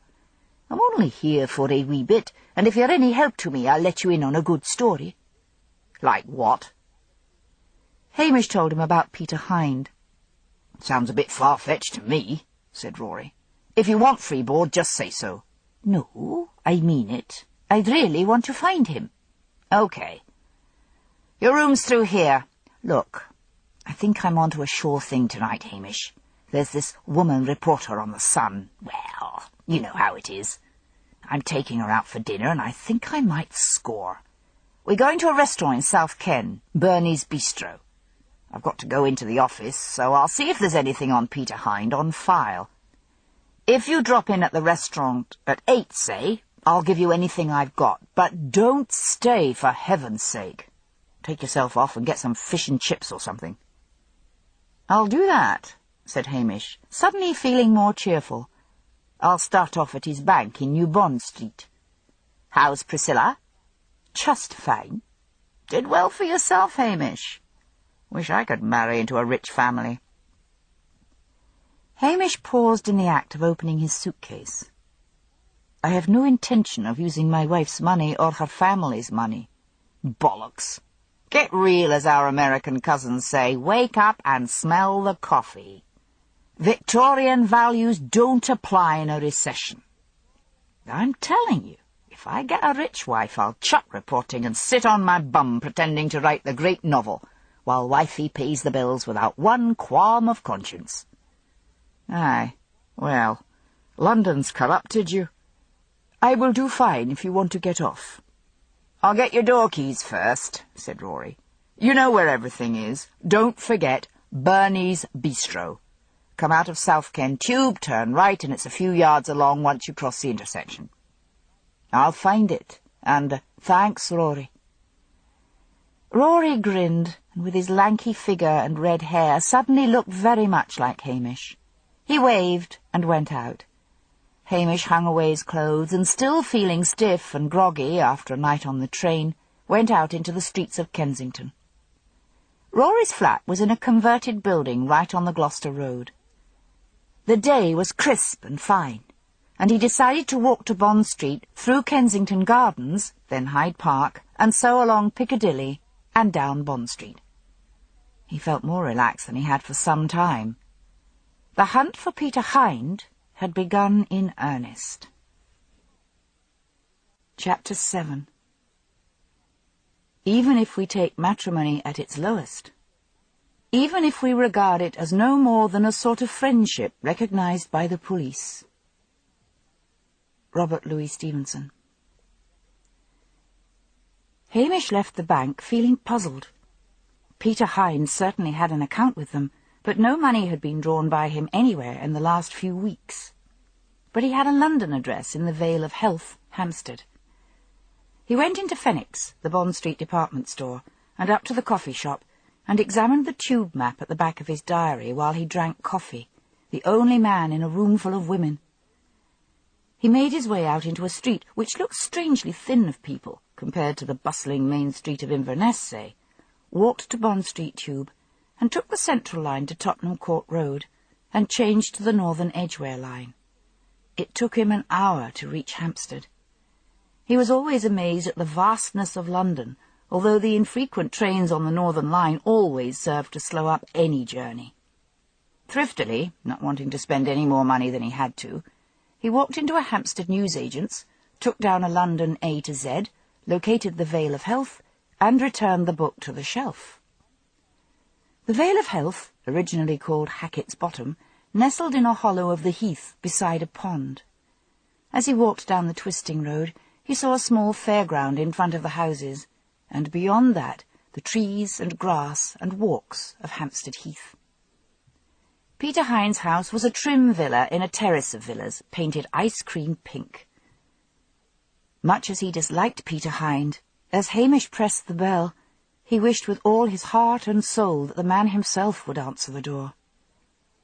But it was a rather bizarre young woman who looked up at him, her dusty hair back-combed and left that way, making her look like some cartoon about electric shock therapy.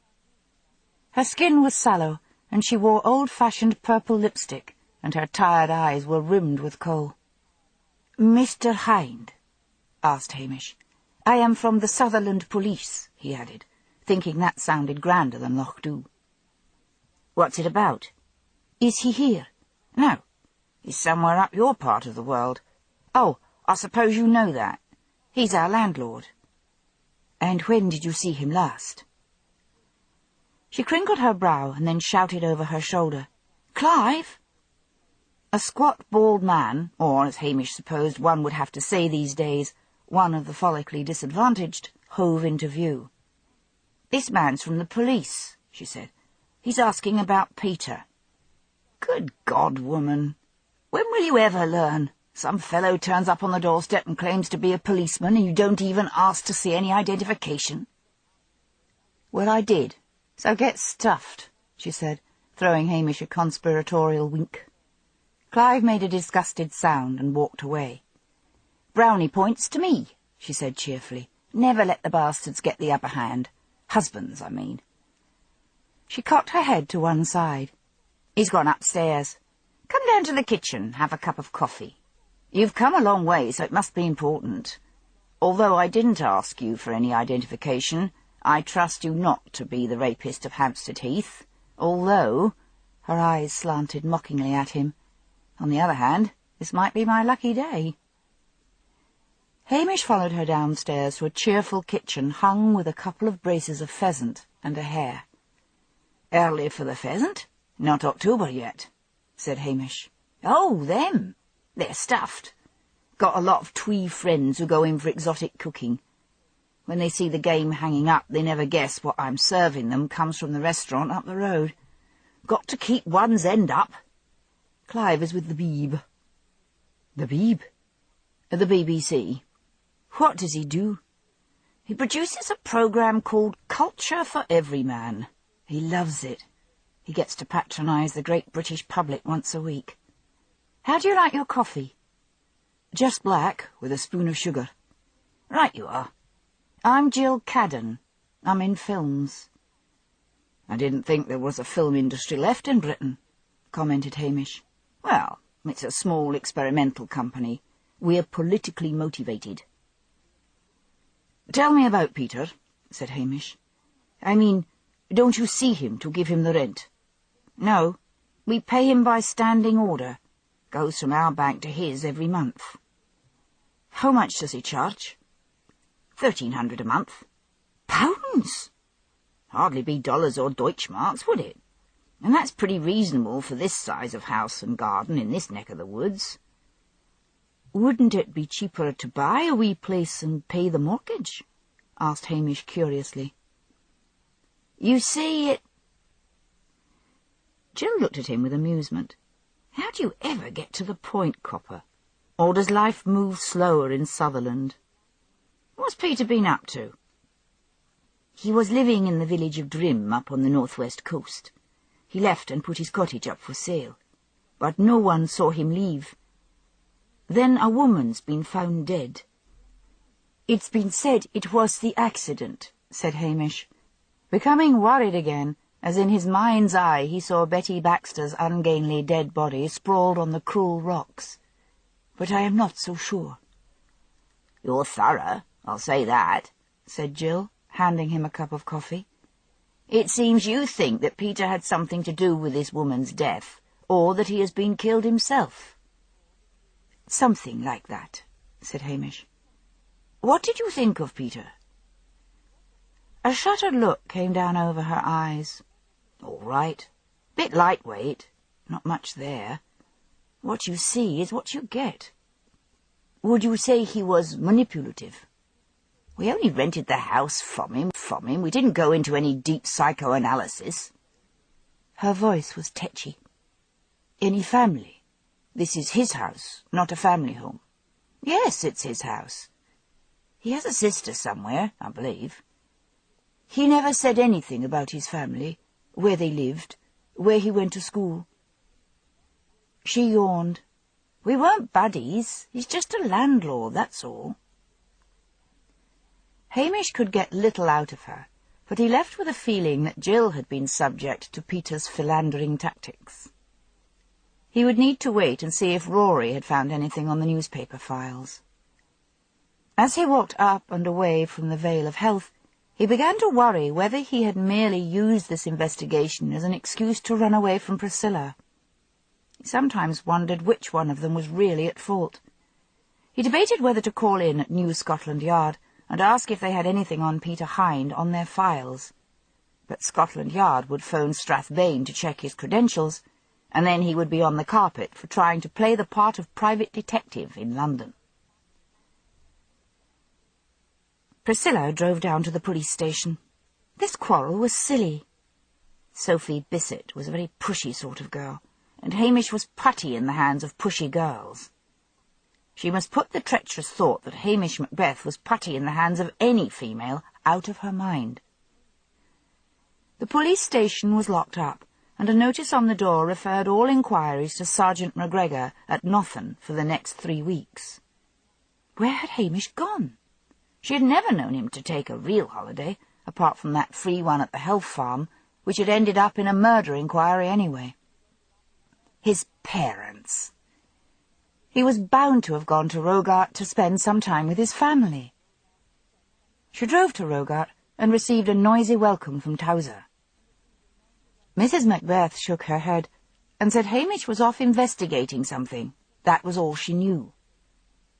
So Priscilla stayed for tea, and left saddened by the fact that Hamish's name and her marriage prospects were not mentioned, although the air had been thick with unasked questions. As she drove home, she began to become angry with him. How dare he go off like that without even calling on her?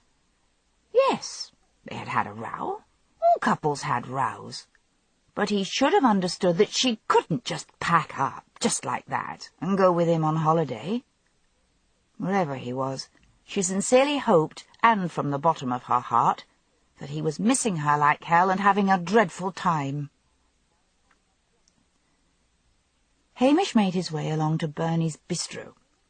He was wearing his civilian outfit of sports jacket, corduroy trousers, checked shirt, and tie.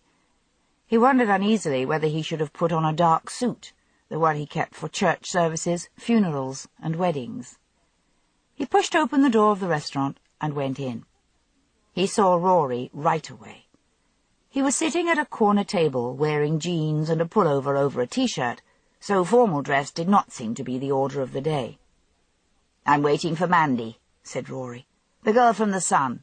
She's late, but then she always is." Hamish sat down and looked eagerly at his cousin. "Find out anything?" "Nothing much. One little snippet. There's a fashionable London nightclub called Tarts. Heard of it?" "No." "Never mind. Home to the glitterati. There was a scene there 2 years ago. A young starlet got drunk and tried to set the place on fire. Police called. Her escort was one Peter Hind, described as an old Westminster and socialite.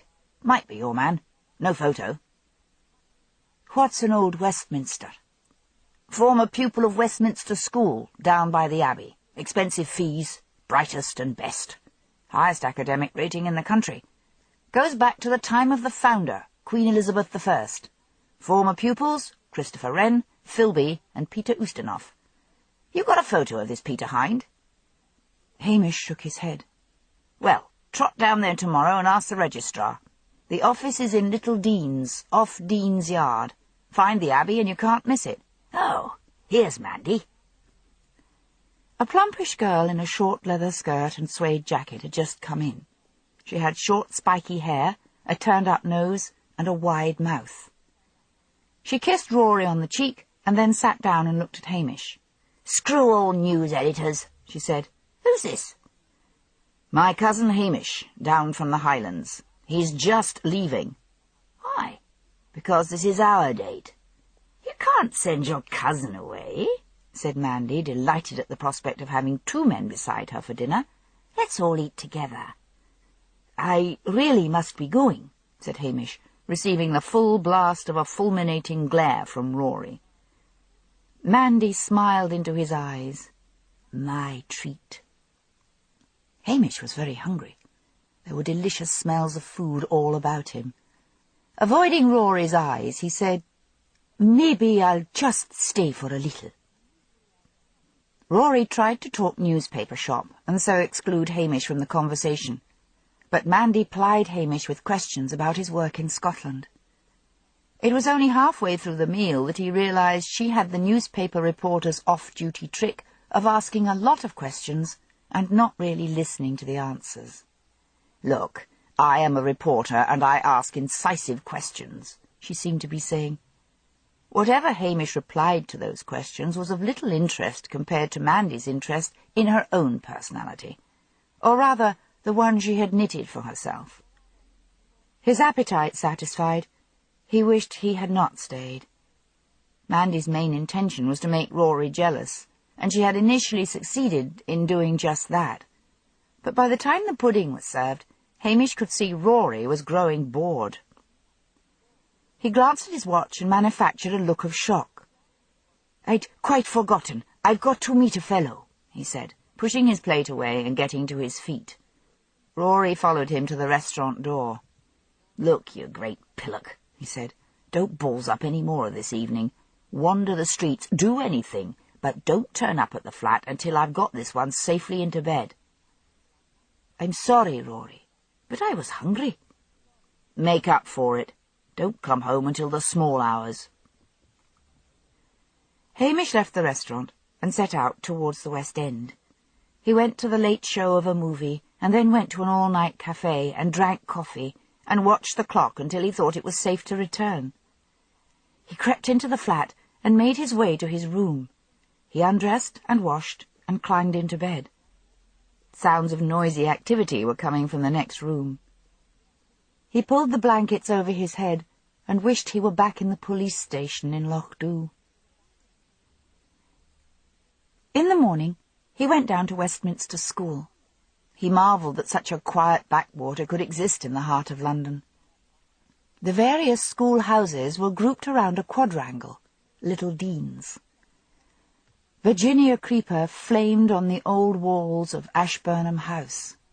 Boys in the school uniform of charcoal grey suit and plain blue tie crossed and recrossed Little Dean's on their way to and from classes. One of them directed him to the registrar's office. He patiently explained to the registrar his name, profession, and interest in Peter Hind. Files were checked, and then the registrar said, "The best thing you can do is to pay a visit on Peter's old housemaster. He left 2 years ago, and is living in Madingley Road in Cambridge. Here's the address. His name is Mr. James Heath." Cambridge? Hamish was tempted to forget about the whole thing and return to Loch Dhu. Still, "How do I get there?" he asked. Armed with instructions, he took the tube from St. James's to Liverpool Street Station and caught the Cambridge train. With the aid of a map drawn for him by the registrar, he walked from the station at Cambridge to Madingley Road. He began to worry that he should have phoned first.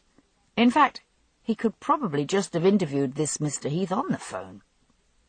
He found the address, a big Victorian building divided into flats, and pressed the bell over a neat card marked J. Heath.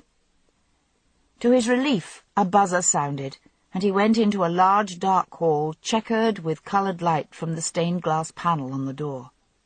An authoritative voice called, "Up here! First landing!" Hamish went up the stairs. Mr. Heath was waiting for him. He was a thin, spare man with a clever, humorous face.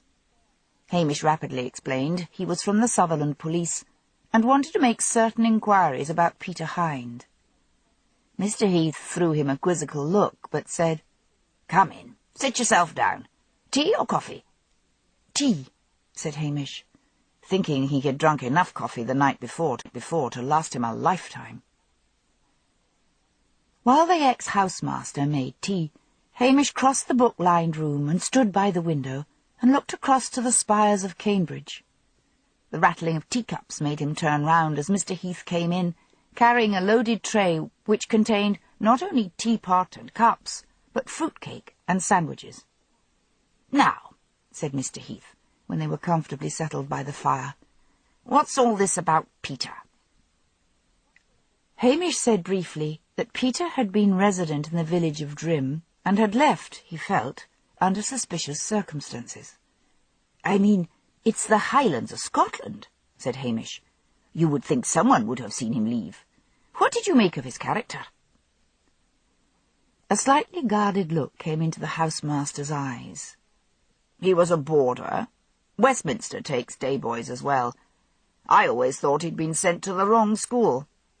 "In what way?" "The boys who come to us are usually very bright. The fees are high, and people who do not know Westminster assume it is a school like Eton for the privileged. But a lot of our pupils are very gifted, and there is not much emphasis on sport. I think Peter felt out of place." "Was he very manipulative?" asked Hamish. "An odd question." "Well, was he?" There was a long silence, and then Mr. Heath said, "It's not as if you were from the newspapers." "Yes, he was.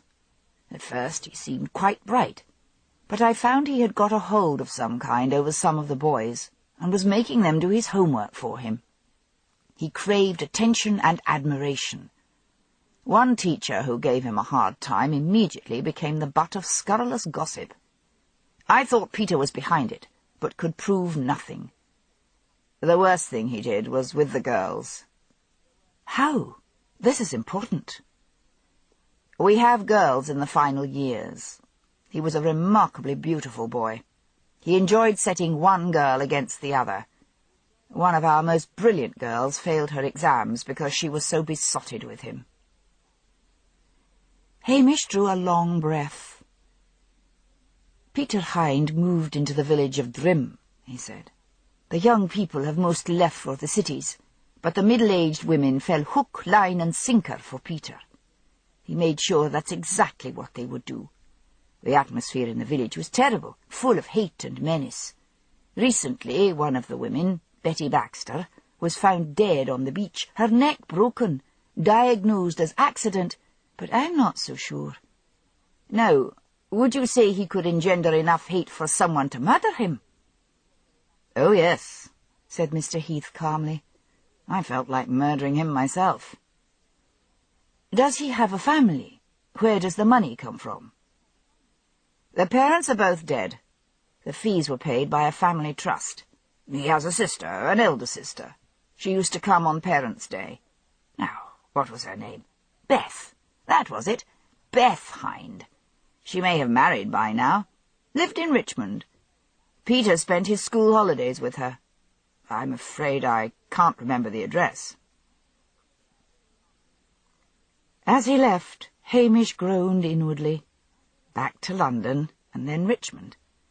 He had meant to stay and look around Cambridge, but the desire to prove to himself that he was not on a wild goose chase, that he had not wasted his holidays, drove him on. He was fortunate in catching a fast train, and an hour later was back in London and on the tube to Richmond. Richmond, which he hadn't visited before, was much larger and sprawling than he had expected. He didn't want to enlist the help of the local police, and so draw attention to himself. But where to start? He went into the nearest post office and asked for the telephone directory. Women no longer prefixed their names in the phone books with Miss or Mrs. for fear of getting obscene calls. Her first name would be Elizabeth, he thought, turning the pages, so it would probably be under E. Hind. There were several E. Hinds in the Richmond area, so he bought a phone card and went out to the box and began to phone each one. At the third call, just when he was beginning to think she might have an ex-directory number, Beth Hind answered the phone. She listened to him carefully, and then said cautiously that he could call on her, but to have his identification ready, and to tell her before he arrived a number in Sutherland she could call to confirm he was who he said he was. Hamish gave her Jimmy Anderson's name and the Strathbane number. He rang off, put the card back in the slot, and dialed Strathbane Police Headquarters. To his infinite relief, Jimmy Anderson was there. The detective listened while Hamish briefly outlined the reason for his visit south. "Nobody's going to love you if this turns out to be murder," said Anderson. "Daviot'll consider you've made a fool of the lot of us." "Don't care," said Hamish. "Just tell this woman I am who I am." "Right you are, Popeye." Hamish left the box, realizing he hadn't asked Beth for directions. He went into a newsagent's and consulted a street directory, and found that the street in which she lived wasn't very far away. Although Beth Hind was in her late 30s, Hamish judged her to be about 10 years older than her brother. There was a strong family likeness. She also reminded him forcibly of someone he had met recently. She invited him into the living room of her home. It was a pleasant enough room, well ordered, but lit with a 40-watt bulb behind one of those old-fashioned glass shades, which gave the place the air of the type of waiting room one waits in before some humiliation. Dentist, gynecologist, headmaster, or the lounge of an old folks' home where the elderly sit and play Scrabble and wait for death's bright angel to pop his head round the door and say, "Come in, number 6, your time's up." An old-fashioned gas fire hissed and popped. "I trust Peter has come to no harm," she said. Hamish had no intention of scaring her with the belief that Peter Hind might have been murdered. "I'm investigating a death in the village of Drim," he said, "where your brother lived." "Lived? You mean he isn't still there?" "No. He left a few weeks ago. I judged him to be a clever young man who might have seen something that the locals missed. Do you know where he is?" She shook her head. "He usually turns up here sooner or later. I'll tell him to phone you immediately when he arrives." "Does he work at anything?" "He took various jobs, but as he has a private income, he doesn't need to work, and so he never really stuck at anything for very long." "Any romantic entanglements?" Her eyes were suddenly sharp. "Why? Why do you ask? What has that to do with anything?"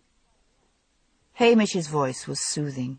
"Oh, I just thought that if he had a lassie, then she might know where he is." Her face cleared. "Of course. But I'm afraid I know nothing of Peter's love life. Where does he live when he is in the south? His house is let." "Here. He stays here." "Are you very close?" A guarded look, and then, "Of course. He is my brother." Hamish stared at her in frustration, but he realized there was nothing further to be got out of her, and the room was depressing him. It must be awful, he thought, to have enough private income to knock any idea of getting a job out of one's head. "What do you do?" he asked. "Do? I'm on the board of a couple of charities. Then there are people to visit, Believe me, there are not enough hours in the day." The sudden loneliness looking out of her eyes belied the statement. Hamish glanced around the room.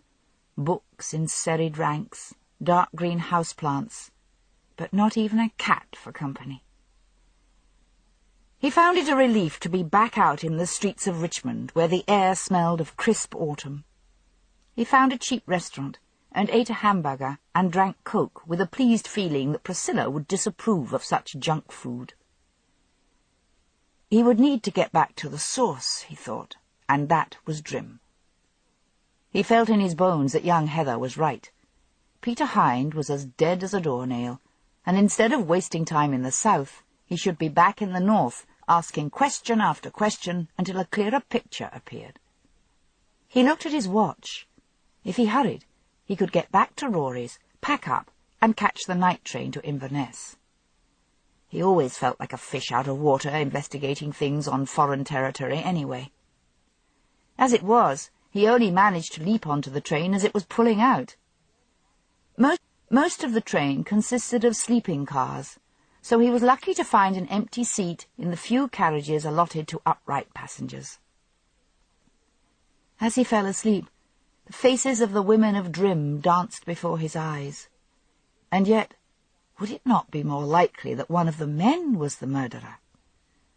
"Murder, murder, murder," sang the wheels, as the train ploughed north through the darkness, leaving London and the south behind. "You want what?" Jock Kennedy leaned on the counter of his shop and looked in amazement at Hamish Macbeth. "I want a room," said Hamish patiently. "Why? You live over at Loch Dhu." "I'm on my holidays." "Seems daft to me. Try Edie Aubrey. She lets out a room to the tourists." "Fine." As Hamish walked to Edie Aubrey's home, he noticed that the community hall now stood silent. He glanced in the window of the hairdresser's as he passed. Alice McQueen was sitting in a chair by the window, doing her nails. Not a customer in sight. 2 women passed him on their way to the store, wearing the inevitable uniform of anorak and ski trousers stretched over massive thighs, lank hair, and no make-up. Nothing any more to dress up for. Edie Aubrey looked flustered when he asked for a room. "The season's over," she said nervously. "I haven't aired the room." "I'm sure it'll do fine," said Hamish. "Well, it's just bed and breakfast. I don't do any other meals." "I'll manage." "Oh, I suppose. You're not here officially, then?" "No. Just wanted to get out of Loch Dhu. A policeman's never off duty so long as Strathbane knows where he is. Want to get a bit of fishing?" "Follow me," said Edie, apparently making up her mind. The house was one of those many Victorian villas which were built for holidaying English families after Queen Victoria had made the Highlands fashionable. It was small, but well carpeted and well fired. The bedroom allotted to him contained a large double bed, covered in a shiny pink satin quilt. There was one of those old-fashioned basket chairs in a corner, green shot with gold, which held a doll in a frilly dress. Its eyes stared at Hamish, as empty of expression as the dead eyes of Betty Baxter. A large wardrobe dominated one wall, built for the heavier, larger clothes of Victorians. He opened it up. There were shelves on one side for shirts, and little drawers for collar studs and dress studs. Over the bed was a picture of 2 Edwardian girls chasing a small white dog across a field of poppies. "If you'd like to unpack and come downstairs, I'll make you a cup of tea," said Edie. He smiled at her, and she patted her hair and blinked at him through her glasses. When she had left, Hamish looked out of the window and down to the black expanse of the sea loch. At the far inland end of the loch, the river Drim fell in peaty brown cascades over jagged rocks. Farther up the river he could see the glint of a pool. He had collected his fishing rods from the police station before coming to Drim. Perhaps he might go up to that pool and try to get some trout, and leave investigations until the morrow. He was supposed to be on holiday, and if the locals really believed that, he might pick up more gossip than he would do if they thought he was in the village on business. He unpacked and went downstairs. Edie placed a pot of tea and a plate of scones on the table. "You're a widow, aren't you?" asked Hamish. She poured tea into thick mugs. "Yes. My Jamie passed on 10 years ago. He was a fine man." "You're not from the Highlands?" "No, from down south, Moffat. So, what brought you here? These scones are grand." "Have another." Jamie was ill, cancer. He always thought the Highland air would cure him. Thought it right to the last, poor man. "Didn't you ever want to move back south?" Edie put down her cup, and her eyes strayed to the kitchen window, as if seeking the answer among the laurels in the garden. "Oh, I thought of it often, but I didn't have many friends in Moffat. I was too busy looking after Jamie. Somehow I just stayed on here." Her voice was sad. "I've tried to brighten up the place. It was the high moment in my life when they all started coming to the exercise classes. But then Peter left." Her voice trailed away. "And darkness fell on the land," added Hamish silently. He finished his tea. Plenty of time for more questions. "I'm just going to take my rod up the Drim and see if I can get any trout." "I don't usually cook meals, but I'd like a fresh trout for tea. If you catch any, I'll cook them." "I'll hold you to that." Hamish almost, but not quite, forgot the reason for his stay in Drim as he angled in the pool, expertly flicking the fly so that it skimmed on the peaty gold of the water. He had just reeled in his second trout when he had a feeling of being watched. He tipped the trout into the old-fashioned fishing basket he used and turned slowly about. There was a stand of silver birch behind him. "Come out!" he called. There was a rustling, and then the slight figure of Heather Baxter appeared. "You're staying at Mrs. Aubrey's?" she said. "News travels fast," said Hamish. "How are you?" "Fine, just fine. Da and I get along well." Hamish looked at the composed little figure. Would this child kill her own mother so as to have a quiet home and her father to herself? The thought was a repugnant one. It was the fault of the atmosphere of Drim, which easily conjured up Gothic fantasies in the mind. "Catch anything?" Heather asked. "2 trout." "Da would like a trout for his tea, and so would I." "And so would I," said Hamish. "Sit down over there, and I'll see what I can do." She sat down and clasped her hands over her knees and closed her eyes. Hamish threw her an amused look. "Praying?" She nodded fiercely, and he wondered if she was praying to the Christian God or to one of the Celtic pagan ones. To his amazement, he caught his next trout almost immediately. Heather opened her eyes. "And another," she said solemnly, and fell to praying again. He cast again, but without much success. The day began to grow darker, and then the hair began to rise on his neck, for Heather's voice was rising in a keening sound. He knew she was chanting in Gaelic, but he couldn't make out the exact words. He was about to call to her to stop her nonsense, when he felt a tug on the line. Some minutes later, Heather's voice died away, and she looked in satisfaction at the large trout he was landing. "Come home with me," she said, after she had wrapped the present of 2 trout up in docken leaves. "Mrs. Aubrey's a dreadful cook." "Off with you," said Hamish, "and don't put your faith in the old gods, Heather. That sort of thing'll turn you potty." "It got me the trout for Da's tea," said Heather practically, and off she went. Hamish headed back to the village, carrying his catch. He nodded and said, "Good evening," and "Grand night" to passing villagers who stopped and stared at him, but didn't return his greeting. Edie received the trout with enthusiasm. I have a new French cookery book, she said, and there is a very interesting way of baking trout with cheese, so— My treat, my cooking, said Hamish firmly. I'm a dab hand with the trout. He gutted the fish and grilled them and served them with boiled potatoes and peas.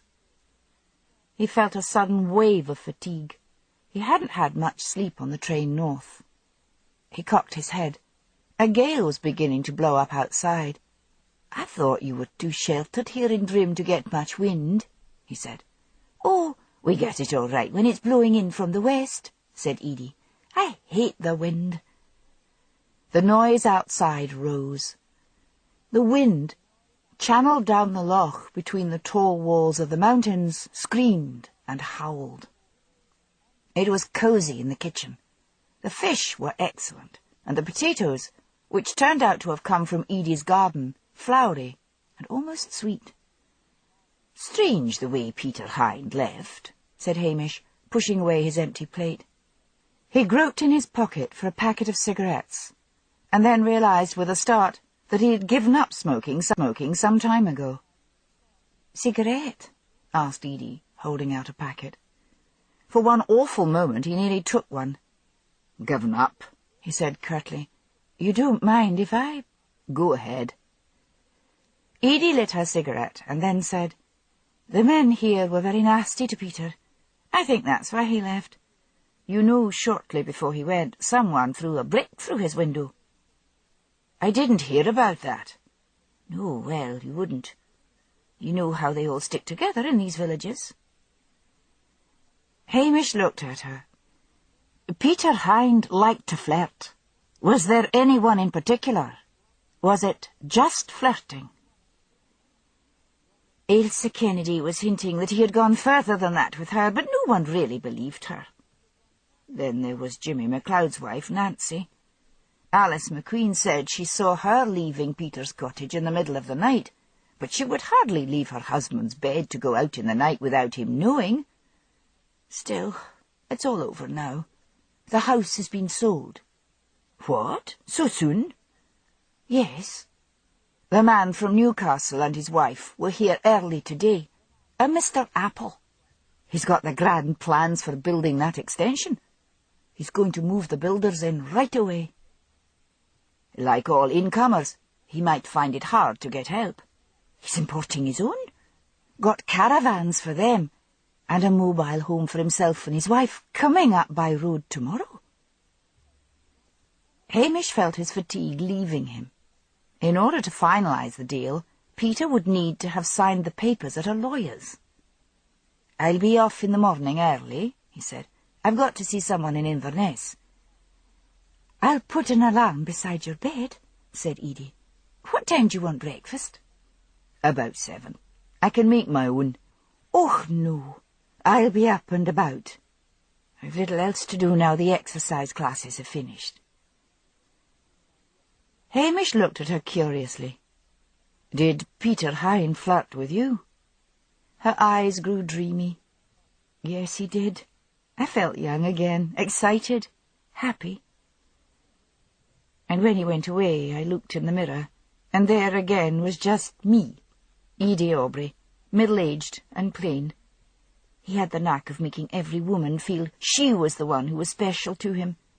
I thought I was his favourite, but now I've got over the madness, I realise he was only playing around. Hamish experienced a feeling of mounting excitement as he drove to Inverness, propelled southward by the Sutherland gale. One way or another, the investigation would now be over. With any luck, he would find that Peter Hind was alive and well. To think that any man in Drim was not only capable of impersonating a good-looking Englishman, but also of forging his signature, was ridiculous. And with any luck, Betty would turn out to have died from a heavy fall. To his disappointment, the genial Mr. Brand was on holiday, and he had to deal with his older, crusty partner, Mr. MacDougall. Mr. MacDougall listened impatiently to Hamish's request, and then said, I dealt with Mr. Hind myself. That's great, said Hamish. Did he tell you where he was staying? Yes, he had come up from London. Jenny. The pallid girl slouched in. "Bring Mr. Hind's address." Hamish waited. A seagull perched on the window ledge outside and looked in curiously through the grimy panes. Jenny came in and put a slip of paper in front of Hamish, and he found himself looking down at the Vale of Health address. "This won't do," he said sharply. "That's the house he rents out." "That's all we've got," said Mr. McDougall. "Now, I'm very busy, and I'm expecting a client." He stood up. "One moment," said Hamish. What did Peter Hind look like? Pleasant? Upper class? Fair hair? Only stayed for as long as it took to sign the papers. "May I take a copy of the papers? I would like to have the signature checked." Mr. Brand, who is a good fellow, but too easy-going, told me he had faxed signatures to the bank in London already. Are you here on official business? "I'm just following up inquiries of my own." If you return with an official request from headquarters, then we will let you have the papers. Until then? When Hamish went into the outer office, he asked Jenny, "Was the Peter Hind who came to sign the final papers the one you had met before?" "Why wouldn't it be?" she said rudely. "But I wouldn't be knowing. I got a ladder in my tights and ran out to get a new pair, and when I got back I heard he'd been in." Hamish left the lawyers in a bad mood. Surely it was silly to go on following this ridiculous hunch that Peter Hind was dead. Still, to wrap it up neatly, it might be a good idea to go to Strathbane and get an official request to take those papers and have a handwriting expert check the signature. He decided to go over Blair's head. Blair would hate him for it, but then Blair hated him anyway. To his surprise, he was ushered into Mr. Daviot's office without having to wait. But the minute Mr. Daviot said solemnly, "Sit down, Macbeth," his heart sank.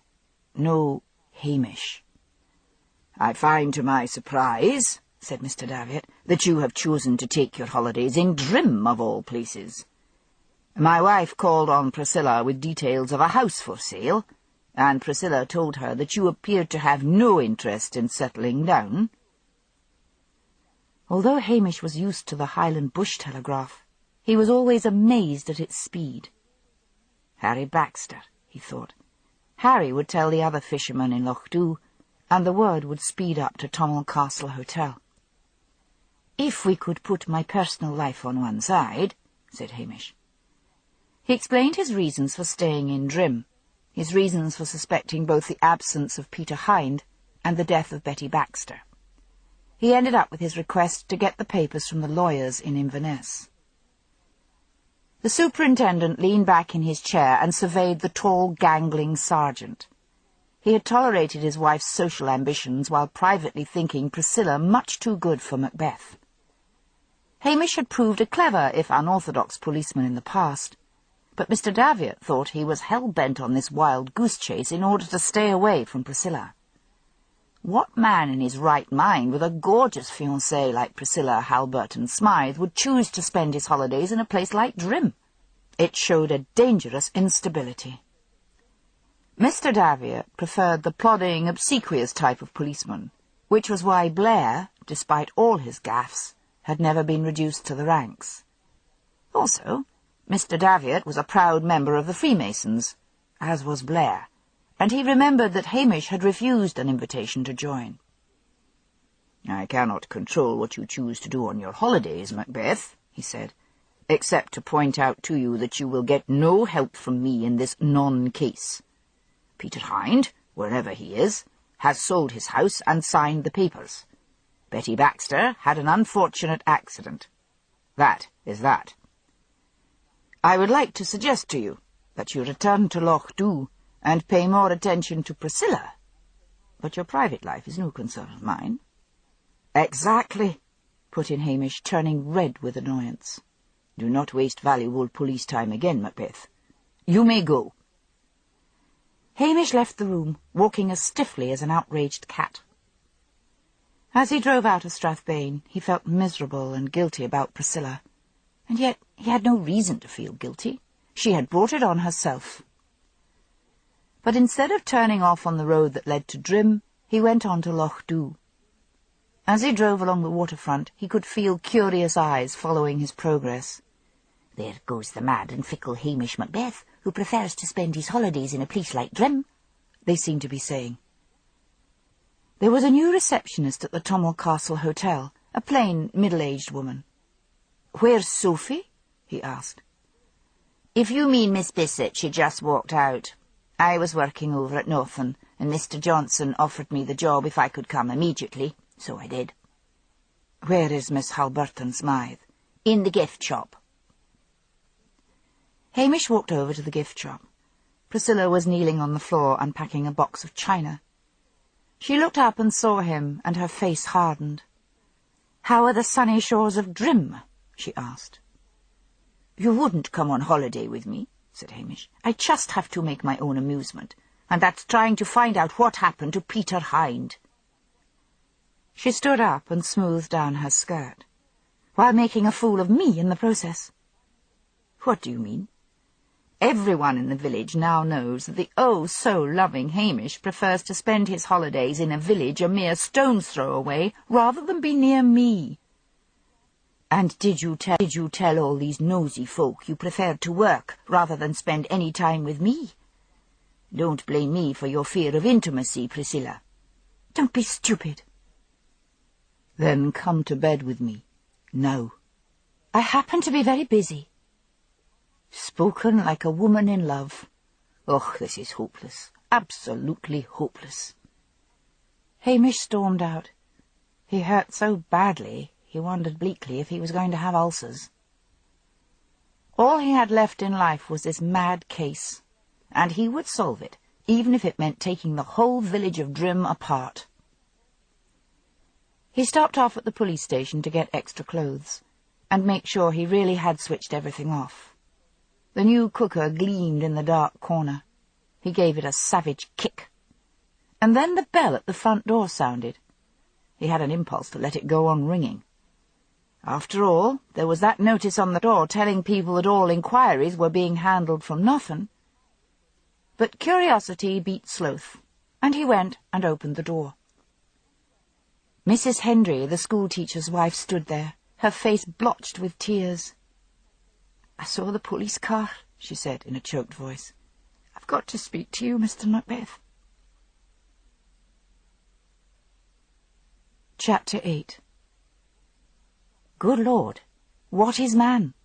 For as simple he looks, do but try to develop his hooks and his crooks, with his depths and his shallows, his good and his evil. All in all, he's a problem must puzzle the devil. Robert Burns. "Come in," said Hamish. "Come ben to the kitchen. It's not so formal as the police office." He put an arm about her shaking shoulders and led her through. She sat down at the kitchen table and put her head in her hands. "I can't go on," she said. "I'm so weary." "He's been beating you, hasn't he?" asked Hamish. She nodded dumbly. "And what about the children? How many have you got?" "2. Anne and Paul. Anne is 12 and Paul 13. I had them late. I had given up hope of having any children. He doesn't touch them. Yet. But he runs the house like a military academy. They have very little freedom. Paul's starting to get into trouble, playing truant, mixing with a crowd of rough boys." "Does your husband drink?" "That's the trouble. Lately he's been getting worse. Dr. Jekyll turns into Mr. Hyde." "Has he tried Alcoholics Anonymous?" "I called him an alcoholic last night, and this is what he did." She raised her sweater. There were red wheals and bruises on her body. "So you want to register an official complaint?" She shook her head and began to cry again, so Hamish rose and put on the kettle, and busied himself making tea until she was under control again. "I can't," she said.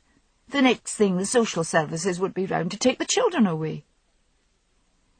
Hamish looked at her bleakly. Ever since the famous Orkney case, where the social services and police had raided homes on the island at dawn and taken the children away to the mainland, mothers were terrified of having anything to do with them. "So, what can I do?" he asked. "Perhaps you could have a word with him." "Perhaps I could. But the word I'll be having with him is not for the record books. I'll go back with you and wait for him. Keep the children away for an hour." "You'll not hurt him?" Hamish looked at her in grim amusement. "Only his ego," he said untruthfully. "You just leave it to me." He followed her car to Strathbane. She parked outside a trim bungalow. He waited, hearing her calling to the children. Then she reappeared and put the children in the car and drove off. He waited a few moments and went up and rang the bell. Mr. Hendry answered the door. Hamish immediately smelled whisky. The schoolteacher blinked up at Hamish and said, "Oh, it's you. Come about the house." "If we could go inside." Mr. Hendry stood back and walked through to the living room. Hamish followed him. "Do you want to look at it again?" asked Mr. Hendry. "No. I want a good look at you. You've been beating your wife again." "How dare again?" "Now, she hasn't laid a charge against you, yet, but I'm convinced I can talk her into it." "Prove it," sneered the schoolteacher. "Oh, I could get her to a doctor to look at the bruises and wheals on her body.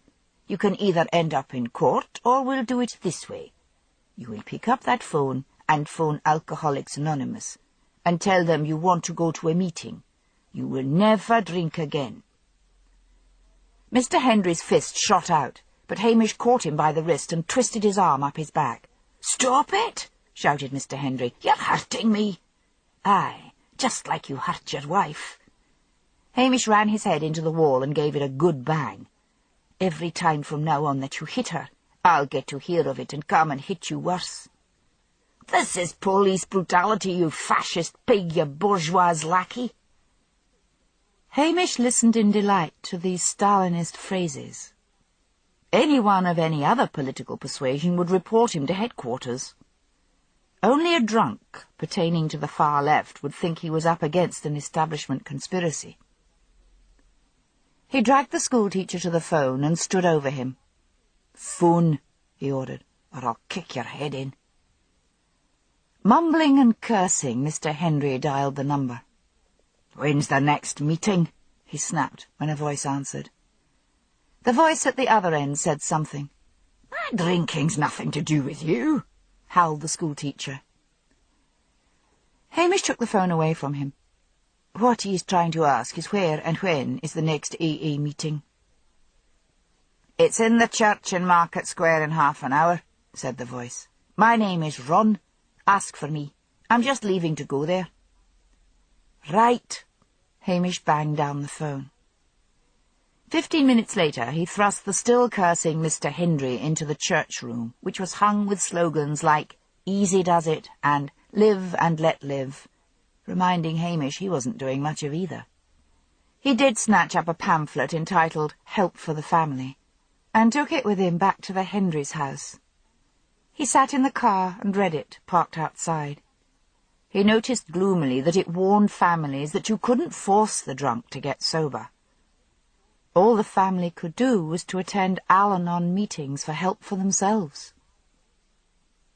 Mrs. Hendry arrived with the children, and he handed her the pamphlet. "He's at an AA meeting," said Hamish, "but you'd better read this and get some help yourself. And here is my phone number in Drim. If he lays a finger on you again, you're to phone me."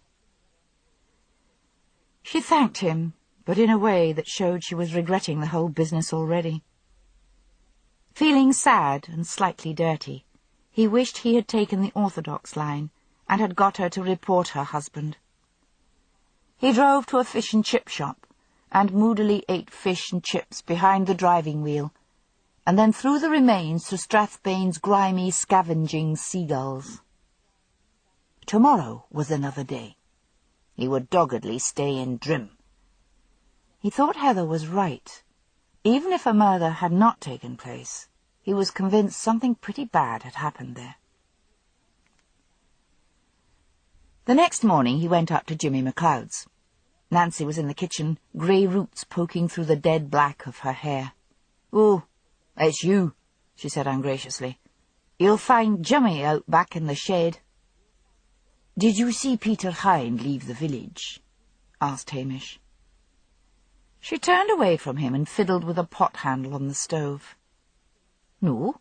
Why ask me? He came, he went, like most incomers. That's all there is to it." "Who put a brick through his window?" "What is this?" "Folk are saying you're here on holiday." "Aye, but I'm curious all the same. Who threw the brick through his window?" "Oh, Wayne's." "What had children got against him?" "Wayne's will be Wayne's." Hamish left and went out to the shed where Jimmy was sharpening an axe. "Grand day," said Hamish. Jimmy scowled by way of reply. Hamish leaned against the door jamb. A pile of logs waited by a chopping block to be split. The air smelt pleasantly of pine. Outside the day was still and clear, with white patches in the shade where the morning sun could not reach the frost. Up in the clear blue sky 2 buzzards swirled and turned. "Nice place, Drim," Hamish went on. "Full of character.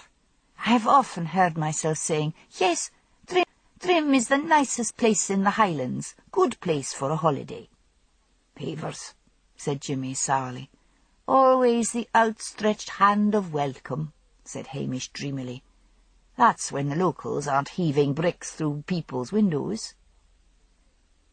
Jimmy stopped sharpening the axe. "I had nothing to do with that," he said. "Who did?" "Ugh, who knows, who cares? We don't need strangers here." "No? Aye, I suppose you all love each other that much. Never the hard word." "Come off it, Jimmy. This place is a hotbed of spite."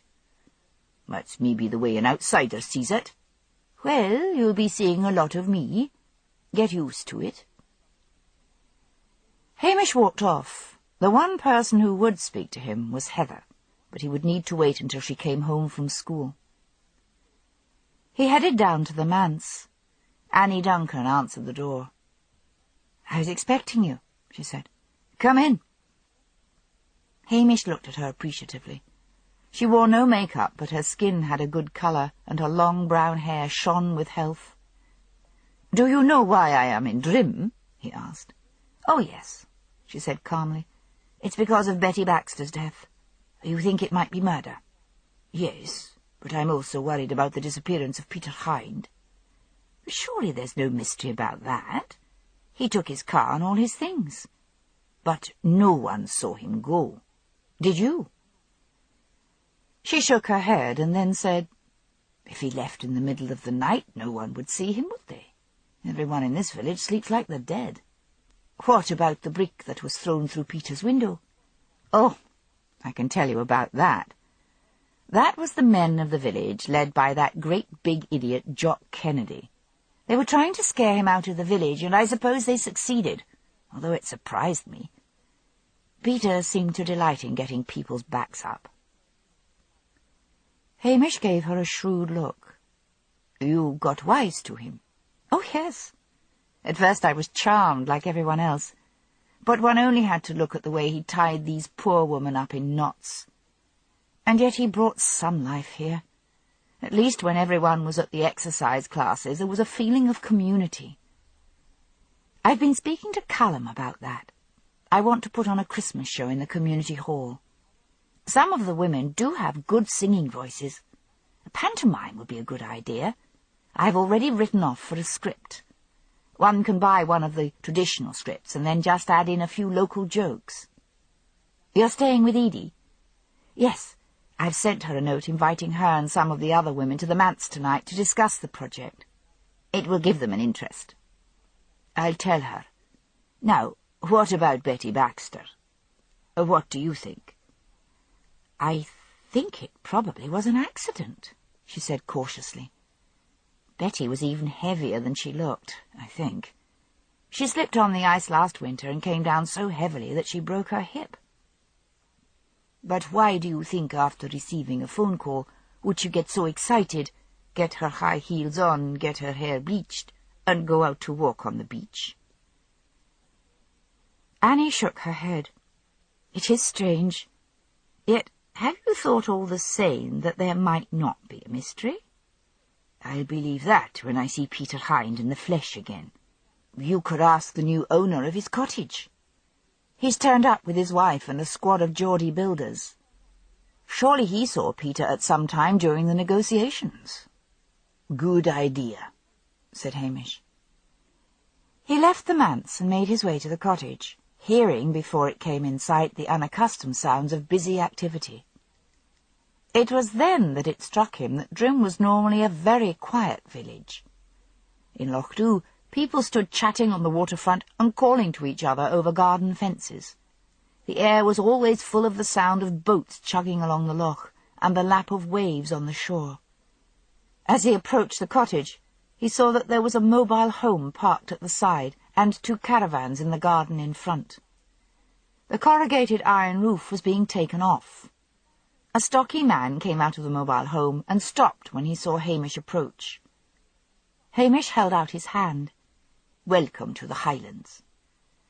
The man shook the proffered hand, a look of surprise on his face. "A welcome makes a nice change," he said. He had thinning hair, very black eyes, and a flat face and thin mouth. "My name's Apple," he said. "Fred Apple." "I'm a police sergeant from Loch Dhu," said Hamish, "but I am here on holiday." "I should have known you weren't from this neck of the woods," said Mr. Apple. "But I suppose once people here get to know us, they'll be friendly enough." The perpetual hopeful cry of the incomer, thought Hamish. "I am interested in the whereabouts of the previous owner," said Hamish. "Did you meet him?" Mr. Apple shook his head. "All done through my lawyers and his, and the estate agent." "May I see the deeds to the house?" "They're down in Newcastle. I'll bring them up next week. Why?" "I just wanted to check Mr. Hind's signature. What do you plan to do here?" Mr. Apple twisted round and waved an expansive arm. "Getting a decent roof on. He left a stack of good tiles, and then that field out back is a bit of a swamp. I want the men to drain it so that I can extend the house. I've always wanted the simple life. Get this place ready for retirement. The first thing they're going to do after the roof is to get the drains finished and put in a toilet and get that kitchen extension finished. Oh, and they'll raise the roof so we'll be able to have 2 bedrooms up there that you can stand up in." "It'll be grand," said Hamish. Mr. Apple looked at him curiously. "Is there more to your stay in Drim than just a holiday? I mean, I hear a woman was found dead on the beach." "Well, there is," said Hamish. "Look, as an incomer, you could be of help to me. This Peter Hind was philandering. See if you can hear any little snippets of gossip that might be of use, and pass them on." "Will do. But I'll be surprised if any of this lot talks to me." He went back to Edie's and asked if there was any hope of a cup of tea. "I'll put the kettle on right away," said Edie. "It's nice to have a man to look after again." "I've not been quite straight with you," said Hamish, sitting down at the kitchen table. "I am not really here on holiday. I cannot get Betty's death out of my mind, or the way Peter Hind left just like that. And why would Peter leave a note and his key with Jock Kennedy, of all people? I gather it was Jock who was the leader of the men who threw a brick through Peter's window." "Oh, don't stir it all up again." Edie looked flushed and distressed. "We've been all settling down again. The atmosphere in Drim just before he left was dreadful. The men angry and the women at each other's throats." "But if there has been a crime, then justice should be done," said Hamish quietly. "Now, a delicate question.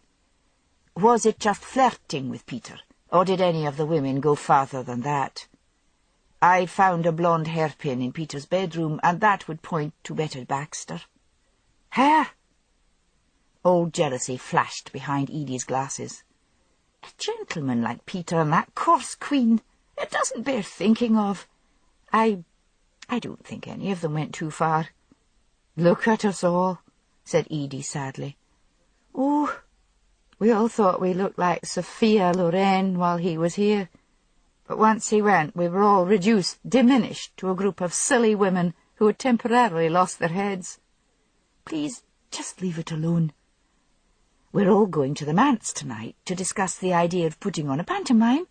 It's a good idea of Annie Duncan's. It'll draw us together.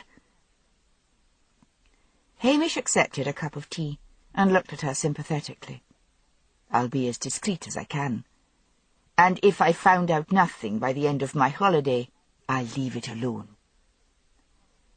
I would have thought, said Edie, sitting down opposite him, that you would have wanted to spend some time with Miss Halberton Smythe. Priscilla understands my interest in this case, said Hamish curtly.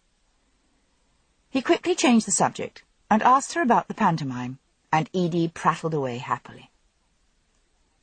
Hamish finished his tea and strolled down to the store where Ailsa stood behind the counter.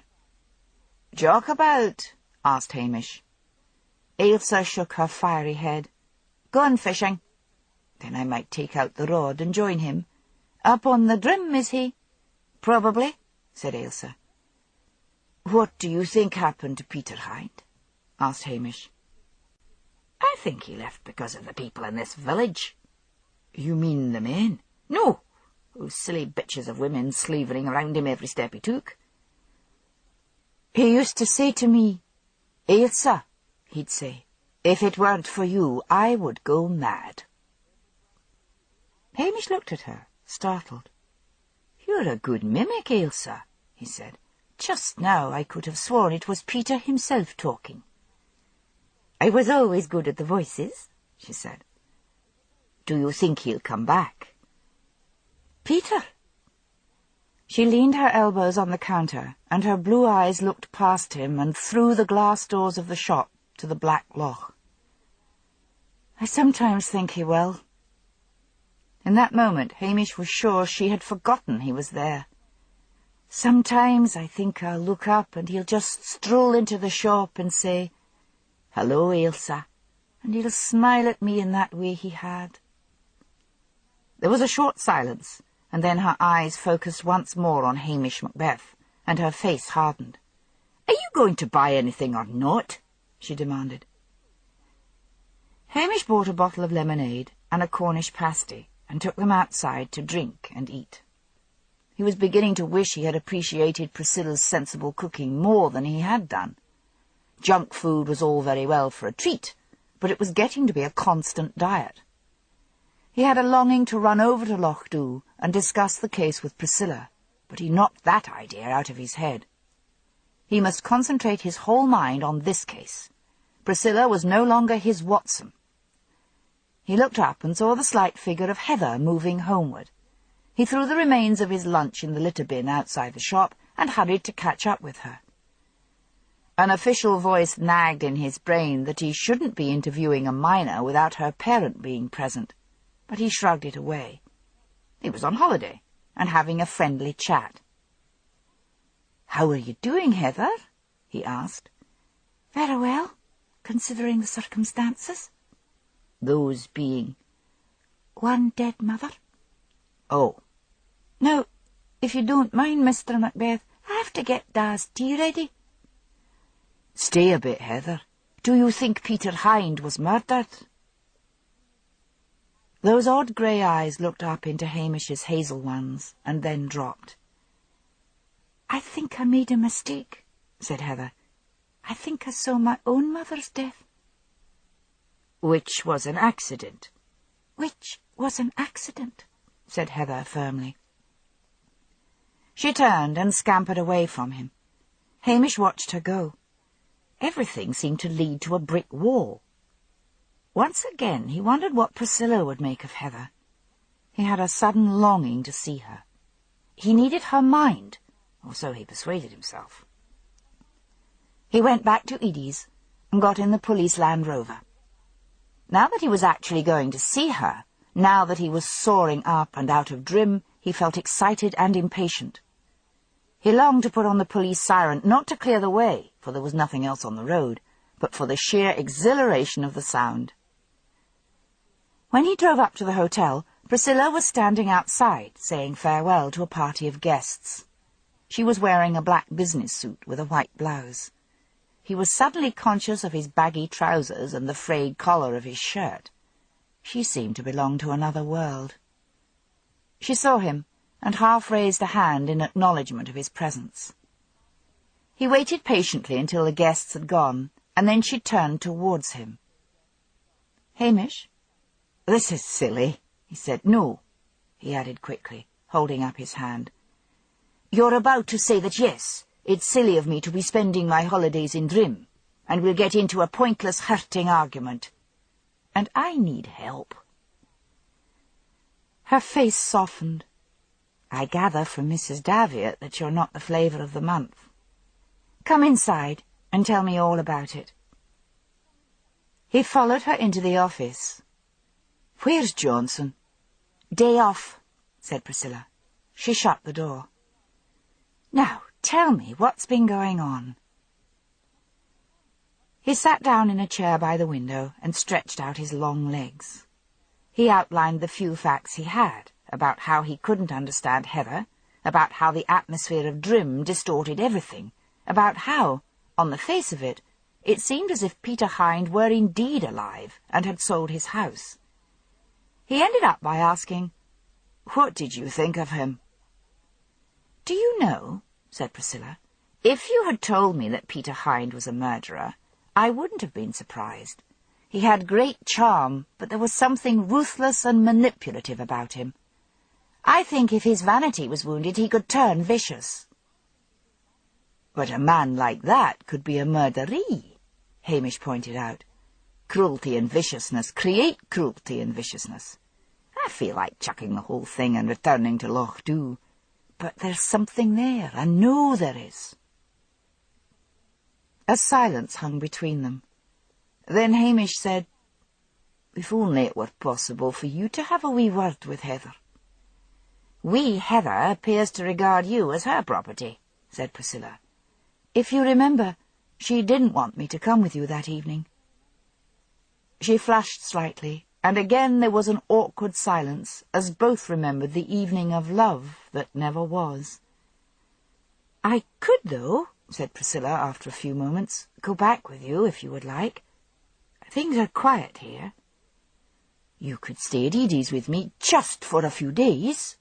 Hamish brightened. He kept seeing that large double bed in Edie's spare room. But that hope was dashed when Priscilla said, "I suppose Edie has another spare room." "I suppose she has," said Hamish sulkily. "Why?" "This is the Highlands of Scotland. We aren't married." "Oh." He realized the truth of what she said, and reminded himself firmly that he had only come to get her help on the case. The truth of what Priscilla had said was borne out when later that day they both arrived at Edie's. "To be sure, I'm honoured you want to stay here," fluttered Edie, "but I've only got the little room at the end of the corridor. It's not as if you can share the same room." "Then Priscilla can have my room and I'll take the wee one," said Hamish. "Don't worry, I'm used to roughing it." Edie bridled. "There will be no need for that, no need for that at all. Never let it be said that I cannot make a room comfortable." Edie was brightening visibly by the minute. Not only had she the bonus of 2 paying guests out of season, but she was flattered that Priscilla was staying. Certainly she did experience a certain pang of regret, for she had been looking forward to cosy evenings alone with Hamish Macbeth. But on the other hand, Priscilla's presence would give her a certain cachet. Once the rooms had been changed and Priscilla had unpacked, Edie remembered she was due at the manse for the first meeting to arrange the pantomime. Priscilla, to Hamish's surprise, said she would like to go too, and the gratified Edie agreed to take her along. The efficient Priscilla then said she would go out shopping and make them a meal before they went to the manse. "What are you up to?"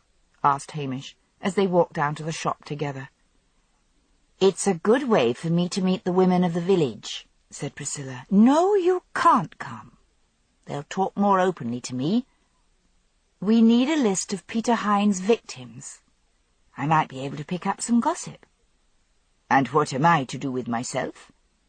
You could try to have another talk with Heather. Her father will be off at the fishing. All right, but there's something about that child that scares me. Seated in a large, dim drawing-room in the manse later that evening, Priscilla took stock of the assembled women. Hamish had given her thumbnail sketches of the women who interested him most. Ailsa Kennedy was easily identified by her blue eyes and flaming red hair. Nancy MacLeod by her black hair with the grey roots. Then there was the hairdresser, Alice McQueen, sitting beside Edie. There were 12 other women there, but Hamish felt that Nancy, Alice, Edie and Ailsa were the main characters, particularly Nancy and Ailsa. If murder had been done, and done by a man, then it stood to reason it was a cuckolded man. The minister's wife, Annie Duncan, had 2 spots of colour burning high on her cheeks. Priscilla and Edie had been the first to arrive, and had heard from outside the manse, as they waited patiently for someone to answer the door, the faint sounds of what seemed to be a marital row. Priscilla, after having registered that her presence seemed to be calmly accepted, settled down to admire the tact and efficiency of Annie, who was now discussing parts. The pantomime was to be Puss in Boots. For a number of women who had reportedly been at each other's throats only recently because of Peter Hind, they appeared strangely docile now. There was no competition for parts. They passively let Annie choose who should do what. Annie herself was to be Dick Whittington, keeping to the British pantomime tradition of having a woman play principal boy. The choice of heroine was a surprise. Nancy MacLeod was chosen. Nancy of the heavy body and greying hair. Various other parts were allotted, Annie making the suggestion that young Heather Baxter should be asked to play the cat, because it might cheer her up. When the musical numbers were discussed, and Nancy was urged to sing one of them, Priscilla realized why she had been chosen for the lead. She had a beautiful soprano voice, strong and clear as a bell, and as she sang, she lost years, and the beautiful young girl she had once been showed through the tired, middle-aged face. The evening finished amicably over tea and cakes. Priscilla felt let down. No rivalries, no undercurrents, nothing to report to Hamish. But as she walked away from the manse with Edie, her companion suddenly said bitterly, "Who does she think she is?" "Who?" asked Priscilla. "Herself, Lady Muck, Mrs. High and Mighty Annie Duncan. My singing voice is every bit as good as Nancy's. Nancy playing the lead. Nancy, supposed to be a young girl with that lumpy figure of hers. It's a crying shame. Not even discussed. Me, in the chorus. I've a good mind not to take part." "That would be a shame," said Priscilla. "It'll all be good fun, you'll see. And did you see," went on Edie unheeding, "the way Annie elected herself as principal boy? My legs are better than hers any day." In vain did Priscilla try to soothe her down. Edie would not be comforted. When they returned, Edie announced she was going to bed. "I'll look in Hamish's room and see if he's there," said Priscilla. "Well, leave the bedroom door open," snapped Edie. "I'll have none of that in my house." Priscilla pushed open the door of Hamish's room, but it was empty. She returned to the kitchen just as Hamish came in. "Did you see Heather?" asked Priscilla. "I'll make us some tea." "No, I decided to drop in on Jock Kennedy's. The back shop was full of men drinking, but as Jock swore it was just a gathering of friends and no money changed hands, there was nothing I could do about it. It was all very boring, all the men carefully talking about sheep and fish. Then Ailsa came crashing in. It must have been a stormy meeting up at the manse." "No, it seemed all very quiet. What did Ailsa say?" "She started by cursing Annie Duncan for having chosen Nancy MacLeod as the lead, with herself as the principal boy. Ailsa felt she herself should have got one of the main parts. She said that great lump Nancy would make a mockery of the whole thing. Up starts Jimmy MacLeod, and says his wife has the best voice between here and Inverness, and furthermore, his wife is a lady and not given to whoring around. And I had to stop Jock from hitting him. But Ailsa jeered, "That's what you think," and then suddenly everyone decided to go home. One minute the room was full of men, and the next they had all faded out into the night. Goodness, Hamish. If you had been at the manse, you would have thought them all the best of friends. It was only when we left that Edie began to complain like mad about Annie Duncan's high-handedness. And yet there was nothing high-handed in Annie's behaviour. They seemed to placidly accept all her suggestions. Well, as you know, there is always a sort of tradition about letting the minister's wife have her say. There's just one little thing. Priscilla hesitated. "Go on," said Hamish morosely. "Anything'll help. We haven't got much." "When Edie and I arrived at the manse, we heard the minister and his wife having a row." "Could you hear what it was about?" "No. Couldn't make out the words. The walls are thick. And the Reverend didn't join you ladies at any point." Priscilla shook her head. "So, where do we go from here?" asked Hamish. "For a start, there's the first rehearsal tomorrow afternoon in the community hall. The scripts haven't arrived yet, but Annie's going to run through the musical numbers." "You go," said Hamish, "and maybe I'll drop in. Perhaps we should pay a visit on Heather, both of us. I'd like to know what you make of her." Chapter 9. Retired to their tea and scandal, according to their ancient custom. William Congreve.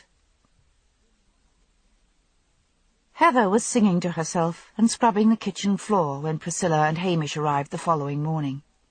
She looked up and saw Priscilla, and primmed her lips in disapproval.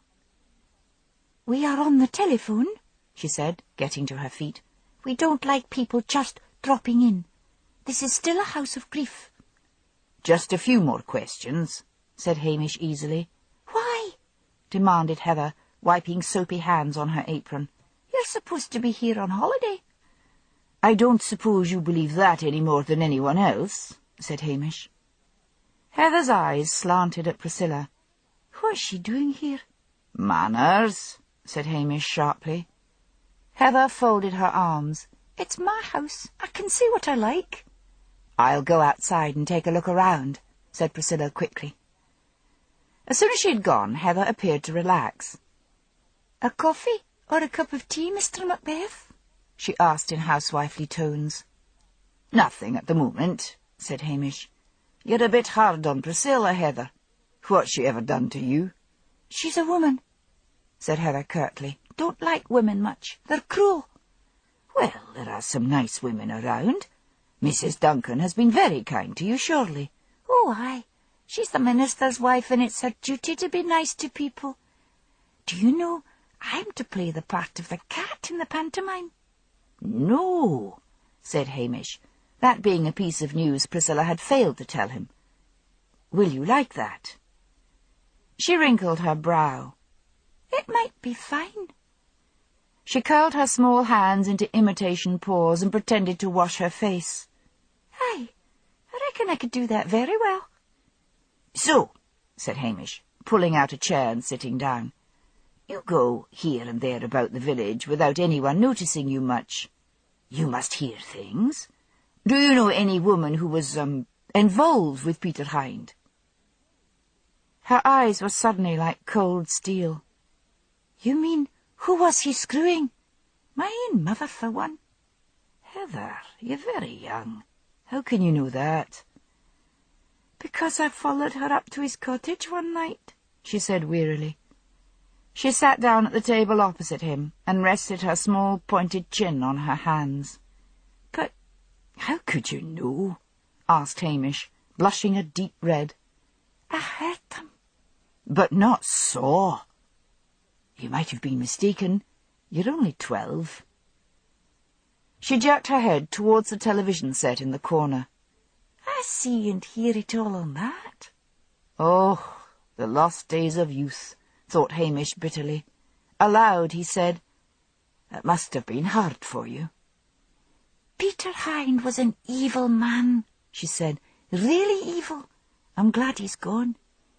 "But you no longer think he was killed?" "That was just a fancy." Hamish felt he should not be asking one so young the next question. But who else in this village was going to tell him? "Heather," he said, "do you know which of the others were sleeping with Peter Hind?" She held up a slim hand and ticked off the names on her fingers. "Nancy MacLeod, Ailsa Kennedy, Alice McQueen, and Edie Aubrey." "I cannot believe that. Edie? Come on, Heather." "The uglier they come, the harder they fall," said Heather. "Now, Dad will be back from the fishing, and I've got to get his dinner on. I will speak to you again, Mr. Macbeth." "And I hope I'm strong enough to take it," said Hamish, after he had rejoined Priscilla and repeated what Heather had said. "What do you make of her?" "I think she is a remarkably strong and self-disciplined little girl, who is delighted to run the house and have her father to herself," said Priscilla. "Of course, I may be wrong. It could all be a front. The child could be teetering on the edge of a nervous breakdown, for all I know. But those women she listed, and her own mother! I can hardly believe it of Edie." "There's one way to find out," Hamish pointed out. "I could ask Edie point blank. All she has to do is to deny it." "You know," said Priscilla, "we're barking up the wrong tree. let's look at this another way round. Let's assume Peter Hind was murdered and Betty Baxter was murdered. Who had the best motive? Why, the husband, Harry. Harry finds out Betty has been unfaithful to him. He murders Peter Hind and gets rid of Peter's belongings. The place is full of peat bogs where stuff, including Peter's body and Peter's car, could be sunk without trace. The murder twists his brain further. So he calls Betty and somehow gets her to think he is Peter. Don't ask me how. Follows her down to the beach and breaks her neck. He tells Heather to back him up on the frozen cod story, and she, being happy to have her mother out of the way, goes along with it. "Except for one thing," Hamish pointed out. "Harry Baxter has a cast-iron alibi." "Does he?" asked Priscilla eagerly. "We assume Betty was killed about 7 in the morning. What if it were earlier? A post-mortem cannot tell the exact time of death. The fishing boats often come in around 6. "Thought about that.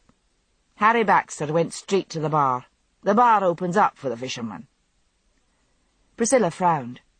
Loch Dhu is a close-knit community. Gossip from Drim filters over there. Harry would be pitied by his cronies. Say he didn't go out fishing. Or say he didn't go to the bar. Would his friends cover up for him to get him out of trouble? Hamish's hazel eyes gleamed. They might at that. They don't like Blair. Who does? And as they would think that poor old Harry would never do such a thing in 100 years, they just could have decided to give him an alibi. "There's Archie McLean's wife," said Priscilla. "She waits on the harbour for the boats to come in." "Which boat is Harry on again?" "The Silver Princess. Archie's boat." "Let's go to Loch Dhu," urged Priscilla. "We can get some sandwiches for lunch at the hotel. I never realised before how inconvenient this bed-and-breakfast-only arrangement is. How do the poor holiday-makers fare when it's pouring wet?" "Goodness knows," said Hamish. "I suppose they just drive around looking at wet sheep and eating in cafes until it's safe to return. Mrs. Wellington, the minister's wife in Loch Dhu, she ran bed and breakfast for a wee while, and her guests had to be out of the house at 9 in the morning, whatever the weather, and were ordered not to return until 8:30 in the evening. Let's go to Loch Dhu anyway. It'll be a relief to get out of here." It was a crisp, cold day. Both felt it amazing that 2 such villages as Loch Dhu and Drim could exist in the north of Scotland, 2 such vastly different villages. Loch Dhu, as usual, was full of the sounds of life. "Let's try Archie first," suggested Hamish. Mrs. McLean was scrubbing the kitchen counters. Not for her the easy road of plastic or laminated surface. She attacked the pine wood with a scrubbing brush with tremendous ferocity, and looked up in disapproval when Hamish popped his head around the door. "I'm busy," she snapped. Hamish strolled into the kitchen, with Priscilla after him. "Just a few questions," he said.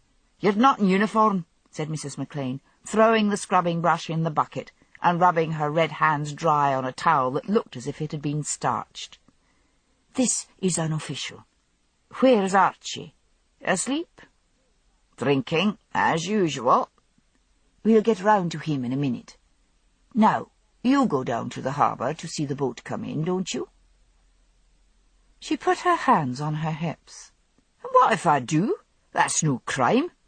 Like to see my man come in safely." "Aye, well, the day Betty Baxter over at Drim was killed, can you remember if Harry Baxter was out on the boat the night before?" She turned away and took the brush out of the bucket and fell to scrubbing again. "I can't remember one morning from another," she said. "But that would be the morning the police came round asking the fishermen questions," said Priscilla. "And as Archie is skipper of the boat Harry was supposed to be on, they must have called here. Surely you remember that." "I tell you, I'm too busy," she said, scrubbing unabated. "They didna see me. They asked Archie." Hamish raised his eyes to heaven. "Come on, Priscilla," he said. "We'd better ask Archie." He glanced back at the kitchen window as they walked through the garden. "She's on the phone already," he said. "Let's get to the bar fast." The fishermen were divided into two groups, those who drank and those who didn't drink at all, and the ones who drank could sink legfuls of the stuff, and so most of them were still there. As they came in, Archie was just replacing the receiver on the phone at the bar. "Hello, Hamish," he said sheepishly. "What are you having?" "Nothing at the moment. Too early. Archie, as your wife has just told you, we're checking up on Harry Baxter's alibi." "And just when did herself join the police?" Archie jerked his head in Priscilla's direction. He looked uncomfortable, but then Archie always looked uncomfortable. The locals swore his wife boiled his clothes. His pullover was riding up somewhere about his midriff, and was so felted it looked like cloth. "Don't get cheeky with me," said Hamish. "Come on, Archie, I'm going to keep after you and keep after you until I get at the truth. And I'm telling you Harry was out on the boat just like I told Don Great Pudding Blair. And I'm telling you that I'm not only going to ask your crew, but the other fishermen and the women who wait for them and everyone else in Loch Dhu. And then I'll have great pleasure in hauling you off to prison for impeding the police in their inquiries, bearing false witness, and downright lying." "Oh, Hamish, you wouldna." "That I would." Archie looked wildly around and then picked up his drink. "Come over in the corner." They followed him over to a small, rickety, beer-stained table in the corner and sat down. "It is like this," wheedled Archie. "We all heard how this foreigner was playing fast and loose with the women of Drim. Harry did show up for the fishing. It was a bad night, and we decided to go home early. We got into harbour about 5, and Harry, he went straight home.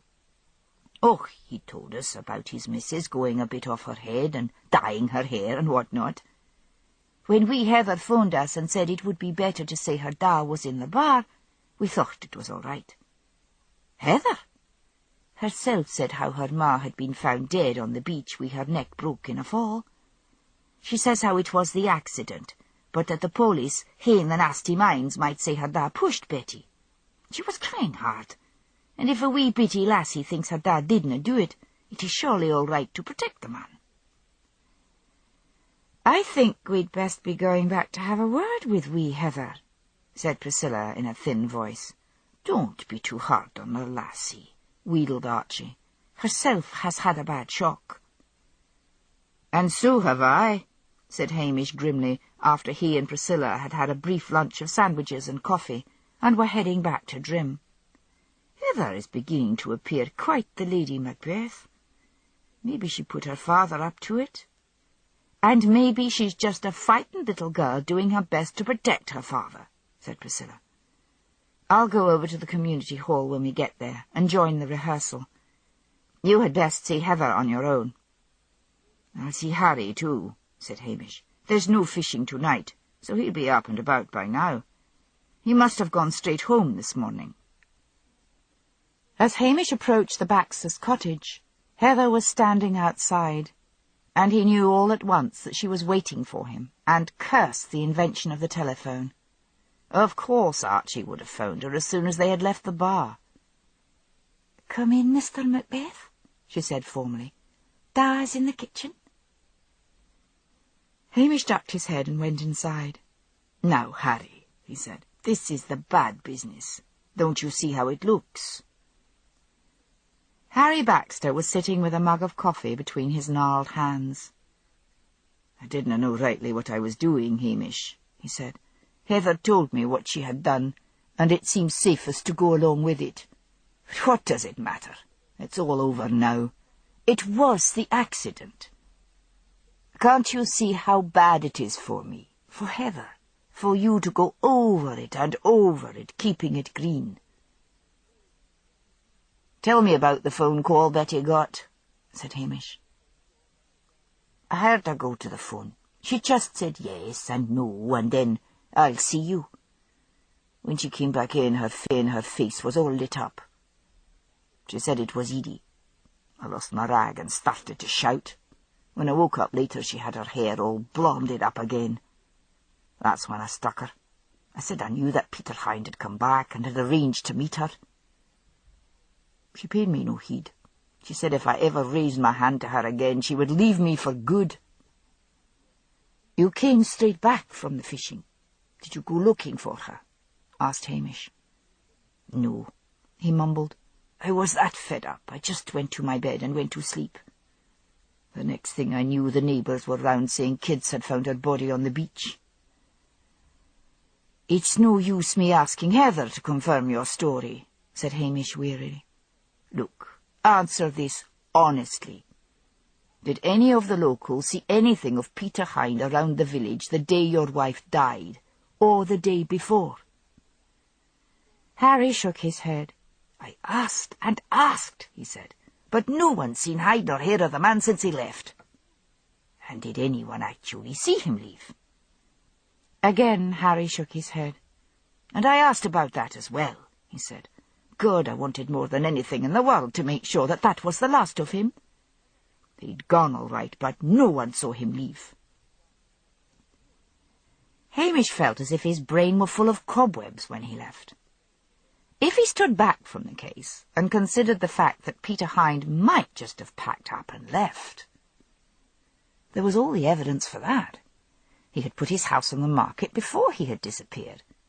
Betty, having got a taste for extramarital affairs, could have gone out to meet someone else, someone from the village, and she could have tripped and fallen onto the rocks. Hamish frowned. But she hadn't been carrying a handbag, nor had her hands been in her pockets. So why hadn't she put out her hands to save herself? He should have reprimanded Heather, but somehow he couldn't bring himself to do so. He wished briefly he were a policeman like Blair, and in Drim officially, and he could harass the suspects without worrying about their feelings. Blair would have no difficulty, say, in approaching Edie and saying something tactful like, "So, you let Hind get his leg over." He sighed and went down to the community hall. To his surprise, when he entered, he saw the small figure of Heather. She must have cut across the fields in her usual quick and silent way to get ahead of him. A massive woman was sitting at the piano. Nancy began to sing. Like Priscilla, Hamish was amazed at the purity and beauty of her voice. Annie Duncan joined in and began to sing as well, her voice deeper than Nancy's. A spattering of applause from the women greeted the end of the song, and Hamish, looking around, could see no sign of the bitter animosity that must lurk under each bosom. But then, that was the Highland way. He sat down next to Priscilla. "Going well?" he asked. "On the face of it," said Priscilla. Annie got the script this morning and went over to Strathbane and got it photocopied. She's a good organiser. They might not like her choices, but it's my belief they'll all knuckle down and do what she says. Oh, one piece of gossip from the woman at the piano, Mrs. Denby, who cleans the manse. She says that the minister is dead set against theatricals and told Annie she was to drop the idea, and Annie told him she would do no such thing. Mrs. Denby says she's never heard them having rows before, but they're having them almost every day now. Seems like Callum Duncan is the kind who likes his wife to be a sort of glorified servant, and yes, sir, no, sir. And suddenly Annie's having none of it, and is rebelling at the slightest thing, telling him to make his own bloody tea when he summons her to the study and tells her to fetch him a cup. Things like that. That would only be of use if the minister murdered his wife, said Hamish. Heather was now up on the stage, getting her instructions, listening intently, holding the script, her eyes shining. And the villagers say Heather hasn't shed a tear, went on Priscilla. Something wrong there, Hamish. It's unnatural. I wish she would crack and break down and cry. I have never seen a child further from tears, said Hamish cynically. Annie Duncan's voice could be heard suggesting they all now read their parts in the first act. And just here, after the first scene, she said to Nancy, you exit left where the steps go down to the dressing rooms. Dressing rooms? Queried Hamish. In a community hall? Oh, this place is quite well appointed, said Priscilla. One of those projects built quite recently by the Highland and Islands Development Board. There's even a star dressing room. Wonder who's got that. Nancy, probably. In the first act, Nancy, the alderman's daughter, dreaming of the famous man who would one day marry her, sang an Andrew Lloyd Webber song. Heavy royalties, that, murmured Hamish. Why? Asked Priscilla. Do you think they're going to tell him, or that he'll ever find out? The chorus of women backed Nancy and then exited right, leaving her alone on the stage. At the end of the song, Nancy sailed off the stage with all the aplomb of a diva. But before the scene could switch to Dick Whittington and his cat, there was a scream from off stage and the sound of a heavy fall. Hamish ran forward, leapt on the stage, and ran to the exit stairs where Nancy had gone down. Nancy was lying at the foot of the stairs, her face contorted with pain. "Don't move," he called. He went down and crouched over her. "Easy now. Where does it hurt?" "All over," groaned Nancy. "Here." He put an arm behind her shoulders and eased her up. "Move your arms." She cautiously did as she was told. "Now your legs, right, and then left. That seems all right. Now, I'm going to help you up. Take it easy." He lifted Nancy to her feet. "There, you're all right," he said with relief, "although I'm sure you'll have some bruises." "What happened?" "Something seemed to catch at my ankles," she said, bewildered, "and over I went." "Come to the dressing room and sit down," said Annie Duncan. "I've got a flask of tea. Ailsa, tell the rest we'll leave the rehearsals until the same time tomorrow." "Right," said Ailsa, and Hamish saw her give a mock Gestapo salute behind Annie's back. Priscilla, ever efficient, had appeared to help Nancy along to the dressing room. The rest of the women disappeared, and Hamish was left alone. He crawled up the stairs on his hands and knees, examining every inch. No sign of any string having been tied across the stairs, nothing on the thin iron banister. He went back down and stood to one side of the staircase and reached through. Yes, someone could have stood here easily and caught at Nancy's ankles. The chorus had gone off to the right, but one of the women could easily have nipped round under the stage and waited for Nancy to come down. Another accident? Spite? Had Nancy broken a leg, she would have been out of the production. He felt a sudden fury against the inhabitants of Drim. And then he saw it lying in a dark corner. It was one of those old-fashioned window poles with a hook at the end, for reaching the catch of windows high up in a church or a hall. Now that, he thought, thrust through the banisters as Nancy came down, could have sent her flying.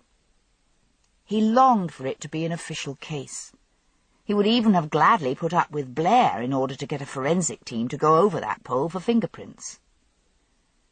Priscilla appeared behind him, making him jump. "You don't think it was an accident, do you, Hamish?" "Maybe. I think someone could have taken this pole and thrust it across the staircase just as Nancy came down." "Who could it be?" "Well, Nancy was alone on the stage, apart from the pianist. Let's go back and ask Edie if she saw anything." Edie, when appealed to, looked startled. The women, she said, had sort of bunched together off the stage. Some had remained, standing at the top at the right, watching Nancy, but she couldn't be sure which ones. She herself had gone down to the large dressing room, shared by the chorus, to put on some powder. Oh, and she had seen Jock Kennedy. "And what was himself doing there?" asked Hamish. "Annie had asked him to call in to help with the props. We haven't any scenery yet, but she wanted to go over the lighting and stuff with him." "But he wasn't anywhere in the hall," exclaimed Priscilla. "I would have noticed." "There's a door at the back which leads under the stage," said Edie. "Anyone can come in that way." "Anyone," thought Hamish bleakly, "anyone in the whole of Drim, including Nancy's husband. But it would have to be someone who had been there, who knew that Nancy would come down the stairs at exactly that time."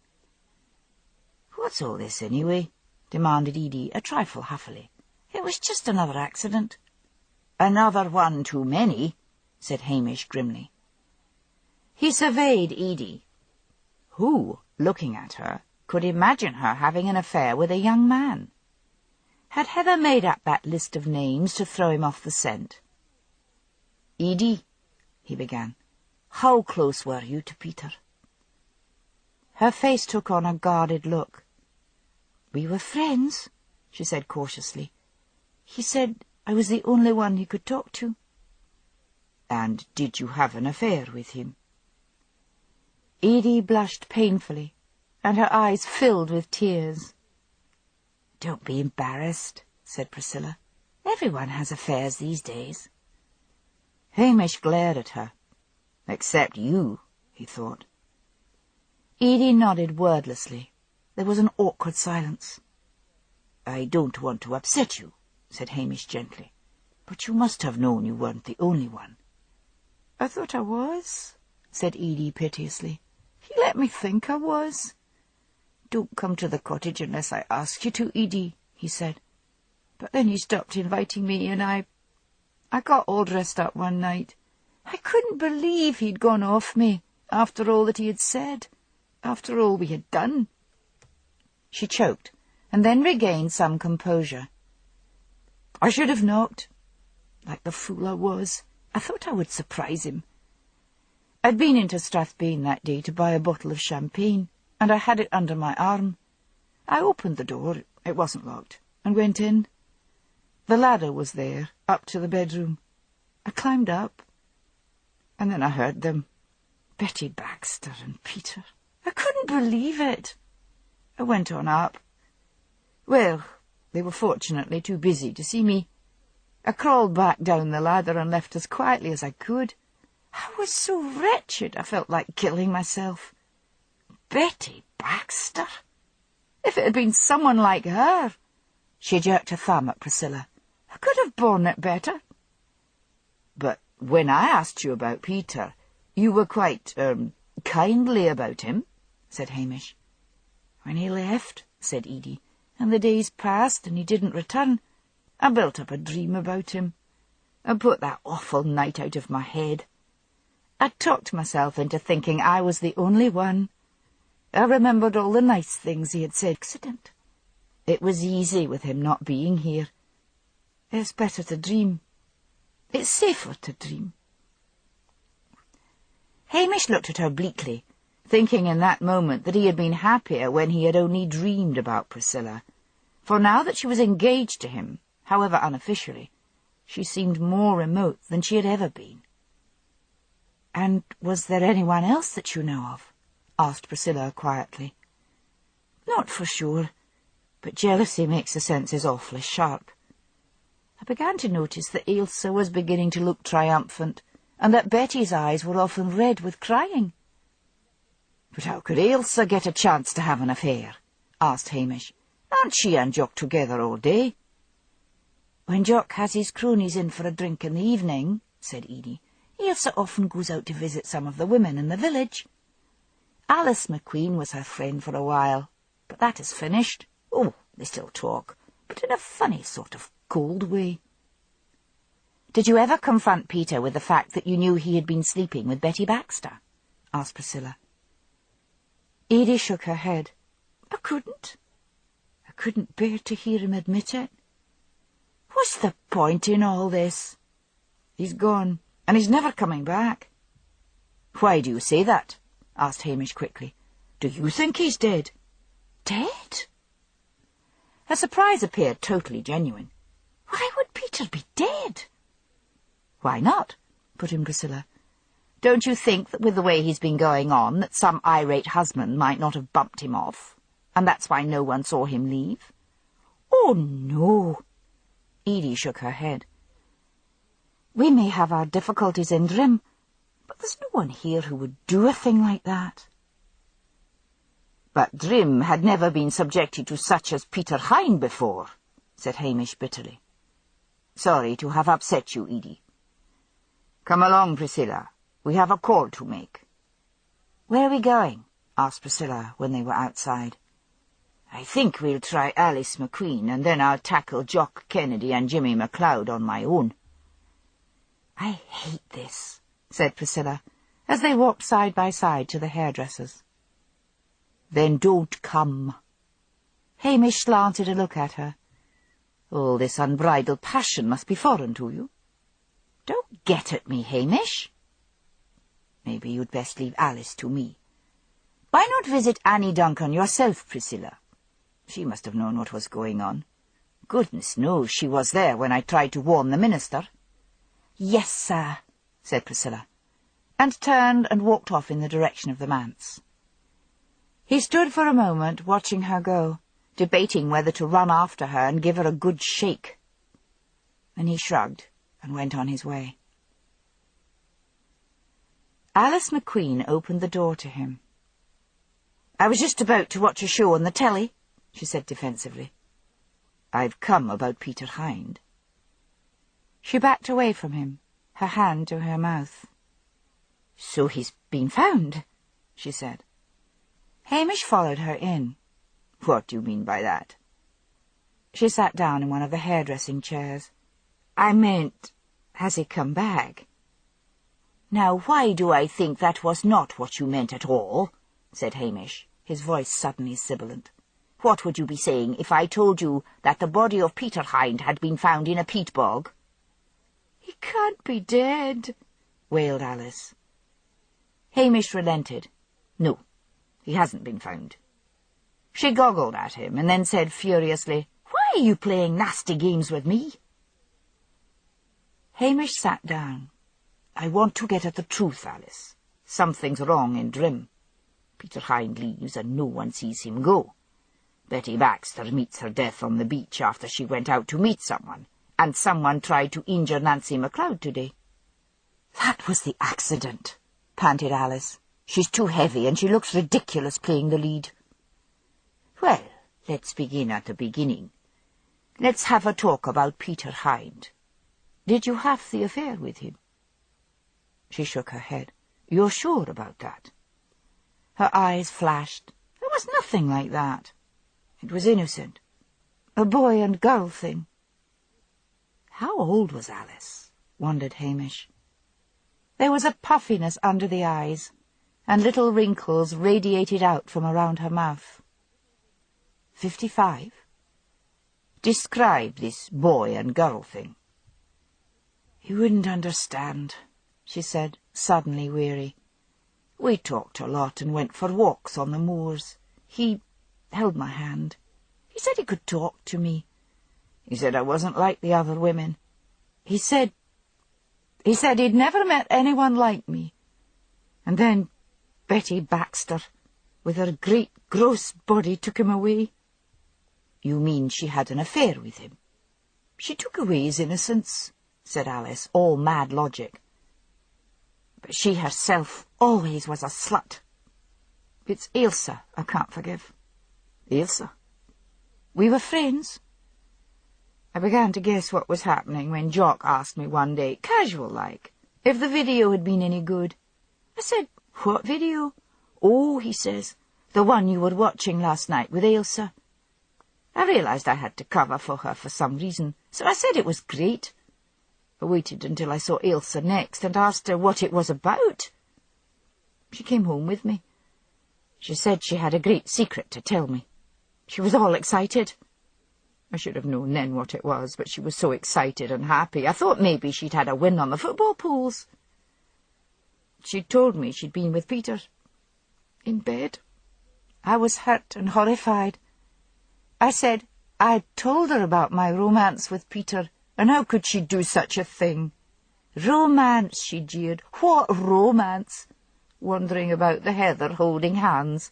Grow up, Alice, she said. I'm a real woman to him. I told her he would betray her, as he had betrayed me. But she went on laughing and laughing. And when he went away, she wanted to be friends again. And what could I do? You know what a small village is like. It's not like the city. You have to get on with people. But Ailsa and I, we can't be friends anymore, like in the old days. In fact, there were the 5 of us. Betty, Nancy, Ailsa, Edie and me. We were close. We had a lot of laughs. When Peter Hind first came, well, that was a laugh too. They'd come to get their hair done, and Edie's exercise classes were a big success, and we competed with each other to see who had talked to Peter last. But it was all friendly, all joshing. Then it all turned sour. I don't really think I can go on living here. Not for the first time did Hamish Macbeth curse Peter Hind under his breath. Alice, did Peter know that you were all the best of friends? Oh, yes. I used to tell him how lucky I was. And Peter promptly set out to turn one against the other, thought Hamish. He felt suddenly tired. If only Peter Hind were alive and well so that he could punch him on the nose.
Priscilla wondered, as she sat in the manse, if Hamish Macbeth would one day float away on a sea of tea and coffee. Every house one went into in the Highlands, one was offered some form of refreshment, and to refuse would be tantamount to saying that one did not like one's host. She was glad the minister had left them alone. For some reason she couldn't fathom, Priscilla had found herself disliking him intensely. When the minister left, Priscilla felt the rather chilly air of the manse parlour lighten perceptibly. "We'll have some more coal on that fire for a start," said Annie, rising and suiting the action to the words. "I hate the way Callum rations it. I sometimes wish we had one of those new council houses, the ones with the central heating." Priscilla studied her hostess. She looked much younger than her years. She must be at least 50, but with her long hair worn down her back and her well-spaced features, she could easily have been taken for a woman in her 30s, and early 30s at that. Her figure was slim and well-shaped. Her dress was surprisingly bohemian for a minister's wife.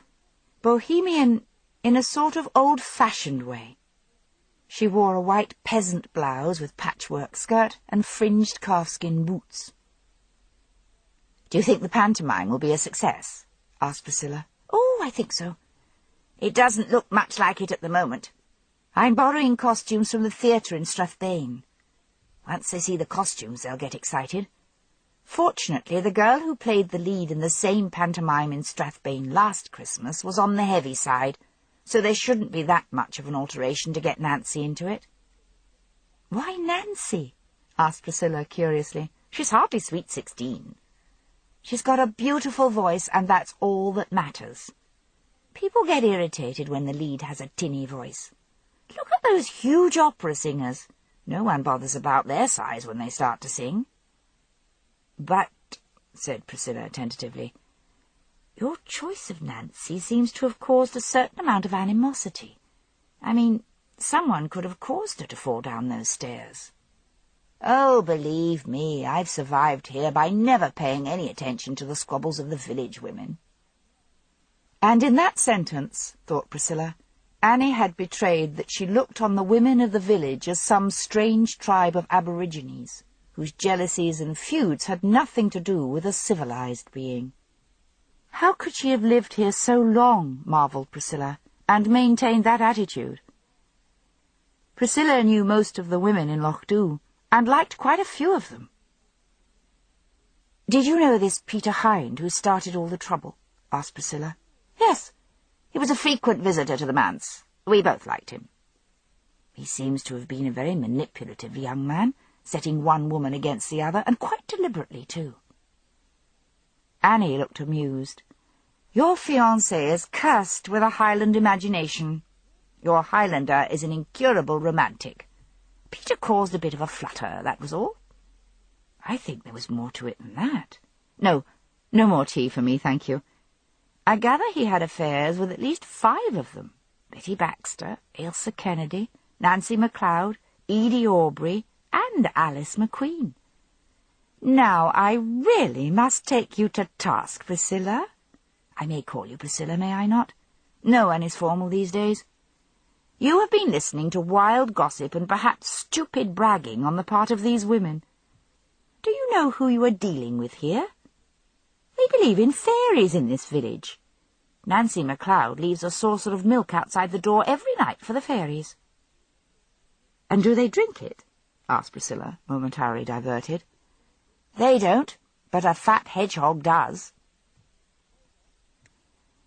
Priscilla returned to the subject of Peter Hind, but couldn't seem to get anywhere.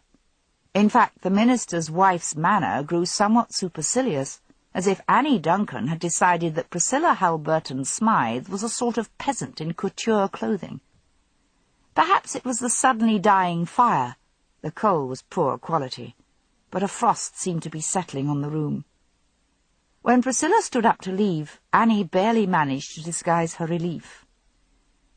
"One of the troubles about being a minister's wife," said Annie brightly, as she showed Priscilla out, "is that people will drop in unannounced.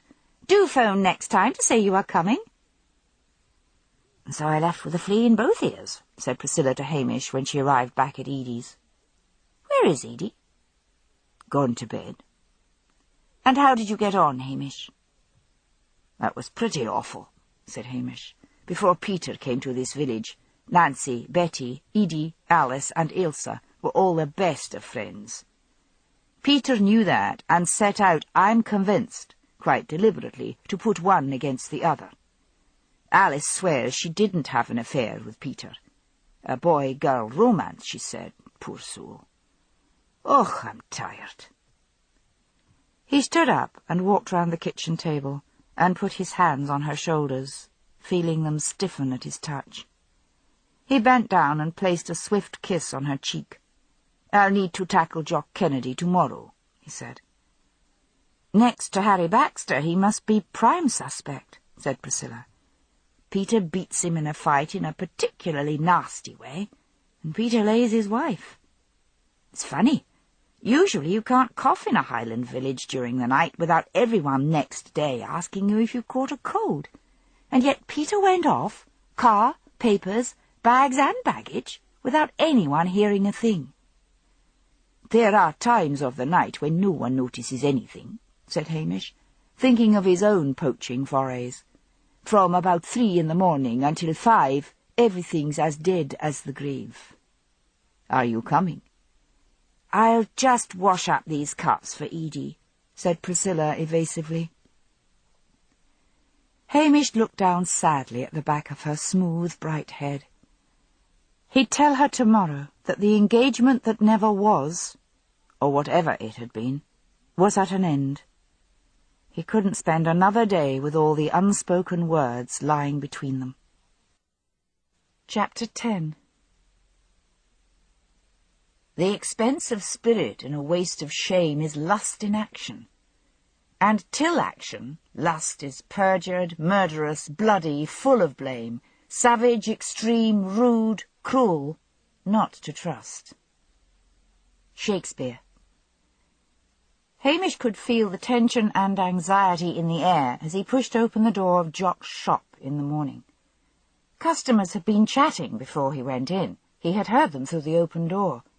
But as soon as he walked in, all fell silent, and then, one by one, they gradually faded away in that Highland style of departing without apparently actually going. Jock glared at him. "I hope you're here to buy something, because you're driving my customers away, so you are." "It's time you and I had a talk," said Hamish. "You close at 12:30, don't you? I'll be back then." As he turned and walked out, he could feel Jock's hot and angry eyes boring into his bag. The good weather was holding, and even Drim looked passably pretty in the autumn sunlight. Only the waters of the loch remained black, seeming to absorb, rather than reflect, the light from the sky above. Hamish walked up to Peter Hind's cottage. Mr. Apple and his builders were hard at work. He waved when he saw Hamish, and walked down to the garden gate. "Everything's coming along fine," he said. "We're going to start draining the peat bog out back tomorrow." "On the Sabbath?" Hamish looked amused. "You'll have the minister up here waving the Bible at you." "He's already called," said Mr. Apple, leaning on the gate and taking a battered pipe and leather tobacco pouch out of his pocket. "Read me a lecture. I told him he had no right to inflict his views on me. He said that I would put up the backs of the villagers, and I pointed out that as their backs were permanently up about anything and everything, I wouldn't notice the difference. Then that wife of his turned up with some ecological mumbo-jumbo about me destroying the habitat of the rosy-breasted pushover, or some damn fool bird. All I wanted was a quiet holiday home. I think I've made a mistake coming here, but until I make up my mind what to do, I'll carry on. Because if I decide to sell, I mean to make sure I get my money back."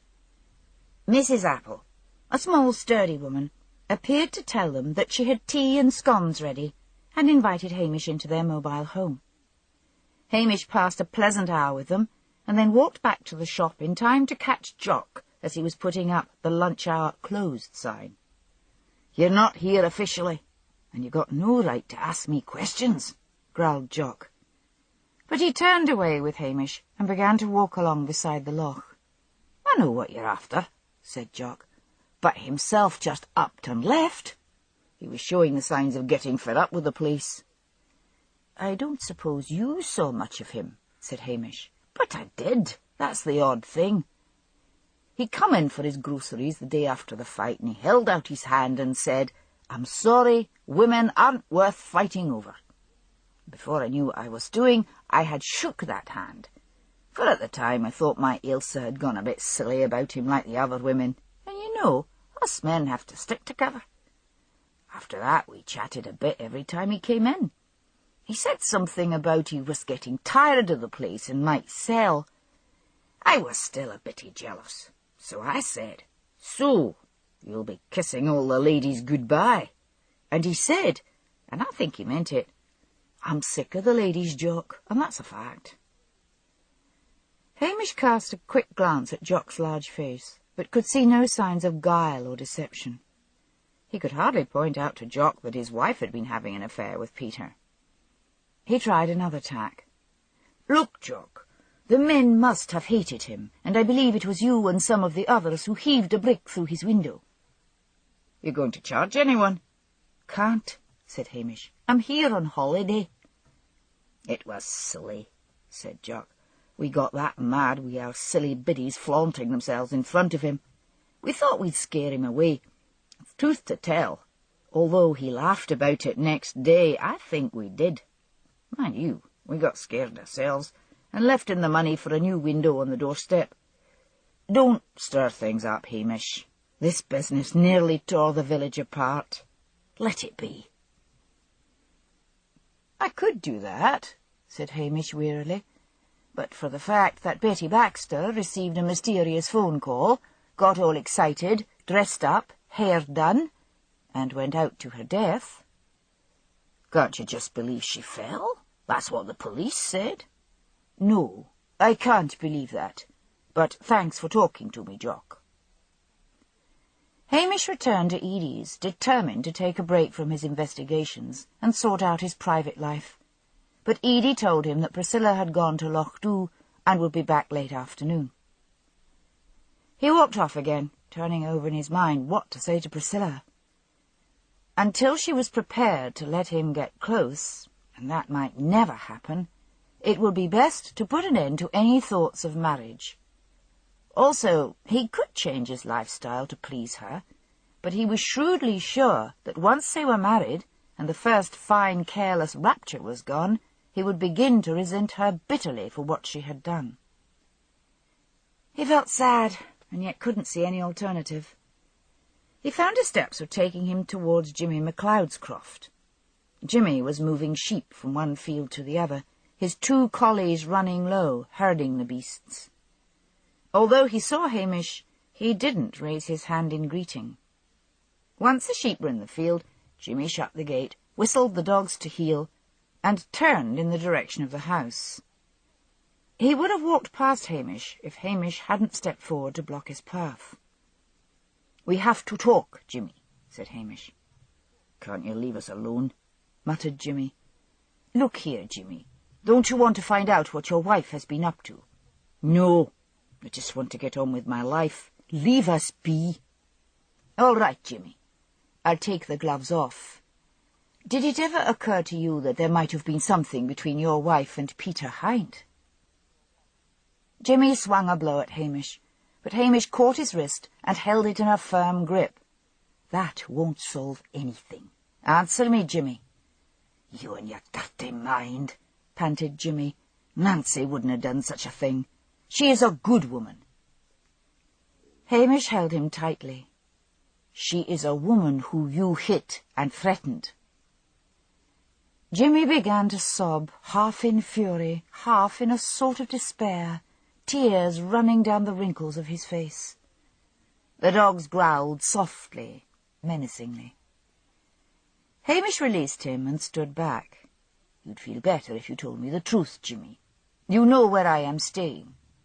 Call on me any time you feel like talking." Jimmy scrubbed at his eyes with the rough sleeve of his jacket, and then stood with his head hanging. Hamish sadly turned away. He was not like Blair, and couldn't go on questioning anyone in such distress. He had a sudden feeling of revulsion for the whole business. Who was he, Hamish Macbeth, to go on like God Almighty? If someone had killed Peter Hind, then good luck to them, he thought furiously. But someone who had killed and got away with it might kill again. And then, what about poor, silly Betty Baxter? He strode moodily in the direction of Edie's, his mood as black as the loch. Priscilla's car was drawn up outside Edie's. He could hear the clatter of dishes from the kitchen. No doubt efficient Priscilla was getting a nourishing lunch ready. He stood at the entrance to the kitchen door and watched her for a minute. She was wearing tailored trousers, a white cotton blouse, and a cashmere cardigan. Her blonde hair was as bright as the sunlight, and she was humming under her breath as if she didn't have a care in the world. "Where's Edie?" he asked, moving forward. She swung round. "It's just us," she said. "Edie's gone to Strathbane with Annie Duncan to pick up the costumes. So I thought I would use the kitchen." "Nice of you to cook lunch," said Hamish moodily, sitting down at the table. "I'm only heating it up. It's lasagna. I got it from the restaurant in Loch Dhu." She deftly mixed a bowl of salad and then put a portion of lasagna down in front of him. He realized he was hungry and decided to put off the inevitable confrontation. He talked about Jock and Harry as he ate. "Why don't you just leave it all alone?" said Priscilla, echoing his earlier thoughts. "Look what a fool you'll feel if Peter Hind turns up alive and well. I've been thinking a lot about it. There is a danger that you yourself, Hamish, might stir the whole mess up again so much that murder will be done this time." She put a cup of coffee in front of him. "Maybe," he said sourly. "I know this may be upsetting to you," she said quickly. He pushed his cup away. "The main thing right now, Priscilla, that is upsetting me is us, you and me." "Oh, Hamish, don't let's quarrel." "It's past that. I thought that once we were married you'd be more affectionate, warmer. But I don't think any more that will be the case. Oh, I think I could even put up with promotion and a move to Strathbane in return for love and affection." "No," he went on wearily, "I don't want a row. I'm not getting at you. It's not in you. So instead of me dragging on, hoping and hoping, I think we should drop the idea of marriage." "I've always had trouble with that side of things," said Priscilla desperately. "Give me a little more time. Just a little more time, Hamish." "No more time." He got to his feet. "I'll go up on the Drim with my rod. Perhaps it might be a good idea if you were gone by the time I got back this evening." He collected his rod and fishing basket from behind the door and strode off, half dreading, half hoping, to hear the sound of her voice calling him back. He fished steadily, trying to fight down a dragging, aching sense of loss, wondering how one's brain should know all the sensible answers, while one's emotions longed for the unattainable. Night was falling early, and frost was beginning to rime the grass when he decided to pack up. Perhaps because there was no young Heather with her pagan incantations, the fish refused to rise to the bait. As he approached Edie's, he noticed Priscilla's car had gone. Well, it was what he had asked her to do, so why did he feel so bereft? "Would you like a bite to eat?" asked Edie, overbright and avoiding his eyes with a sort of awkward sympathy. "We're just on our own. Priscilla's left." "Yes, I know," said Hamish heavily. "How did you get on in Strathbane?" "We got the costumes all right," said Edie. "They looked awfully dusty and tacky to me, and some of them have half the sequins missing, but Annie said they would look just grand under the lights. We're trying 'em on this evening. Sit down and have something. It's fish pie. I made it myself." Hamish accepted a portion of fish pie. It was quite disgusting, and the pastry tasted like wet paper. He cut it up and moved it around his plate in the hope that Edie might think he had eaten some of it. "I've come to that rehearsal with you," said Hamish, "just to make sure there aren't any more accidents." Edie brightened. Priscilla had said she had to return to the hotel to work, but her face had shown signs of recent tears, and Hamish looked depressed. Correctly interpreting that the couple had had a row, and that they had possibly broken up for good, Edie looked at Hamish with new eyes. He was an attractive man, with his flaming red hair, hazel eyes, and shy smile. Of course, he was younger than she, but still. And it would be gratifying to be escorted by a man to the rehearsal. To Hamish's embarrassment, Edie took his arm as they walked towards the community hall. She smelled strongly of cheap perfume, and her thin body was pressed against his side. With relief, he detached himself from her to hold the hall door open for her, and then stood back to let her enter on her own. Then he found a seat at the back of the hall. Jock Kennedy was there, arranging the lights. There were a lot of muffled giggles and scuffles from the direction of the dressing rooms where the women were trying on their costumes.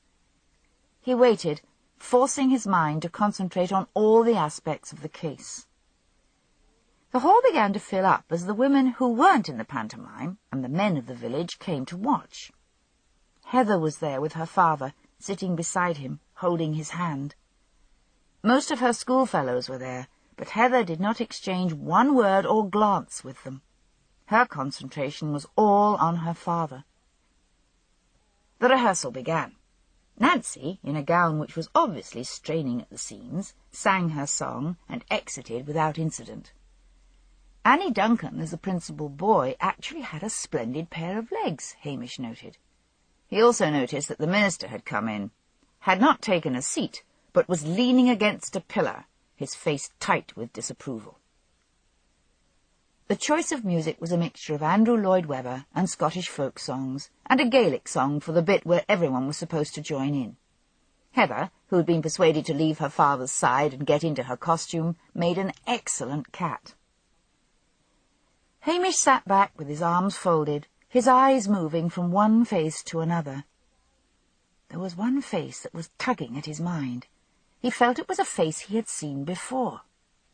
His eyes ranged from the stage and round the audience. By the end of the rehearsal there was a stabbing pain over his right eye. He didn't wait for Edie, but went back to her house and let himself in. He sat down at the kitchen table and put his head in his hands. It was like being haunted. Someone he had seen at the rehearsal was the clue to the whole affair. Edie came in, rather huffy, because he hadn't waited for her. She had had a lovely time at the rehearsal with Ailsa, Alice, and Nancy, hinting at a romance with Hamish, slyly implying that she, Edie, had seen Priscilla off, and they had all giggled over it. Quite like old times. "Coffee?" she asked. Hamish opened his mouth to say yes, and then he looked at her blindly. "What's the matter?" asked Edie. "I have a headache," he said. "Got to lie down." He went up and lay fully clothed on the bed, staring up at the ceiling. Something in his gut was telling him how it had been done and who had done it, but he had not one shred of proof, and this, he was sure, was one criminal who would not break except under extreme pressure. But how to apply that pressure? He lay awake long into the night, falling at last into an uneasy sleep, and waking late, still in his clothes, and with all the thoughts of the night before rushing into his head. He had an urge to go to Loch Dhu, to see Priscilla, to tell her what he thought had happened, and see what she said. And then he heard a furious knocking at the door downstairs, and Edie's voice raised in questioning alarm. Then he heard her running up the stairs, and swung his legs out of bed and stood up, feeling dizzy and groggy. "Come quickly, Hamish," panted Edie. "It's Mr. Apple. He's found a body." Hamish followed the gesticulating and exclaiming builder up towards his cottage, where his workmen were standing in a circle on the peat bog, staring down at something. "We were starting to drain the peat bog early," said Mr. Apple, "and to dig it up for the drains, and the men found the body." News had spread fast. People were running out of their houses. Hamish went up to the circle of men. They parted to let him through. There, lying in the peat, was the figure of a man, black with peat mud, encrusted with peat mud. Hamish felt a red rage against the murderer, which he afterwards tried to explain aloud for his subsequent unorthodox action. He turned to the men. "Get that body up and get it on some sort of stretcher and taken to the community hall. Get everyone in the village to the hall, now." He stood grimly while, with a terrible sucking sound, the bog gave up its prey. The blackened body was put on a door, and a little procession of men carried it into the community hall. Hamish ordered them to place it on a table below the stage, and stood beside it with his arms folded, while the whole of the village filed in. The minister strode to the front of the crowd. "This is disgraceful," he said. "There are children here. What do you think you're playing at?" Hamish raised his voice. "This is the body of Peter Hind," he said, "and the murderer of Peter Hind is in this hall. This body may be covered in peat bog, but forensic science can do marvels these days to find out how, when, and why the man was killed. But I know who did it." His eyes ranged over the startled faces. He sent up a prayer. He was acting on a wild hunch, but he had wanted pressure, and pressure was here, in this still, dead body. "Step forward, Annie Duncan," he said in a loud voice, "and look at what you have done." Her face was white and drawn, and she moved towards him like a sleepwalker. "Why is he so black?" she said, her voice barely above a whisper. "I thought he would be clean with all that water. Why is he so black?" "You did it," said Hamish. "I know you did it, and I can prove it. Peter Hind didn't sign the final papers for the house sale. You did. A handwriting expert will soon prove it." The minister found his voice. "You madman!" he howled. "How dare you? Come along, Annie." He tugged at her arm, but she went on staring at Hamish as if hypnotized. "Leave me, Callum," she said quietly. "Don't you see he knows?" "Knows what?" "That I killed Peter Hind." There was an indrawn hiss of amazement from the hall. "Phone Strathbeen," said Hamish to Mr. Apple, who was standing beside him. "Come with me, Mrs. Duncan." As he led her to a side room, he could hear a voice saying, "Thank goodness it was not one of us. It was an outsider." Annie Duncan had lived many years in the village, but she was still regarded as an outsider. They faced each other over a table in a side room of the community hall. "While we're waiting for the team from Strathbeen," said Hamish, "you'd better tell me how you did it, and why you did it." She gave a dry sob, and then seemed to compose herself. "How did you know it was me?" she asked. "I knew it was you when I saw you dressed as a principal boy. You had deepened your voice for the part. You are English. I realized you could have impersonated Peter. I remembered the way your face became transformed when I first called at the manse when Peter Hind's name was mentioned. I remembered Peter's sister. She looked very like him, but vaguely like you. How did you do it? Men's clothes and a blonde wig?" She nodded. "Why?" She stared off into space, a blind look on her face. Then she said, "He was the most marvellous thing that had ever happened to me. He said he loved me, that we would go away together. He told me he planned to sell the house. We were above these peasants in this village, Peter and I. He was the sort of man I should have married. I had never known love like it. And then I heard the men were going to throw a brick through his window, and I went to warn him. But as I crept up to the cottage, I could hear the tinkling of glass. I waited until they had gone away. I crept forward to look in the broken window. When he came down, I would call to him. He did come down. He was naked, and he looked so beautiful. I stood and stared, enjoying looking at him, about to call to him. And then she came down from the bedroom. Silly, fat Betty Baxter, with her coarse face and her great coarse thighs. I saw them together. I saw them going up to the bedroom together, and I thought I would die of loss and shame. I think it drove me mad. Then I saw my moment. There was a film to be shown at the community hall, and I knew all the village would be there. I had overheard him saying he had already seen the film in London. I went up to the cottage. I wanted it all to be the same. I wanted him back again. I didn't think any more of killing him. He smiled when he saw me, that blinding smile of his, and I wanted to think I had imagined him with Betty. But I told him I had seen him. He looked a bit taken aback, and then he began to laugh. He tugged at my hair and said, "You don't think you're the only woman in this dead-alive place that I've laid to pass the time?" I pleaded with him. I reminded him that he wanted to marry me.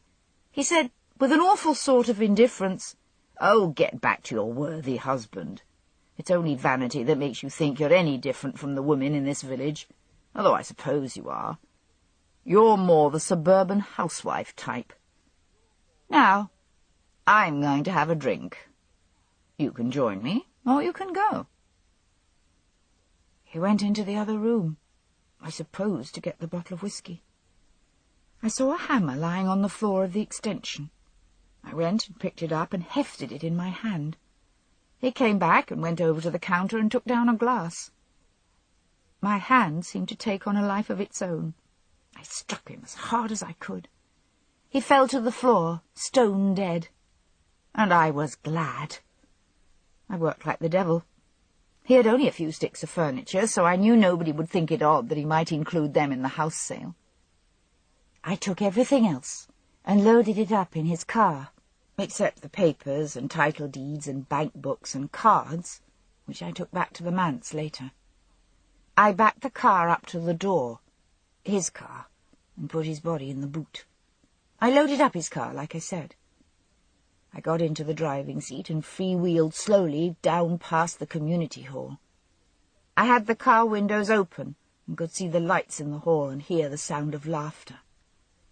When I was down past the hall, I started the engine and drove to the end of the loch, to the deep part, to that ledge which hangs over it. I switched off the engine. I got out and I pushed the car over and watched it sink down like a stone into the black water. I went back to his cottage and scrubbed the blood from the floor and scrubbed every surface I could see. I'd kept his typewriter back, along with the papers. I took it home with me, typed the letter to Jock, and put it with the key through the letterbox at the shop. The next day I couldn't believe I had done it. Hamish looked at her in bewilderment. "But the body was found in the peat bog." "The what?" "Thorn's body was found in the peat bog at the back of Apple's cottage. Didn't you know?" She shook her head. "Someone came running up to tell us we were to come to the community hall, that was all."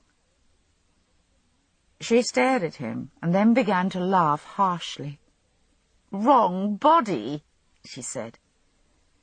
Hamish rose and went outside and told one of the waiting men to phone Strathbane and order a team of frogmen. Then he returned to Annie, determined to worry about the strange peat bog body when he had got her full confession. "And Betty Baxter," he said, when he had sat down again. She sighed heavily. Betty had become over-familiar with me. I liked the women to know their place and keep their distance, and it was borne in on me that Peter had told her about his affair with me, had probably laughed over it with her, and God knows who else. I hated her. I thought I would play a trick on her. I phoned her and said I was Peter, and asked her to meet me on the beach the following morning, and then sat back and enjoyed the spectacle of Betty, wild with excitement, getting her hair done, running about in a glow of triumph. I saw her standing by the rocks, her gross body supported on those ridiculous heels, and I thought, oh, Peter, how could you? I had meant to jeer at her, to see the look of disappointment on her face, but I gave her a great push in her great fat back. Why didn't she put her hands out to save herself? I couldn't believe it when I found she was dead. I ran away. How could you live with yourself? Marvelled Hamish. Betty's death was an accident, not murder. I put it out of my mind. I was waiting until things all died down, and then I planned to leave Callum and go back to London. But you had to turn up with your gawky amateur probing. She began to laugh again. And you got the wrong body.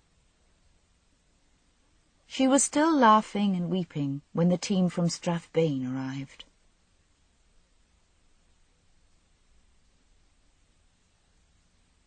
Chapter 11. When we were a soft amoeba in ages past and gone, ere you were the Queen of Sheba, or I King Solomon, alone and undivided, we lived a life of sloth. Whatever you did, I did. One dinner served for both. Anon came separation by fission and divorce. A lonely pseudopodium, I wandered on my course. Sir Arthur Shipley. So, said Detective Jimmy Anderson gleefully, you've been reduced to the ranks, Hamish, stripped of your stripes, and nae wonder. You dig up a fine example of Pictish man in a bog, accuse a minister's wife of murdering it, and she confesses to murdering Peter Hind. Oh, we haven't had such a laugh down at Strathbane for years and years. Anderson and Hamish were sitting in the police office at Lochdew several days later, sharing a bottle of whisky. Man, said Anderson, pouring another shot of scotch. I think the super must have had complaints from every prof, museum and archaeological society from here to Australia. Such a valuable relic in the hands of a clod-hopping policeman. Oh, shut up, said Hamish moodily. Do you know what got to all of you lazy fools in Strathbane? It was that I knew there had been a murder, and proved it too. Ah, you did that. Car in the loch, body in the boot, and Hind's typewriter up at the manse. What put you on to her? It was when I saw her on the stage dressed up as a principal boy with her hair pushed up under one of those Tudor hats. I remember thinking that she made a fine-looking man. I had been uneasy about her in the back of my mind, or I must have been. It was her vanity, you see. Priscilla told me she seemed to think herself a good cut above the women of the village, and I could see that vanity in the way she strutted about the stage, and the way she ordered the women about during that rehearsal. But she had seen such a controlled and quiet woman that her vanity was not immediately evident. She was the only one in the village with the sophistication to keep cool and to plan, and to impersonate Peter. I don't know how I knew it, but I somehow knew that Peter had been killed, and one of them had done it. I'm right glad it didn't turn out to be Harry Baxter. It's a wonder it wasn't that cold wee daughter of his. Oh, the lassie wasn't cold at all, said Hamish. She was just holding herself together because she loves her father. And she thought he, and she thought he, and she thought he, and she thought he, and she thought he, and she thought he, and